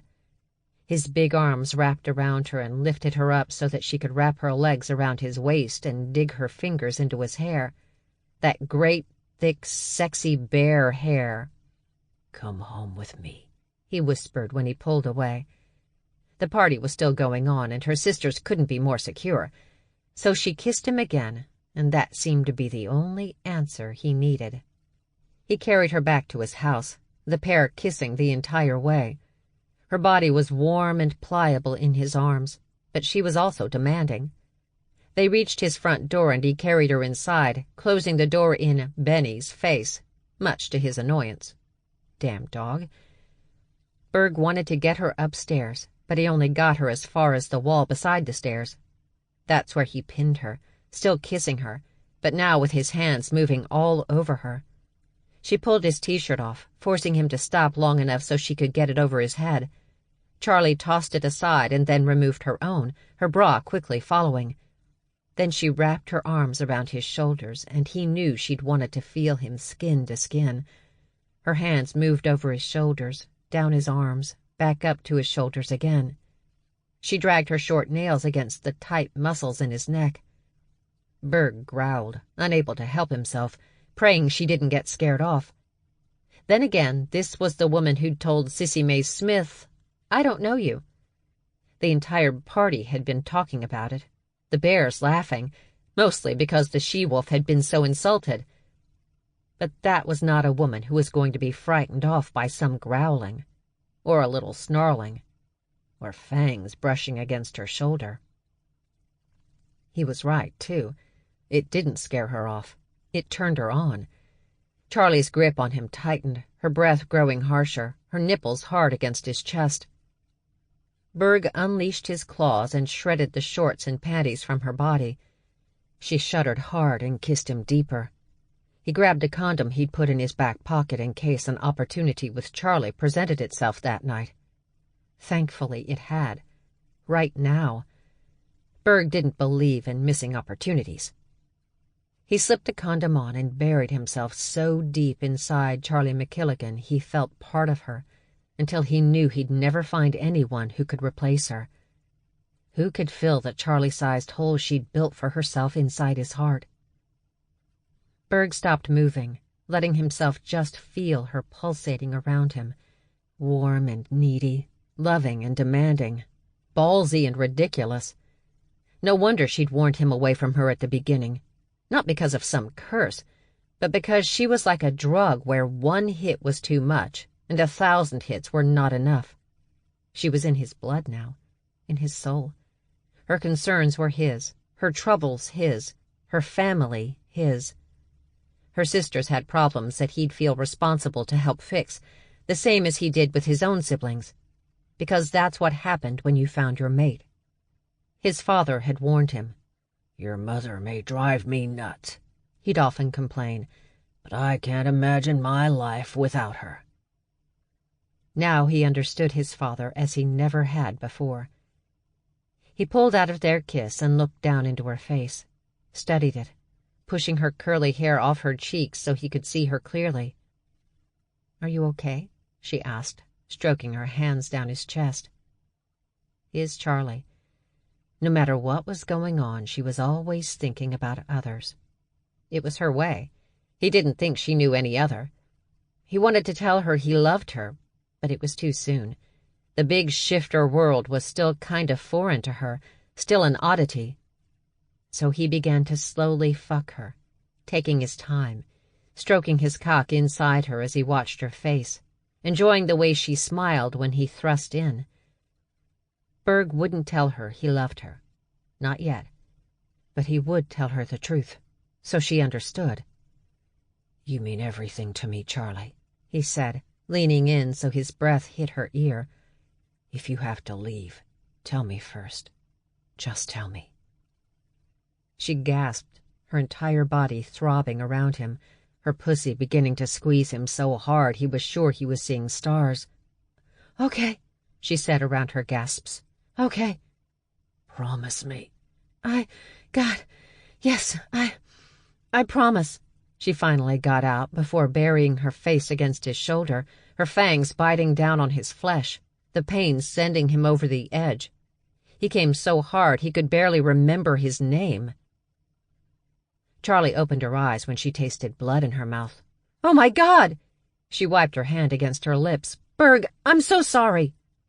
He gazed at her, eyes slowly blinking. "For what?" "I bit you." She examined the wound, wincing at the clear fang marks on his shoulder. "I broke the skin." "So?" She lifted her head. "We're not vampires, dude." "No, but we're predators. Biting's expected." He kissed her and, still inside her, kicked off his jeans and sneakers and carried her up the stairs. "We can't leave our clothes and condom wrappers just lying around your house," she warned him. "I'm guessing Britta wouldn't be okay with that. I know I wouldn't be okay with that." "You grew up with sisters. Britta, sadly for her, grew up with 2 brothers. He carried her into his bedroom, and together they fell onto the mattress. "Trust me, over the years my sister has dealt with much worse. But," he added, "don't believe her if she calls you a whore when you leave tomorrow." Charlie frowned. "Wait, what?" Chapter 29. Max tied up the last of the trash bags and tossed it on the massive pile before heading into the house. Stevie and the 17-year-old, who had been too young to drink, but weirdly didn't complain about that, had made themselves scarce as soon as the party wound down, and Britta began forcing wolverines and she-wolves to start cleaning. Not surprising. Stevie hated cleaning in general. She always expected someone else to do it for her. The luxury life of the prodigy, Max supposed. Once in the kitchen, every last morsel of Charlie's baking had disappeared along with the bears. Max found Britta pouring herself a glass of water. "Hey, Max, my brother took Charlie back to our house. I'm almost positive they're having sex, which is not a problem for me. But if I find any evidence of that outside his bedroom, I'm going to lose my shit. So can I stay the night here so he has a chance to clean up the place before I get home?" Max loved Britta. She was a 6'7" nut, but she was a hilarious nut. Max enjoyed that in any woman. "Absolutely. There are extra bedrooms down the hall, and tons of fresh bedding that suddenly appeared in the closet yesterday." "Thanks. Dag already nabbed the couch. It's for Black Bears, though," she said, "so he's all scrunched up on it." They both laughed at that until they heard it. Not Dag. He was snoring loudly in a cute drunken stupor. This sound was soft, and they'd both noticed it. Britta lifted her nose, scented the air. She pointed up. Max reached under the table and grabbed 2 .45s, tossing one to Britta. Moving quickly but silently, they went up the stairs and down the hall, stopping outside Stevie's bedroom. Britta was about to kick the door in, but Max stopped her with a raised hand. She put her forefinger to her lips. Max eased the door open. While her baby sister slept soundly in the bed, blissfully unaware, probably zonked out on her nighttime meds, their father was busy going through a pile of notebooks that had arrived earlier that day from Switzerland. He was so intent on whatever he was doing, he didn't even know that his other daughter and a goddamn bear were watching him. Biting back a snarl, Max marched into Stevie's room, wrapped her hand around her father's mouth from behind, and pressed her gun against the side of his neck. Not a sound. Not a word. She started to drag him to the door, but Britta was suddenly there, grabbing Freddie's legs and lifting them off the floor. Together they carried him out into the hallway. That's where they met a shirtless Shen. He had his own .45 out, and he was ready for whatever. Max motioned at Stevie's door. "Close it," she said low. "Then go back to bed. We've got this." Britta never expected the MacKilligan sisters' idiot father would dare come back to New York, much less his daughter's house in the middle of bear territory. But here they were. They carried the honey badger out into the yard and threw him into the garage wall.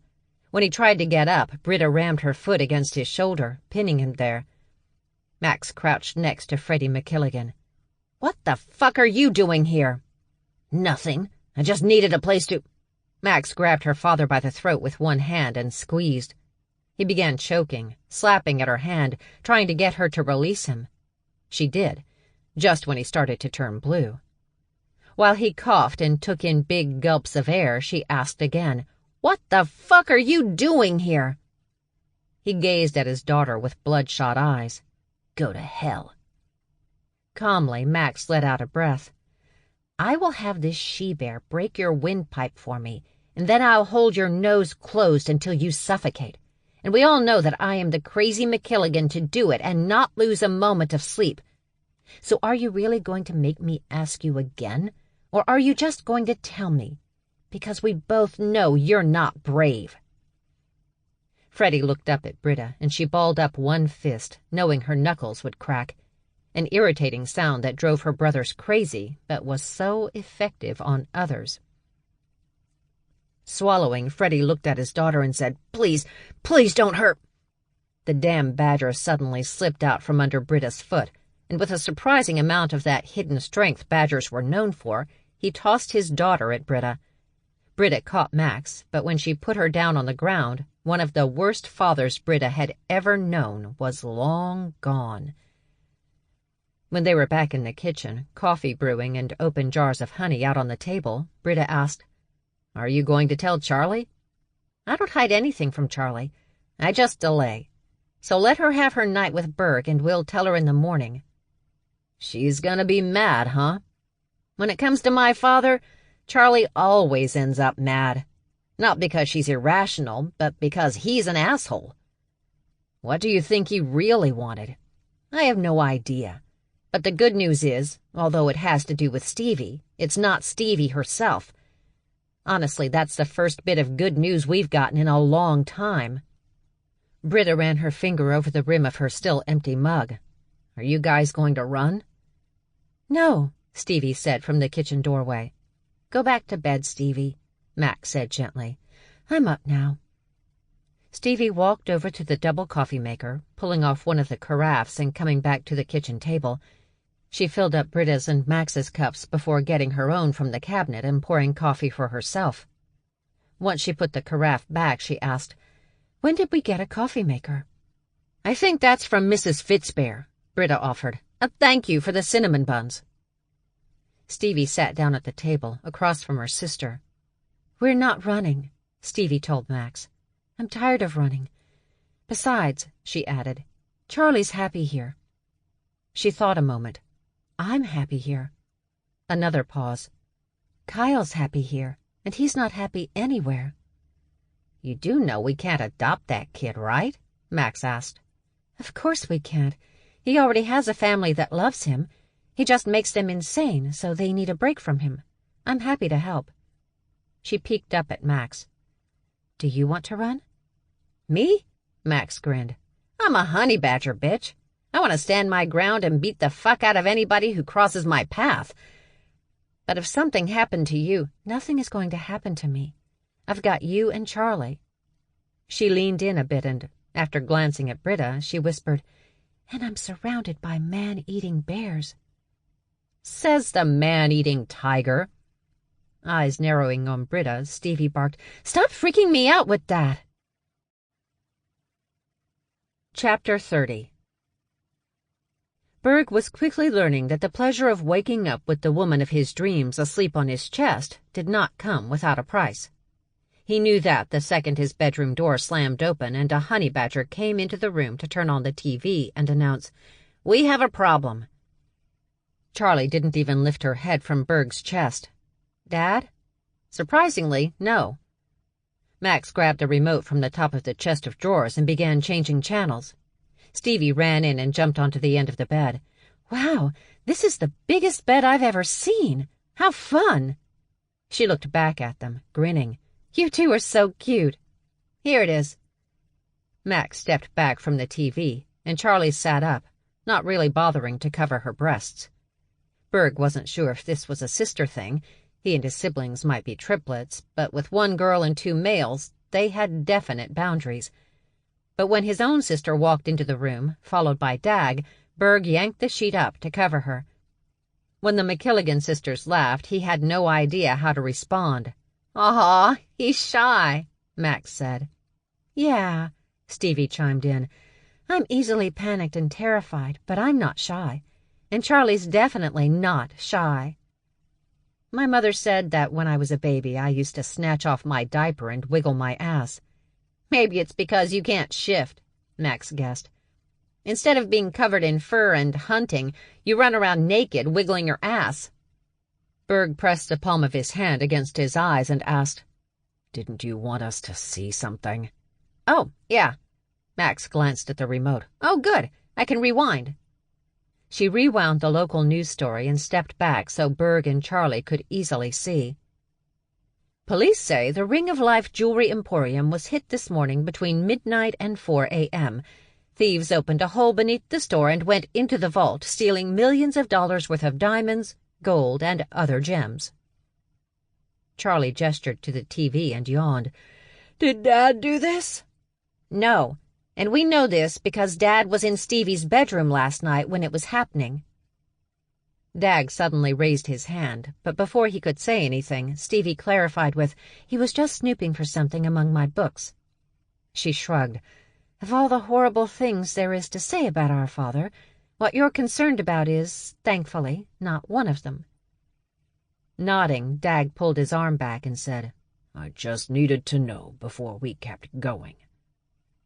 Charlie, whom Berg was starting to realize liked to talk with her hands, raised her forefinger and said, "Putting aside the issue of our father," she moved her forefinger to the right to illustrate, "what does this heist have to do with us?"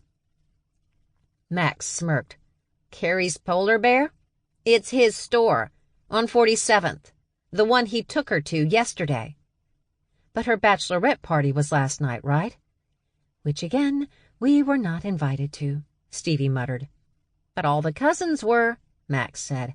All MacKilligans, all honey badgers, all thieves, Charlie finished. She wasn't having an affair with that bear. She was setting his ass up. That doesn't mean she wasn't having an affair, Max reasoned. But I doubt she was really planning to end her upcoming marriage for him. What if he knows? Stevie asked. What if he knows that she set him up? Then he'll come to ruin Carrie's wedding and demand his ship back, Max guessed. There was silence on that, and after nearly a minute, Charlie forced her eyes wide open, shook her head, and announced, "All right, we need to move. Quickly. Suddenly, this wedding day that we were originally not invited to.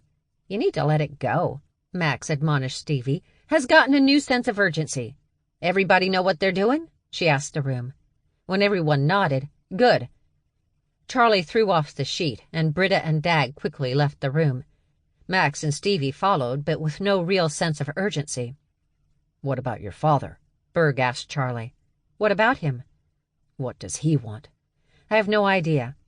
We have our money secured, under different names, and scattered over the globe in different accounts or safety deposit boxes in cash, just because of our father.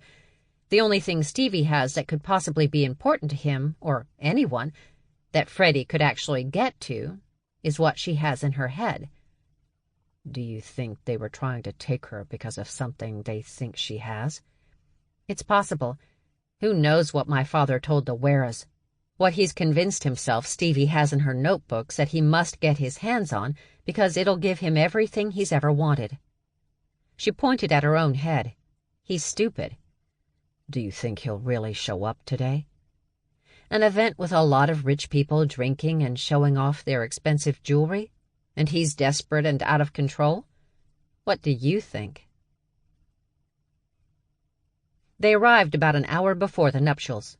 The Dunns were sent off to meet up with the security forces Bernice and her wedding planner had already arranged for, while Charlie and her sisters went to find their cousins. Before walking away, Berg grabbed Charlie's hand, smiled at her. "You look great in that dress." "Enjoy it while it lasts. I'm not big on wearing dresses. Too limiting. I may know fashion, but I do not abide by fashion." "I don't know what that means." She tugged on his hand until he leaned down a bit so she could kiss him. When she pulled away, brushing her hand against his jaw, she said, "I know you don't, and I'm learning to find that charming." Grinning wide and shaking his head, Berg followed after his siblings. Charlie caught up with her sisters by the elevators. They got in, pushed the button for the correct floor, and as soon as the doors closed, Stevie suddenly announced, "I sent my resignation to CERN." Shocked, Charlie gawked at her baby sister. "You did what?" Stevie let out a sigh. "Do I really have to say it again? Because nothing annoys me more than someone who says what, but they actually heard fine, and all they really need is a moment to gather their thoughts." Charlie shook her head and barked, "What?" "I gave my notice." "Why?" "I thought we should stay." "Where?" "Here." Charlie looked around. "In the Kingston Arms? Dude, we can't afford this." "Oh, my God!" Stevie snapped. Chuckling, Max offered, "I think, Charlie, she's talking about staying in New York. Most likely the Queen's abode we are currently living in." "Why would we do that?" Max sighed. "Gee, I don't know. Maybe because you're in love with that mountain of a man you just soul-kissed in the middle of a hotel hallway. We've never seen you do that before. Look, I appreciate that you guys are happy that I am—" She searched for the right words. "Finding romance." Max couldn't even hold back a snort, and Charlie glared at her until she looked away, something she didn't do with anyone else. "But your career," Charlie said to Stevie, "is more important than whether I get laid." "My career?" Stevie asked, stepping out of the elevator now that the doors were open. "What does CERN have to do with my career?" "I don't know," Charlie replied, glancing at an equally confused, but less caring, Max. "Everything?" Stevie's back suddenly straightened, and her chin jerked up a notch. You think that my brilliance, uh-oh, Max warned, is due to where I lay my hat? You don't wear hats, Max unhelpfully pointed out. Shut up, Stevie snapped before refocusing on Charlie. Do you? Of course not, Charlie said quickly. But I've always thought that, Max blinked when she noticed that Charlie had turned toward her. What are you looking at me for? I don't know how to help you out of this. I just assumed it was, helpful for your career. You know what helps my career? Stevie asked. Me. Not to sound smug, but it's all about me. My brilliance, my skills, my ability to think beyond the plebes of this universe. Wow, Max burst out. Hanging with Kyle has brought out an interesting side of you. Kyle is a child. He has years to realize how amazing he is. I, however, already know. Dude, you're 23. I'm 24, but that's not the point. You... Peons? Charlie suggested. Yes, peons. I love you both, and I appreciate your protection and absolutely everything you've done for me. But, Max pushed, but my career is my own. And if you think that CERN... We don't think that CERN defines you, Charlie quickly told her. I know it has not made you who you are, but I thought it was a good fit for you because you mostly got along with the staff. You got to do whatever you wanted, when you wanted, and they paid for your weird mental health facility obsession. Stevie shrugged. Bluntly, I can get that anywhere. I can get any job, anywhere I want in the universe. I've got Silicon Valley coming at me. I've got universities from all over the globe coming at me. I'm a girl and I'm smart, and I've got 2 sisters who are women of color. I'm their diversity wet dream. So I don't need to lock myself into anything. You two, however... What about us? Max asked, sounding indignant for the first time.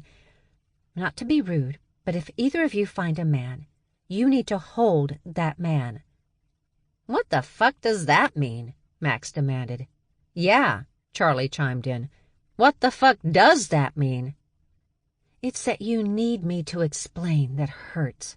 Stevie! What? Do you think just any guy would be okay with your sisters bursting into his bedroom to discuss the thievery of other family members? No, but Berg puts up with it because he loves you and he's already a triplet. He gets siblings. He'll understand if you need to take off for Norway because Dad has done... She sighed. Something stupid, and you have to fix it before one of us goes to jail for his fuck-up. He'll be okay with you having weaponry around the entire house. He won't like it, but he'll be okay with it. He won't freak out when he finds me and Max hanging out in his cabinets eating his honey. You don't like honey, Charlie pointed out. No, but I really like living in cabinets. And I have to say that my co-workers at CERN, they all thought that was a little weird. But not here. For once, do you guys realize we're not the weirdest people in the group? I mean, did you see there was a guy with a lion's mane doing the cha-cha at our party with his wolf girlfriend? And we were playing tech music at the time. Or have you noticed that Kyle has a bodyguard that eats bamboo all the time? Or perhaps you've spotted Dag in our backyard doing his full-body back scratch on that big oak tree. He was human at the time. He could have just used a back scratcher. But no. She circled her forefinger in the air to signify each of them. Not the weirdest. I say we revel in that and see what we can make of it. Max smirked.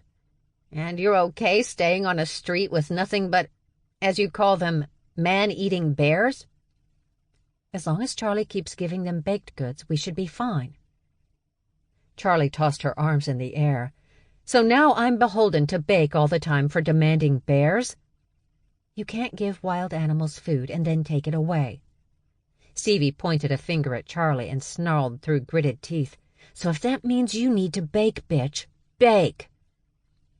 Max started to laugh, but the sound suddenly cut off and her eyes narrowed as she focused down the hall. Charlie looked over her shoulder but didn't see anything. What? I saw Dad. Charlie didn't question whether her sister had really seen their father. She knew she had. "Go," she ordered Max, then pointed at Stevie. "Tell security Dad's here. I'll talk to the bride." Stevie cringed. Good luck with that. Max ran down one hall, then another, searching for her father. She caught his scent when she started past the stairs. Her father wasn't using bear spray this time to disguise his scent. Just a cheap knockoff Paco Rabanne cologne that he'd probably picked up from a street vendor in Chinatown. Idiot. She ran into the stairwell and started up the stairs. She'd just gotten 2 floors up when she caught the scent of another honey badger behind her. Not her father, but a female. Max turned just in time to watch a steel pipe collide with her head. Deanne buried her knife into the man's side, a brutal thrust between ribs. She dropped his body and stepped over him to move around the office, examining everything. But they were gone. She knew it. Malone came out of the hangar office. "They're gone," she said, proving Deanne right. "I know. We're too late." "The jet is still here, though. They're like bazillionaires. They could have 10 jets like that one. Did you look at that thing? We are so absconding with it. Right now, you just want to drive it off the tarmac?" Malone laughed and motioned to the 2 teams they'd brought with them, one from Katzenhaus, one from the group. She motioned to the bodies. "Get this cleaned up," she ordered before coming over to Dee's side. "Now what?" "We put out the word to our contacts. Try to track the 2 bitches down." 3 bitches, Malone corrected. "The Wera twins and that honey badger." "She's our problem, too?" "It sounds like it. Word is she's rabid." "Literally?" Malone sighed. "No." "Well, don't get that tone. You weren't being clear." "What I mean is that she's like one of those tigers that sneak into a village in India and start killing everybody but not eating them. She's what we don't need out in the world representing our kind." Charlie walked into the hotel room where Carrie was about to be helped into her gown. The room was filled with flowers and bridesmaids. There was girlish giggling and open bottles of champagne. There were also 3 photographers moving around the bride while Max's cousin Livy stood off to the side. She had her own camera hanging from her shoulder, but she didn't seem too interested in taking any pictures. "Why are you here?" Charlie asked her, still holding the hotel door open. "They're paying me a shit ton of money to choose and oversee the photographers and videographer handling the wedding. This is how low I've sunk as an artist." "Don't worry, Liv. You're about to see something really interesting." The badger raised a brow just as Charlie slammed the hotel door with as much strength as she could. So hard she might have damaged the doorframe itself from the force. Everyone in the room faced her and she asked, "So which of you crazy cunts were involved in the jewelry heist last night?" Livy rubbed her nose, hiding her smile behind her hand, before she got control and motioned to the photographers and videographer to get out of the room with a wave of her finger. It took a little effort for them to pull the door back open after Charlie had closed it, though. Once they were gone, Charlie focused on the bride and her cousins again. "Well?" "What are you talking about?" Bernice asked. "Carrie had her bachelorette party last night." "Nope. She went a-stealin' last night." Kenzie dropped the wedding dress to the floor and demanded, "Is that why you kept giving me that black mamba-infused vodka last night? So that I'd pass out?" "It's not like you would have come with us," Carrie explained to her sister. "You're such a drag about everything." "Wait." Bernice peered at her youngest daughter. "You mean this is true?" "Did you really think all we would do was go see a bunch of strippers and drink? What are we, full human?" "You insolent little—" "The heist isn't the big problem," Charlie cut in. "It's who she stole from." "Why? Who did she steal from?" "You going to tell her?" Charlie pushed her cousin. "You're doing such a nice job and all." "The polar bear. He wasn't her boyfriend. He was her mark." "You thought he was my boyfriend?" Carrie sneered. "I'm about to marry Ronald P. Farmington IV. Do you think I'd really risk that for a bear?" Charlie looked at Livy, and at that point her sister's cousin just laughed out loud. "The bear you're talking about," Charlie explained, "is a dangerous scumbag, a loan shark, a mobster. If you think he won't figure out, I already sent him an I love you text this morning, and by tomorrow I'll be on my honeymoon, so—" Bernice had her hands wrapped around her daughter's neck, attempting to wring the life from her. Charlie watched impassively as the cousins and Carrie's sisters tried to pry Carrie's mother off her throat. When they finally pinned Bernice to a chair, she screamed, "You are the worst daughter ever!" "It was a flawless heist. The cops will have nothing." "The cops are the least of your worries," Charlie told Carrie. "I mean, does your husband even know you're a criminal?" "How can I be a criminal," Carrie asked, "when I've never been caught?" Bernice was almost out of the chair again, but one of the huskier cousins literally sat on her to keep her down. "Anyway," Charlie continued, "the additional security I employed is already on it. But there are a lot of exits and entrances in this hotel, and he is a shifter, so regular hotel security won't notice a polar bear the way they would if we were talking about a full human. And there's one other thing. Max saw Freddie about 2 minutes ago." Bernice shoved her niece off her lap, tossing her across the room, and stood. "What?" she exploded. "Max is already on it, and so is the additional security. If you need to," Bernice said, pointing at Charlie, "you have my permission to kill him." "Good to know. Anyway, I strongly suggest we get these nuptials going as quickly as possible. And I also strongly suggest that after the I-do's are said, cousin," she looked directly at Carrie, "you drag that new husband of yours off to a closet somewhere and fuck his brains out. It'll be harder for him to annul this sham of a marriage if you've already fucked after the ceremony." She spread her arms out. "Are we all clear? Great." She winked at Livy and walked out, leaving a room full of screaming honey badgers throwing expensive glass things around in her wake. As Charlie moved down the hall, she heard the room door open and looked over her shoulder to see Livy sticking her head out, her team of photographers standing by. "Charlie," she called out. "Yeah?" Livy smiled, tears in her eyes.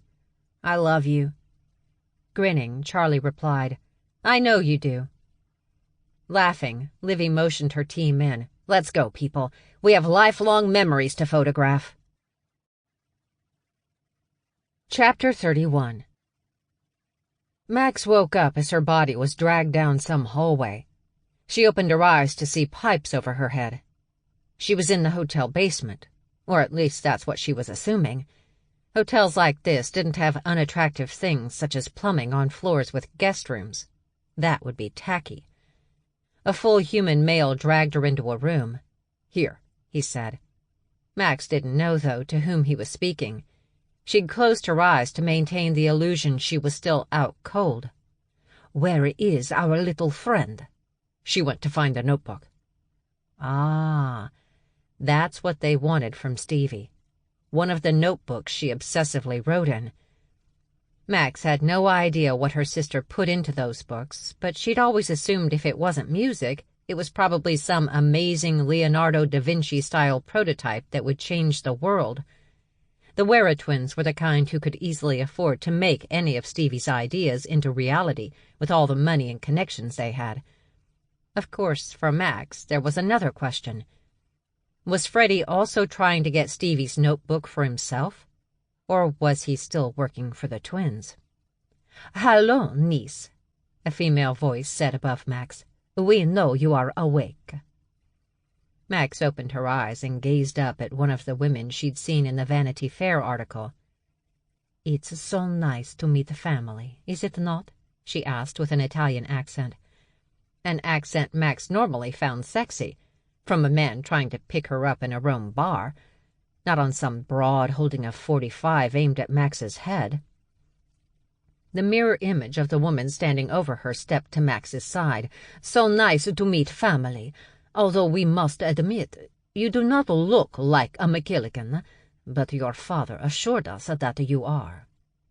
"Your father," said the other, "has been so helpful. He just can't do enough for us. He specifically told us to take you. He said, what was it, Rena? He said to take the Chinese one, Tina. That would keep the others from doing something stupid.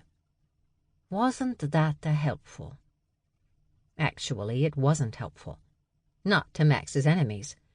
Unlike her sisters, anxiety and reason did not rule Max MacKilligan. Insanity did. And her father knew that. For once, he'd done something right. My sisters would never put me at risk, Max admitted. That's kind of my job. The one crouching over her, the one who was probably Rena, narrowed her eyes on Max. Max smiled. Grinned, really. A big, wide one. Then she unleashed her claws, reached up, and slashed Rena across the face from her jaw to her forehead. Screaming, Rena fell to the floor, and Max rolled backward until she was able to get to her feet. Tina fired her weapon, and Max turned. The bullets rammed her in the back, 2 hitting close to her spine. But because they didn't actually touch it, she was able to grab the male who rushed into the room, his gun drawn. Max caught his wrist and twisted until she broke it. She yanked him close, using his body to protect her from more bullets, letting her aunt shoot her gun dry. When she went to reload, Max threw the now-dead male across the room, knocking her aunt to the ground. The other twin sat on the floor, screaming and crying, blood pouring, flesh hanging off her skull. But Tina struggled up from under her body. "Kill her!" Rena ordered her sister in Italian, an Italian phrase Max had learned long ago. "Kill the bitch!" Max raised her blood-drenched claws and unleashed her fangs. She jerked her entire body forward and hissed. Tina, without thought, hissed back, and her claws suddenly burst from her fingers. Fangs dropped from her gums. Shocked, she and her twin gazed at the abrupt change in, well, everything.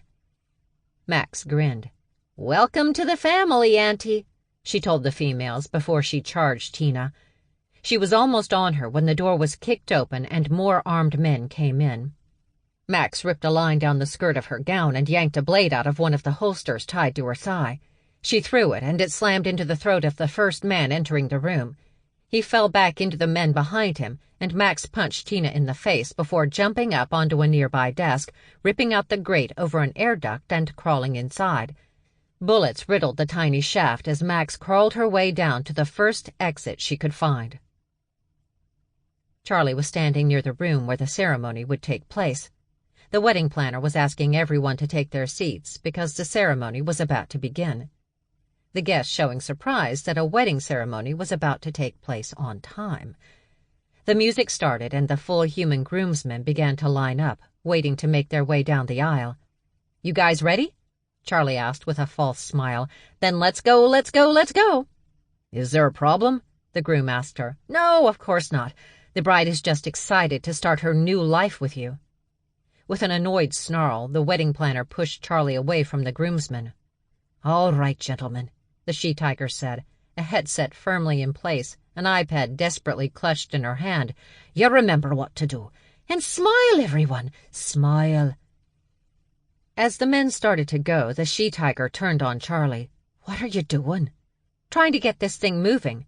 It's a wedding, not a business meeting." "You can't be in that much denial."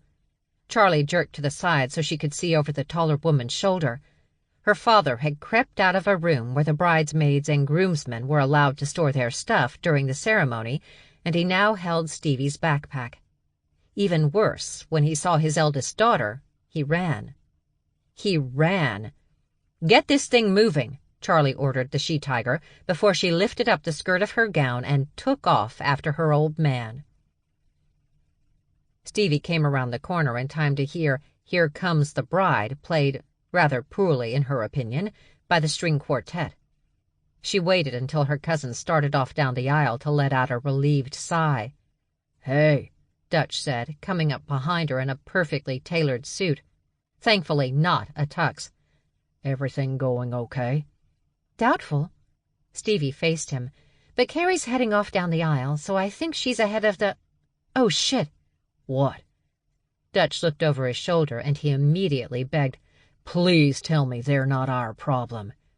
They're our problem. There were 10 of them. 10 polar bears. A few 7, others maybe 8 feet tall. And all Stevie wanted to do was run. She wanted to run and never look back. But she couldn't. She'd made a commitment, and she didn't have time to dash off a letter of resignation to her sisters. Look, Dutch said, I'll distract them. You go and get the grizzlies. They'll just squeeze you until you pop like a zit. Stevie motioned to the wedding planner to close the doors leading into the wedding venue. And once she heard those doors close, Stevie grabbed the gun she knew Dutch had holstered under his jacket. Even better, it already had a silencer on it. She aimed and shot Damian Miller 5 times in the chest, which did nothing really, except redirect his focus from finding the honey badger who'd ripped him off to destroying the honey badger who'd fucked up his nice white English suit. The bear roared, and Stevie tossed the gun back to a stunned Dutch. "Run!" she told Max's best friend. "Run away!" Then that's exactly what she did. Charlie caught up to her father near the lobby and threw herself at him, landing on his back and taking them both down to the ground. They rolled right into the middle of people trying to walk to the nearby stores or to the elevators, but Charlie didn't care. Grabbing her father by the hair, she yanked him onto his back and straddled his chest. She had just leaned in to start asking him questions when she felt she was being watched. She looked up to see Bo Novikov standing over her with one child on his shoulders, another in his arms. Beside him was a tall black woman holding onto a baby. "Seriously, though," Novikov said, "I can teach you and your sister to skate. That's, like, the easiest part." "What?" "Hockey. I can teach you to play hockey." Charlie started to say something, but her father was trying to get out from under her. She punched the idiot in the face 3 times before looking back up at Novikov. "Can this wait?" "Well, you're not getting any younger." "Oh," the woman said. "Later. You can talk to her later." "Whatever." He sighed, walked off.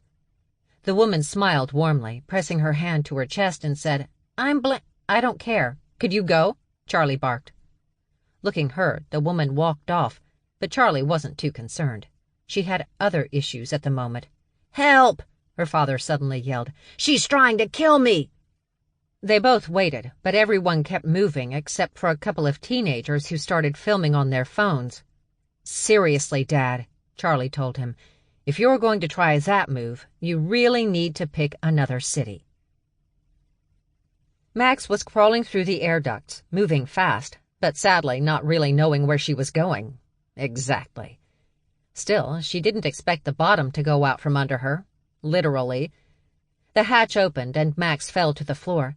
She turned over, swinging her fists, her eyes closed. But when she didn't actually hit anything, she looked up and saw Dutch and Stevie. "Told you I smelled her," Dutch told Stevie proudly. "That's just weird," Stevie replied. "I'd appreciate you not saying something like that to me ever again." Dutch held his hand out, and Max reached to grab it, but then Dutch was gone, picked up and flung across the room by Carrie's polar bear dupe. He reached down for Max, but she grabbed another knife from her holster and slashed. The bear roared, his severed thumb hitting Stevie in the head before bouncing across the room. Another polar grabbed Max from behind, but Stevie unleashed her ridiculously sized claws and slashed, tearing a massive amount of flesh and muscle from a shoulder. That bear roared in pain and dropped Max. Now on her feet, Max used her elbow to push her sister toward another door, since her claws were still out, and together they ran, the bears right behind them. Charlie's father was turning blue by the time Berg was able to pry her hands from around his throat, and Dag was able to yank her off. Freddie rolled to his knees, coughing and taking in big gulps of air. It was quite dramatic, until he suddenly grabbed Stevie's pink and burgundy backpack and tried to make a run for it. But Britta caught him around the neck Charlie had tried to wring and dragged him away from the lobby. Berg took a cursing and hissing Charlie from a terrified Dag, and they followed Britta down the hallway. They moved into a room that wasn't near the wedding festivities and carried the 2 MacKilligans inside. Dag kicked the door closed, and Britta pressed her .45 under Freddie's chin.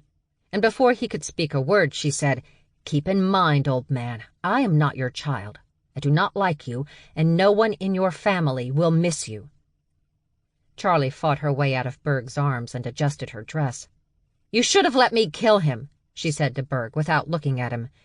"You were being filmed. I'm pretty sure that's one of those situations you can't MacKilligan your way out of." Charlie took in a breath, let it out.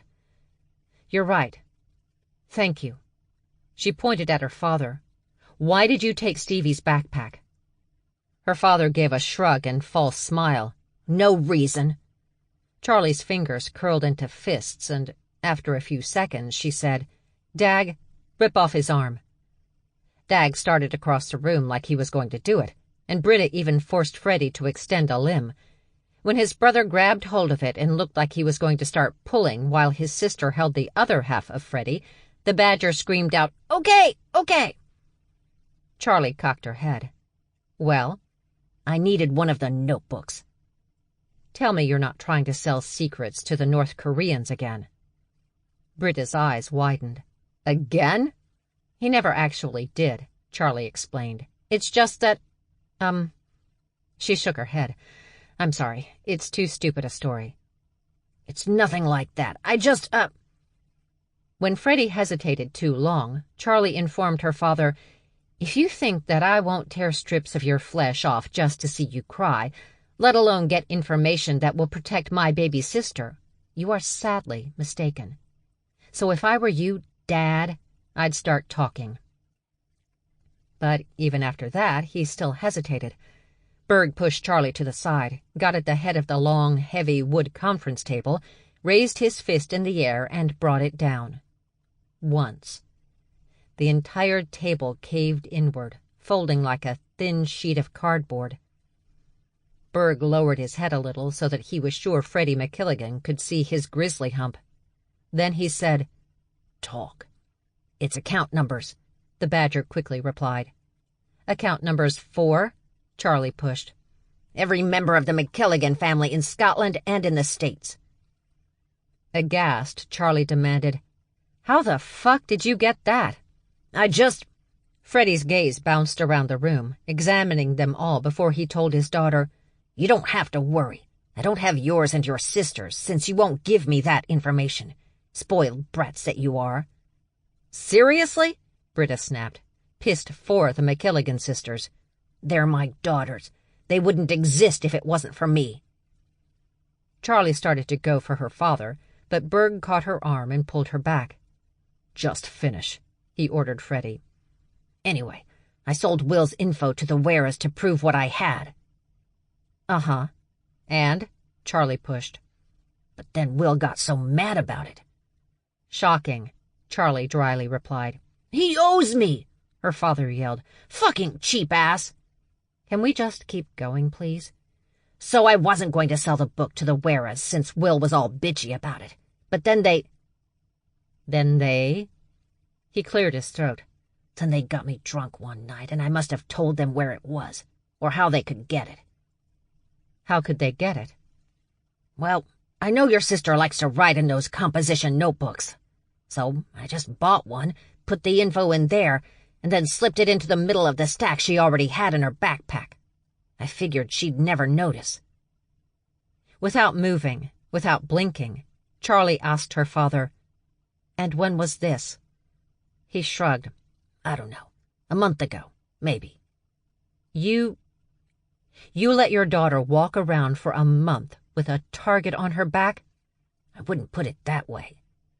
Her voice tight, Charlie asked, "And how would you put it?" Well, I guess kind of that way. But," he quickly added, "I knew my little Stevie wouldn't mind." The problem wasn't Freddie's little Stevie. It was Freddie's extremely upset Charlie. Body so tense that every vein bulged, Charlie reached down and grabbed one side of the table that Berg had broken in half. Britta and Dag, eyes wide, immediately dove out of the way as that table half flew across the room and rammed into Freddie MacKilligan, battering him into the wall, When the table hit the floor, a brutalized and unconscious Freddie fell on top of it. Calm again, Charlie went over to her father's side and grabbed her sister's backpack. She dumped everything on the floor and quickly pulled out the notebooks. She handed a couple to Britta, Berg, and Dag. She took the rest. In silence, they all quickly flipped through the pages until Britta said, "All I see are notes for things that I'm not sure are physically possible to make in today's world." "These are all music and drawings," Dag said. When Charlie looked at him, Berg just shook his head. "Someone else must have taken it." "Who?" Charlie thought a moment, but when she suddenly closed her eyes and whispered, "Fuck," he knew they were in trouble. "Come on then, aunties," Mary said as she pulled the Wera twins up, tucking the notebook the two women wanted into the pack before strapping it to her shoulders. "Let's get you out of here." "My face!" one of them sobbed. "Look what that bitch did to my face!" Mary understood why her cousin had done it, though. She'd wanted to do something similar, just so she could tell the two bitches apart. "It's all right. No need to worry. You'll be better in no time. Plastic surgeons can do wonders these days," she lied. Those weren't just scratches. Her cousin had dug down deep with her claws. To bone. Those were scars that would last, even for shifters. She led them to the door, stepping over the bodies of the men she'd been forced to kill. Her cousin had only taken out one. Mary had killed the others because they'd seen too much. She'd walked in when they were talking about claws and fangs. Not a good scenario in her estimation. Best to quiet them all. So she had. She'd killed every man and hadn't even worked up a sweat. Full humans were almost too easy. "Let's get you someplace safe, aunties. And then," she said as she helped them out, "we'll have a nice, long talk about family and how we're different from the other boys and girls." They led the bears as far away from the wedding as they could, but when they turned to make sure they were all back there, Stevie realized that only Miller's polar friends had been chasing them. Miller was gone. "Max!" Max stopped and turned, quickly realizing the issue. They were at a dead end, with the bears only a few feet away from them. One of them threw his arms wide and asked, "So what are you gonna do now?" Max reached under the slit in her dress and pulled out 2 blades. She started toward the men, but Stevie yanked her back. "No, why not?" Max snapped. "It's wrong." "And what? You think they were going to be nice to us?" "We don't know if they were going to kill us, though, right?" she asked the men, but they just seemed sadly confused by the situation. "Look at them. You can't just kill them." "And I still say, why not?" "What about the bodies?" Now Max was getting frustrated. "What about them?" "We can't just leave them here. The cops will come. It'll ruin the wedding." "The wedding?" "Look, we want to stay in New York, right? So Charlie can have a chance at what some consider normalcy. Then we can't leave bodies just lying around everywhere." "So what do you suggest?" Stevie studied the hallway they were in, her mind calculating every bit of space, noting anything within arm's length, taking into account every defect in the design and architecture before evaluating those things within 3 dimensions inside her mind. When she was done, she took one of Max's blades, walked over to the wall on the right, found the patch she wanted, and stabbed it with the knife. There was a moment of silence before the wall began to crack.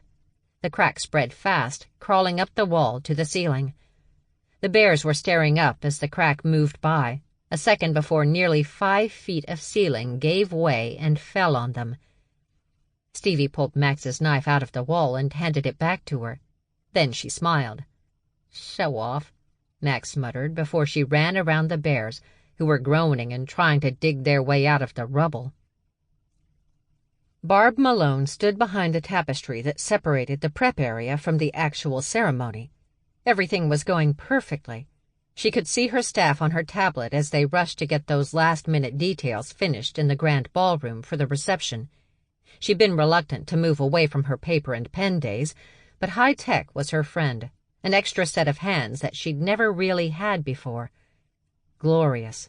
Just glorious. "We are winding down here," she said very softly into her mic. "You have T minus 5 minutes before the ceremony is over. Be ready. Be smiling." To her delight, she heard that the cake had arrived, and it was perfect. The cake always worried her. If that thing was damaged during transport, a bride would forever say her wedding was ruined by the cake disaster. So Barb only worked with certain bakers and bakeries. She wouldn't tolerate mistakes. Not now, not ever. She was about to move back to the front of the room when she saw a polar bear come in through one of the doors and start moving toward the ceremony. Barb quickly and quietly moved across the floor until she stood in front of the man. Why was blood on him? She shook her head. No time for those kind of questions. "I'm sorry, sir," she whispered, "but you can't be back here." He tried to push her out of the way, but Barb Malone was a Siberian tiger. You didn't push her anywhere. She unleashed her fangs, and he started to roar. A roar that would travel. But then 2 of the bride's cousins were suddenly there, throwing themselves onto the back of the bear, trying to stop him and, thankfully, distracting the polar from roaring. Unfortunately for the 2 cousins, they were honey badgers. Honey badgers on a polar bear? Seriously? "This wouldn't be so bad if I could use my knife," one cousin complained. Too loudly. "I said no," the other barked back. "Keep quiet," Barb ordered. A muffled scream startled Barb, but a wolverine landing on the bear's back startled her more. What the unholy fuck was happening? "Dutch, get him!" one cousin squealed. "I'm trying." Charlie couldn't find any sign of the Wera twins or Mary, and she really didn't have time to look. She had to check on the damn wedding. She eased the door open and slid into the back with the Dunn triplets behind her. She just let out a relieved breath, seeing the bride and groom about to take their vows, when she noticed the tapestry in the background was moving. Then she heard a squeak. She knew only one shifter who ever squeaked like that. Stevie. She motioned to Berg to keep a lookout for trouble before lifting her skirt and moving around the perimeter of the room until she reached the tapestry and disappeared behind it. Charlie was trying to be quiet, but she gasped when she saw Stevie and Max hanging onto a polar bear wearing a blood-soaked white suit and desperate to shake them off. Coming around to the front was Dutch. He grabbed the bear around the waist and was using all of his brawny weasel strength to try to take the bear down to the ground. But Miller wasn't having any of it. Charlie ran toward the bear just as he opened his mouth to roar. She slapped her hand over his face and started pushing him back with Dutch. "Get him out of here!" the she-tiger wedding planner whisper yelled at them. The bear tried to go forward again, ready to ruin everything for a couple Charlie really could not give 2 shits about. But still, she'd been paid to prevent something like this from happening. Sadly, she still felt a sense of commitment. But just when the bear managed to get within inches of the tapestry, his hand reaching down to pull it off and reveal all of this to the rich, full humans about to marry into this insanity, a big hand caught hold of the polar bear's wrist and yanked him back. Max and Stevie were quickly removed from the polar's back, and Dag wrapped his arms around the polar, slapping his hand over Miller's mouth. Then there was Britta.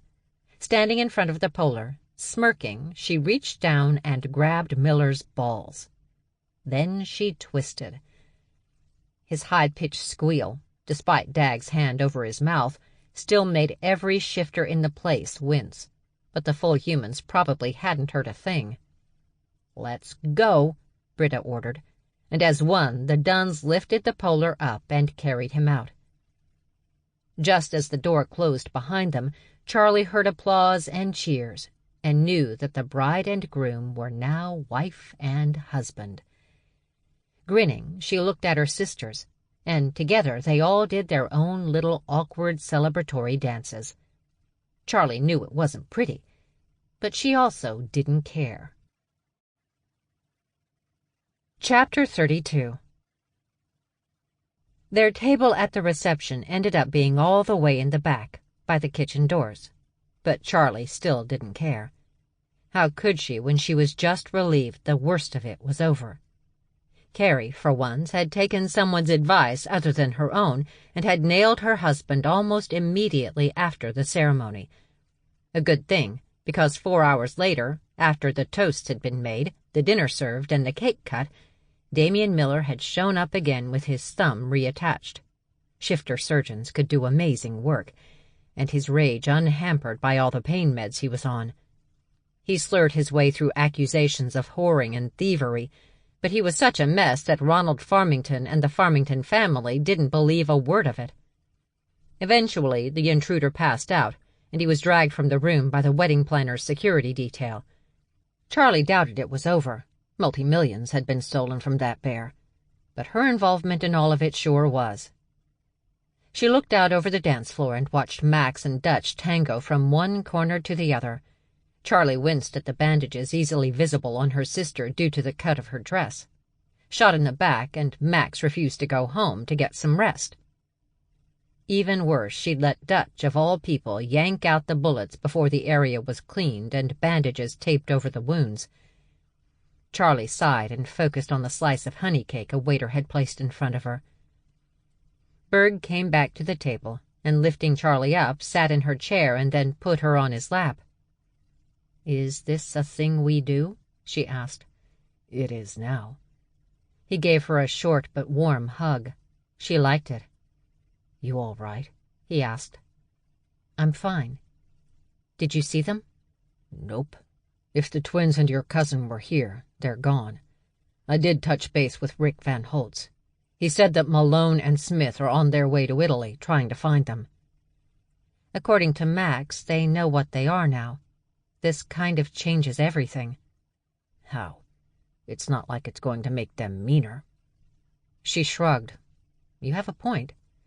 "Oh, and your father disappeared." "Of course he did." She rolled her eyes. Whatever. Although she still wondered how the old bastard had gotten everyone's bank account information. Even worse, he hadn't bragged about how he'd done it. He bragged about everything, which meant he was hiding something big, or disastrous. And that worried her more than anything. Dutch and Max tangoed over to them, and Max dipped Dutch so that his head was almost in Charlie's lap. "Still hate me?" Dutch asked. "Forever and ever." "What's wrong?" Max asked before bringing Dutch up and twirling him away. She dropped into a seat and motioned to one of the waitstaff. She pointed at each of them and asked, "Beer? Beer? Beer? Beer?" "4 beers," she told the waiter. Once the waiter was gone, Max asked, "So what's up?" "Dad's gone." "Of course he is. Although I have to admit I was impressed you threw half a table at him." "It was awesome," Berg said, burying his nose against the back of Charlie's neck. "He just made me so mad." "I understand that," Berg said, squeezing Charlie a little tighter. "There is something about your father that just makes you want to punch him." Bernice stopped by on her way to more drunken schmoozing, repeatedly pointing her finger at Charlie before telling her, "Nice job, pretty girl." "Thank you. Can I pay you tonight?" Charlie insisted. "You promised. The rest of the money tonight, including the bonus." Bernice quickly held up her hands, but stumbled a little in the process. "Not a problem. My husband has the cash. I'll send him up to get it for you." When she'd walked away, Berg asked, "You going to tell her about the account numbers situation?" "After we get paid, I'll tell her and Will. Not before. Especially since we don't know how much longer she'll have access to ready cash," Max muttered, smirking at Dutch.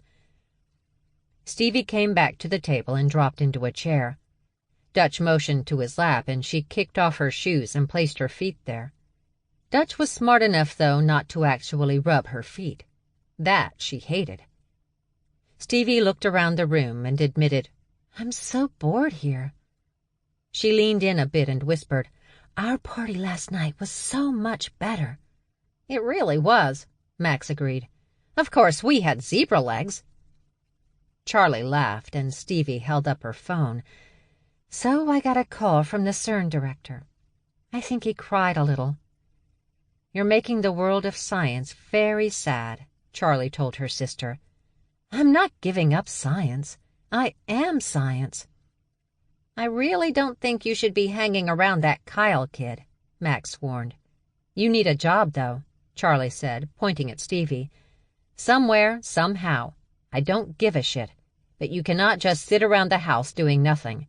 We all know that leads to obsessing and possible hoarding." I'm well aware of my mental health issues. I've got it all under control. "You're not going back to Switzerland?" Berg asked Stevie. Nope. I already talked to Tiny, and he says he'd be more than happy for us to stay. "Considering what he's charging us..." "He's willing to work on a deal for the rent if we sign a lease and you continue to make him your honey pineapple cake." "You promised him..." "I said we'd talk about it. Didn't I, Max?" Max looked at her sister and admitted, "I'm sorry. I wasn't listening because you're boring the fuck out of me." Stevie's eyes narrowed, but before she could say anything, Max took off running, and Stevie charged after her. "Fun is fun," Charlie yelled after her sisters, "until someone gets hurt."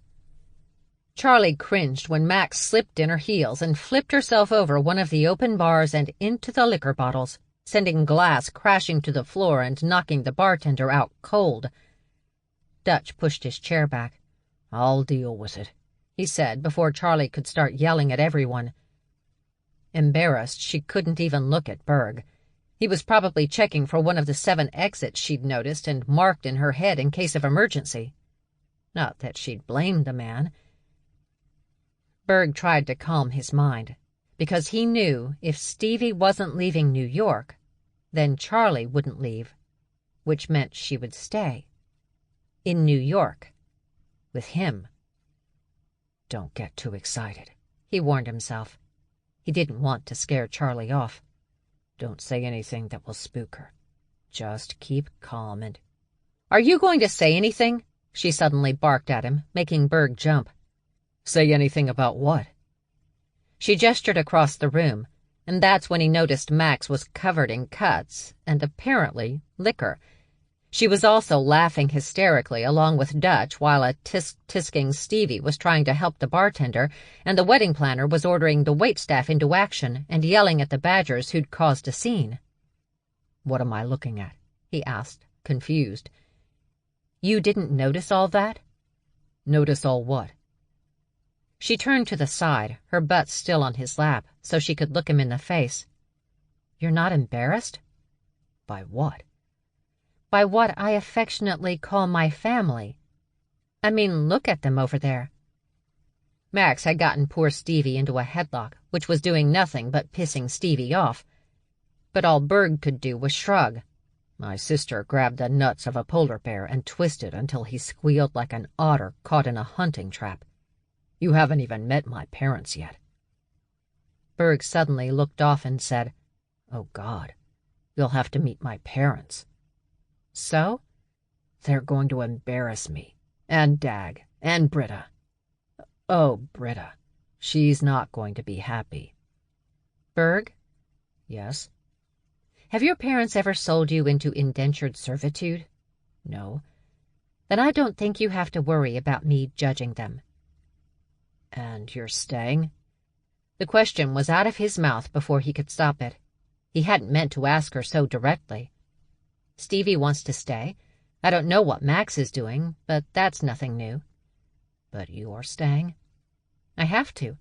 I have to bake food for Tiny." Realizing she wasn't getting what he was asking her, Berg just closed his eyes and came out with it. "I love you and I want you to stay." Charlie let out an annoyed sigh. "Well, that's all on you." Eyes snapping open, Berg demanded, "What the hell does that mean? You don't love me?" "Of course I love you." She glared at him and added, "Idiot. But I'm just saying, if you've chosen to fall in love with a MacKilligan after everything you've seen, then that is on you. I will not take responsibility for your continued poor decision-making." Instead of responding to that logic, Berg decided to simply keep quiet and hold Charlie on his lap. While they sat there silent, Stevie ran by, yelling, "It was an accident! It was an accident!" Max chased after her baby sister. Max's nose now bloody from where, Berg was guessing, Stevie had punched her. Dutch quickly followed, promising Charlie as he ran past, "I'll get him. I've got it all under control. Don't worry. Trust me." Lips pursed, Charlie looked at Berg. He shrugged and admitted, "Sorry, but I'm still glad you're staying." Crossing her arms, Charlie shook her head and muttered, "Such poor decision-making." Epilogue.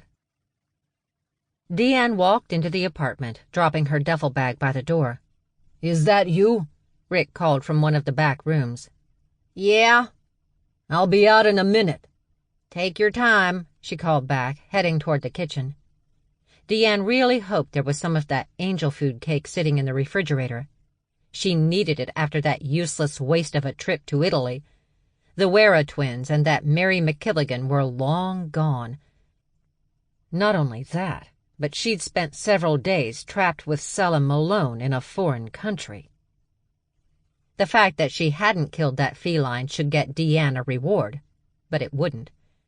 At the very least, it should get her a slice of angel food cake from her mate's restaurant. It did seem perfect, didn't it? A slice of cake, a kiss from her mate, and a big hug from Deanne's baby girl. But when Deanne entered her kitchen, she froze in the open doorway and stared across the room. She felt the hackles on the back of her neck rise, and for the first time she could remember, she had to fight her urge to shift to wolf, to howl for her mate, to howl for her pack. Lizzie grinned at her and waved, "Hey, Mama." "Baby girl." The female holding her daughter in her brawny arms looked up and smiled. "Deanne?" "Max." The she-badger sat cross-legged on the floor, with Lizzie Ann sitting in front of her, playing with the plastic knife set Deanne had gotten her to train with. "Your daughter is awesome," the honey badger said. "She's gonna kick butt one day, huh?"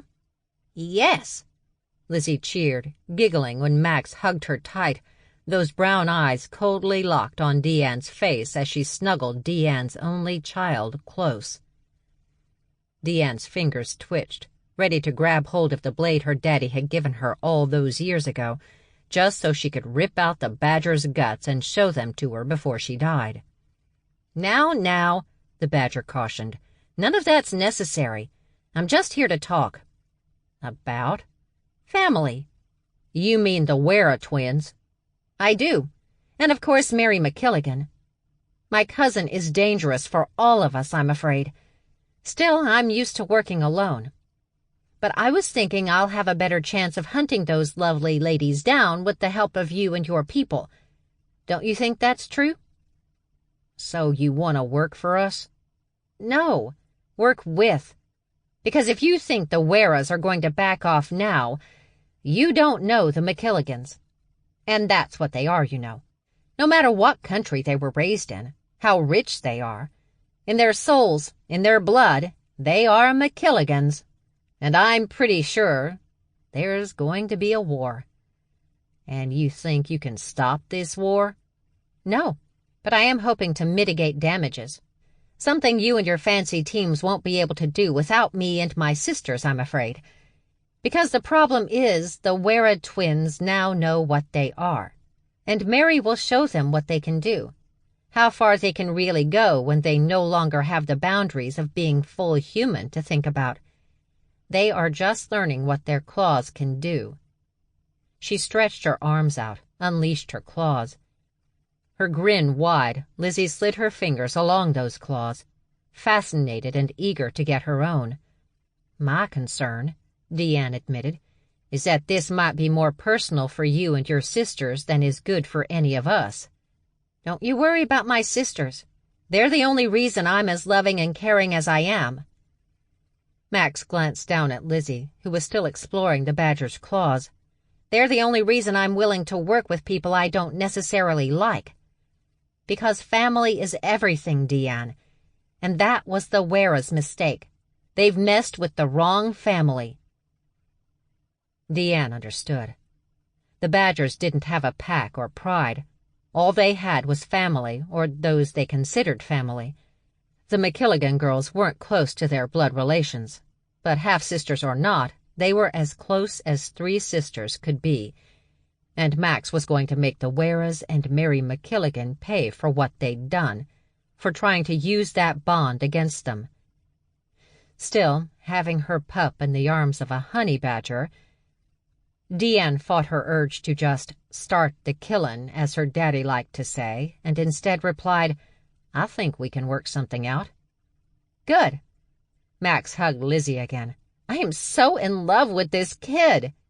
She looked at her. "Do you know how awesome you are?" "Yes," Lizzie replied. "I do." "Excellent. Never forget it." She placed Lizzie on the floor and stood. With one more smile at Deanne's daughter, she silently moved through the kitchen until the badger stood beside her. She stopped there, a tiny little thing, and if she were anyone else, Deanne would assume she could crush the bitch under her big she-wolf feet. But Deanne knew better now. "Don't feel bad," Max said. "There are very few people who can keep me out of their house." She leaned in close, going up on her toes, and whispered, "I fondled the Queen of England's crown jewels." She winked at Deanne. "I'll be in touch, and let's keep this between us, shall we? Like I said, I'll handle my sisters in my own due time." With that, Max walked down the hallway. A minute later, Rick came from the other direction. He kissed Deanne on the cheek and smiled. He'd had no idea that female had been in their house, and he wouldn't until he realized that his only daughter reeked of honey badger. "I'm glad you're home," he whispered in Deanne's ear. "Want some angel food cake?" Charlie stood on the back patio of her rental house and yelled up at one of the trees. "Get your ass out of that tree!" "Why? I'm comfortable." "Did you go off your meds?" "No." "You should just let her stay up there. She's comfortable." Charlie looked at the child eating her food. "Why are you still here?"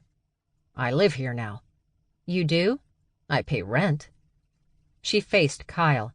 "You're not even 18. "I will be." "Does your mother even know you're here?" "She will eventually," he said, already walking away, still eating her food. "I don't think his mother knows," the panda said from beside her, munching away at bamboo, a noise that was really beginning to grate on Charlie's nerves. "But his sister knows, and she's the only one you have to worry about. That's why I'm here, to protect him." "Does he need protection?" "No, but his sister thinks he does. Besides, I'd rather stay here with you guys. He's got these twin sisters that freak me out." He finished one bamboo stalk and pulled out another from a small pack, like a cigarette pack. "One favor, though. Could you tell your baby sister to stop hugging me?" "Absolutely. But do you really mind?" "No, and that's a problem. Because she's not actually interested. She just thinks I'm cute, like a stuffed toy. That can only end badly for me." "I'll take care of it," Max announced to the panda as she came around the side of the house. "Hey, crazy!" she yelled up to the trees. "Leave the giant panda alone." "But he's so cute. You're making his dick hard. Stop it." Charlie laughed as poor Shen, face red, went back into the house. "Dude." Max grinned. "What? You're such a fucker." When Max turned to go inside, Charlie caught hold of her arm. "Where were you?" "Do you really want to know?" "Not really." Charlie released her sister and smiled down at the giant dog that was now standing next to her. "Hi, baby boy," she greeted the beast, leaning down to rub his neck and shoulders while he licked her face. "Who's a good boy?" she asked. "Who is my good boy?" "It's not him." She looked up at Berg. "Hey, you." "Hey." He slipped his arm around her waist and pulled her close, kissing her. But before Charlie could get her arms around his waist, Benny forced his big-headed way between them. "That's it," Berg growled, pulling away from Charlie. "Don't get mad at him," she yelled after him as he went back into the house. "He just loves me. He can't help himself." Berg came back through the door holding a leash. "I understand. And that's why I brought him a friend of his own." "Friend?" Charlie cringed a bit. "What is that?" "It's a dog." "What kind of dog?" "No idea." Berg glanced down at the female animal. "Got her at the pound." All Charlie could see was 100 pounds of hair. She couldn't even see eyes. She didn't even know if the dog could see with all that hair. "I'm pretty sure this is not how you're supposed to introduce new dogs to each other." "I don't care. I need to sleep in bed with you alone, and he's not letting that happen with the whining at the door every night." "He's lonely." "Well, this should help with that." Berg unhooked the leash from the new dog's collar. "I wouldn't do that," Charlie began, but it was too late. The new dog took off running, cleared the back fence, and was gone. Well, that was ineffective. "She'll be back," Berg said, slipping his arms around Charlie's waist and again pulling her close. "She is not coming back." "She will when she realizes she's surrounded by nothing but bears." As soon as he said it, the dog cleared the fence yet again and charged across the yard and crashed through the screen door leading to the kitchen. Tongue hanging out, Benny went after her. Hopefully he could calm her down. "Now I need to get a new door, or Tiny's gonna bitch." "You have to start seeing the positive." "Really? I've got one sister in a tree." "I'm comfortable," Stevie yelled. Another sister disappearing to who knows where. "You said you didn't want to know," Max yelled from the kitchen window. "And apparently an artistic genius and his panda bodyguard are living in my house." "I'm paying rent," came Kyle's response. "And you want me to be positive?" she asked, smiling up at Berg. "Yes, because you've got me, and I have a house right across the street that we can live in so you don't have to be here." Dag and Britta are mostly quiet and well-mannered. And tonight, not home. Charlie went up on her toes, wrapped her arms around Berg's neck. "That sounds perfect."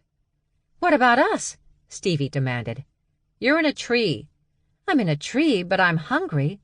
"I'm hungry, too," Max chimed in. "Let's get Dutch to foot the bill for that overpriced steakhouse. I want to try the giraffe." "It's overrated," Charlie heard Kyle explain, "and gamey." "I thought that was the rhino." Charlie stared up at the bear she loved. "I really hope you know what you've gotten yourself into." "I'm a grizzly," Berg replied. "If they really get on my nerves, I can just start roaring and gnawing on their extremities. Trust me, they'll run." "I knew it!" Stevie suddenly screamed from the tree. "You want to eat us! Ah!" She fell off the limb and hit the ground hard. "Ow! That really hurt."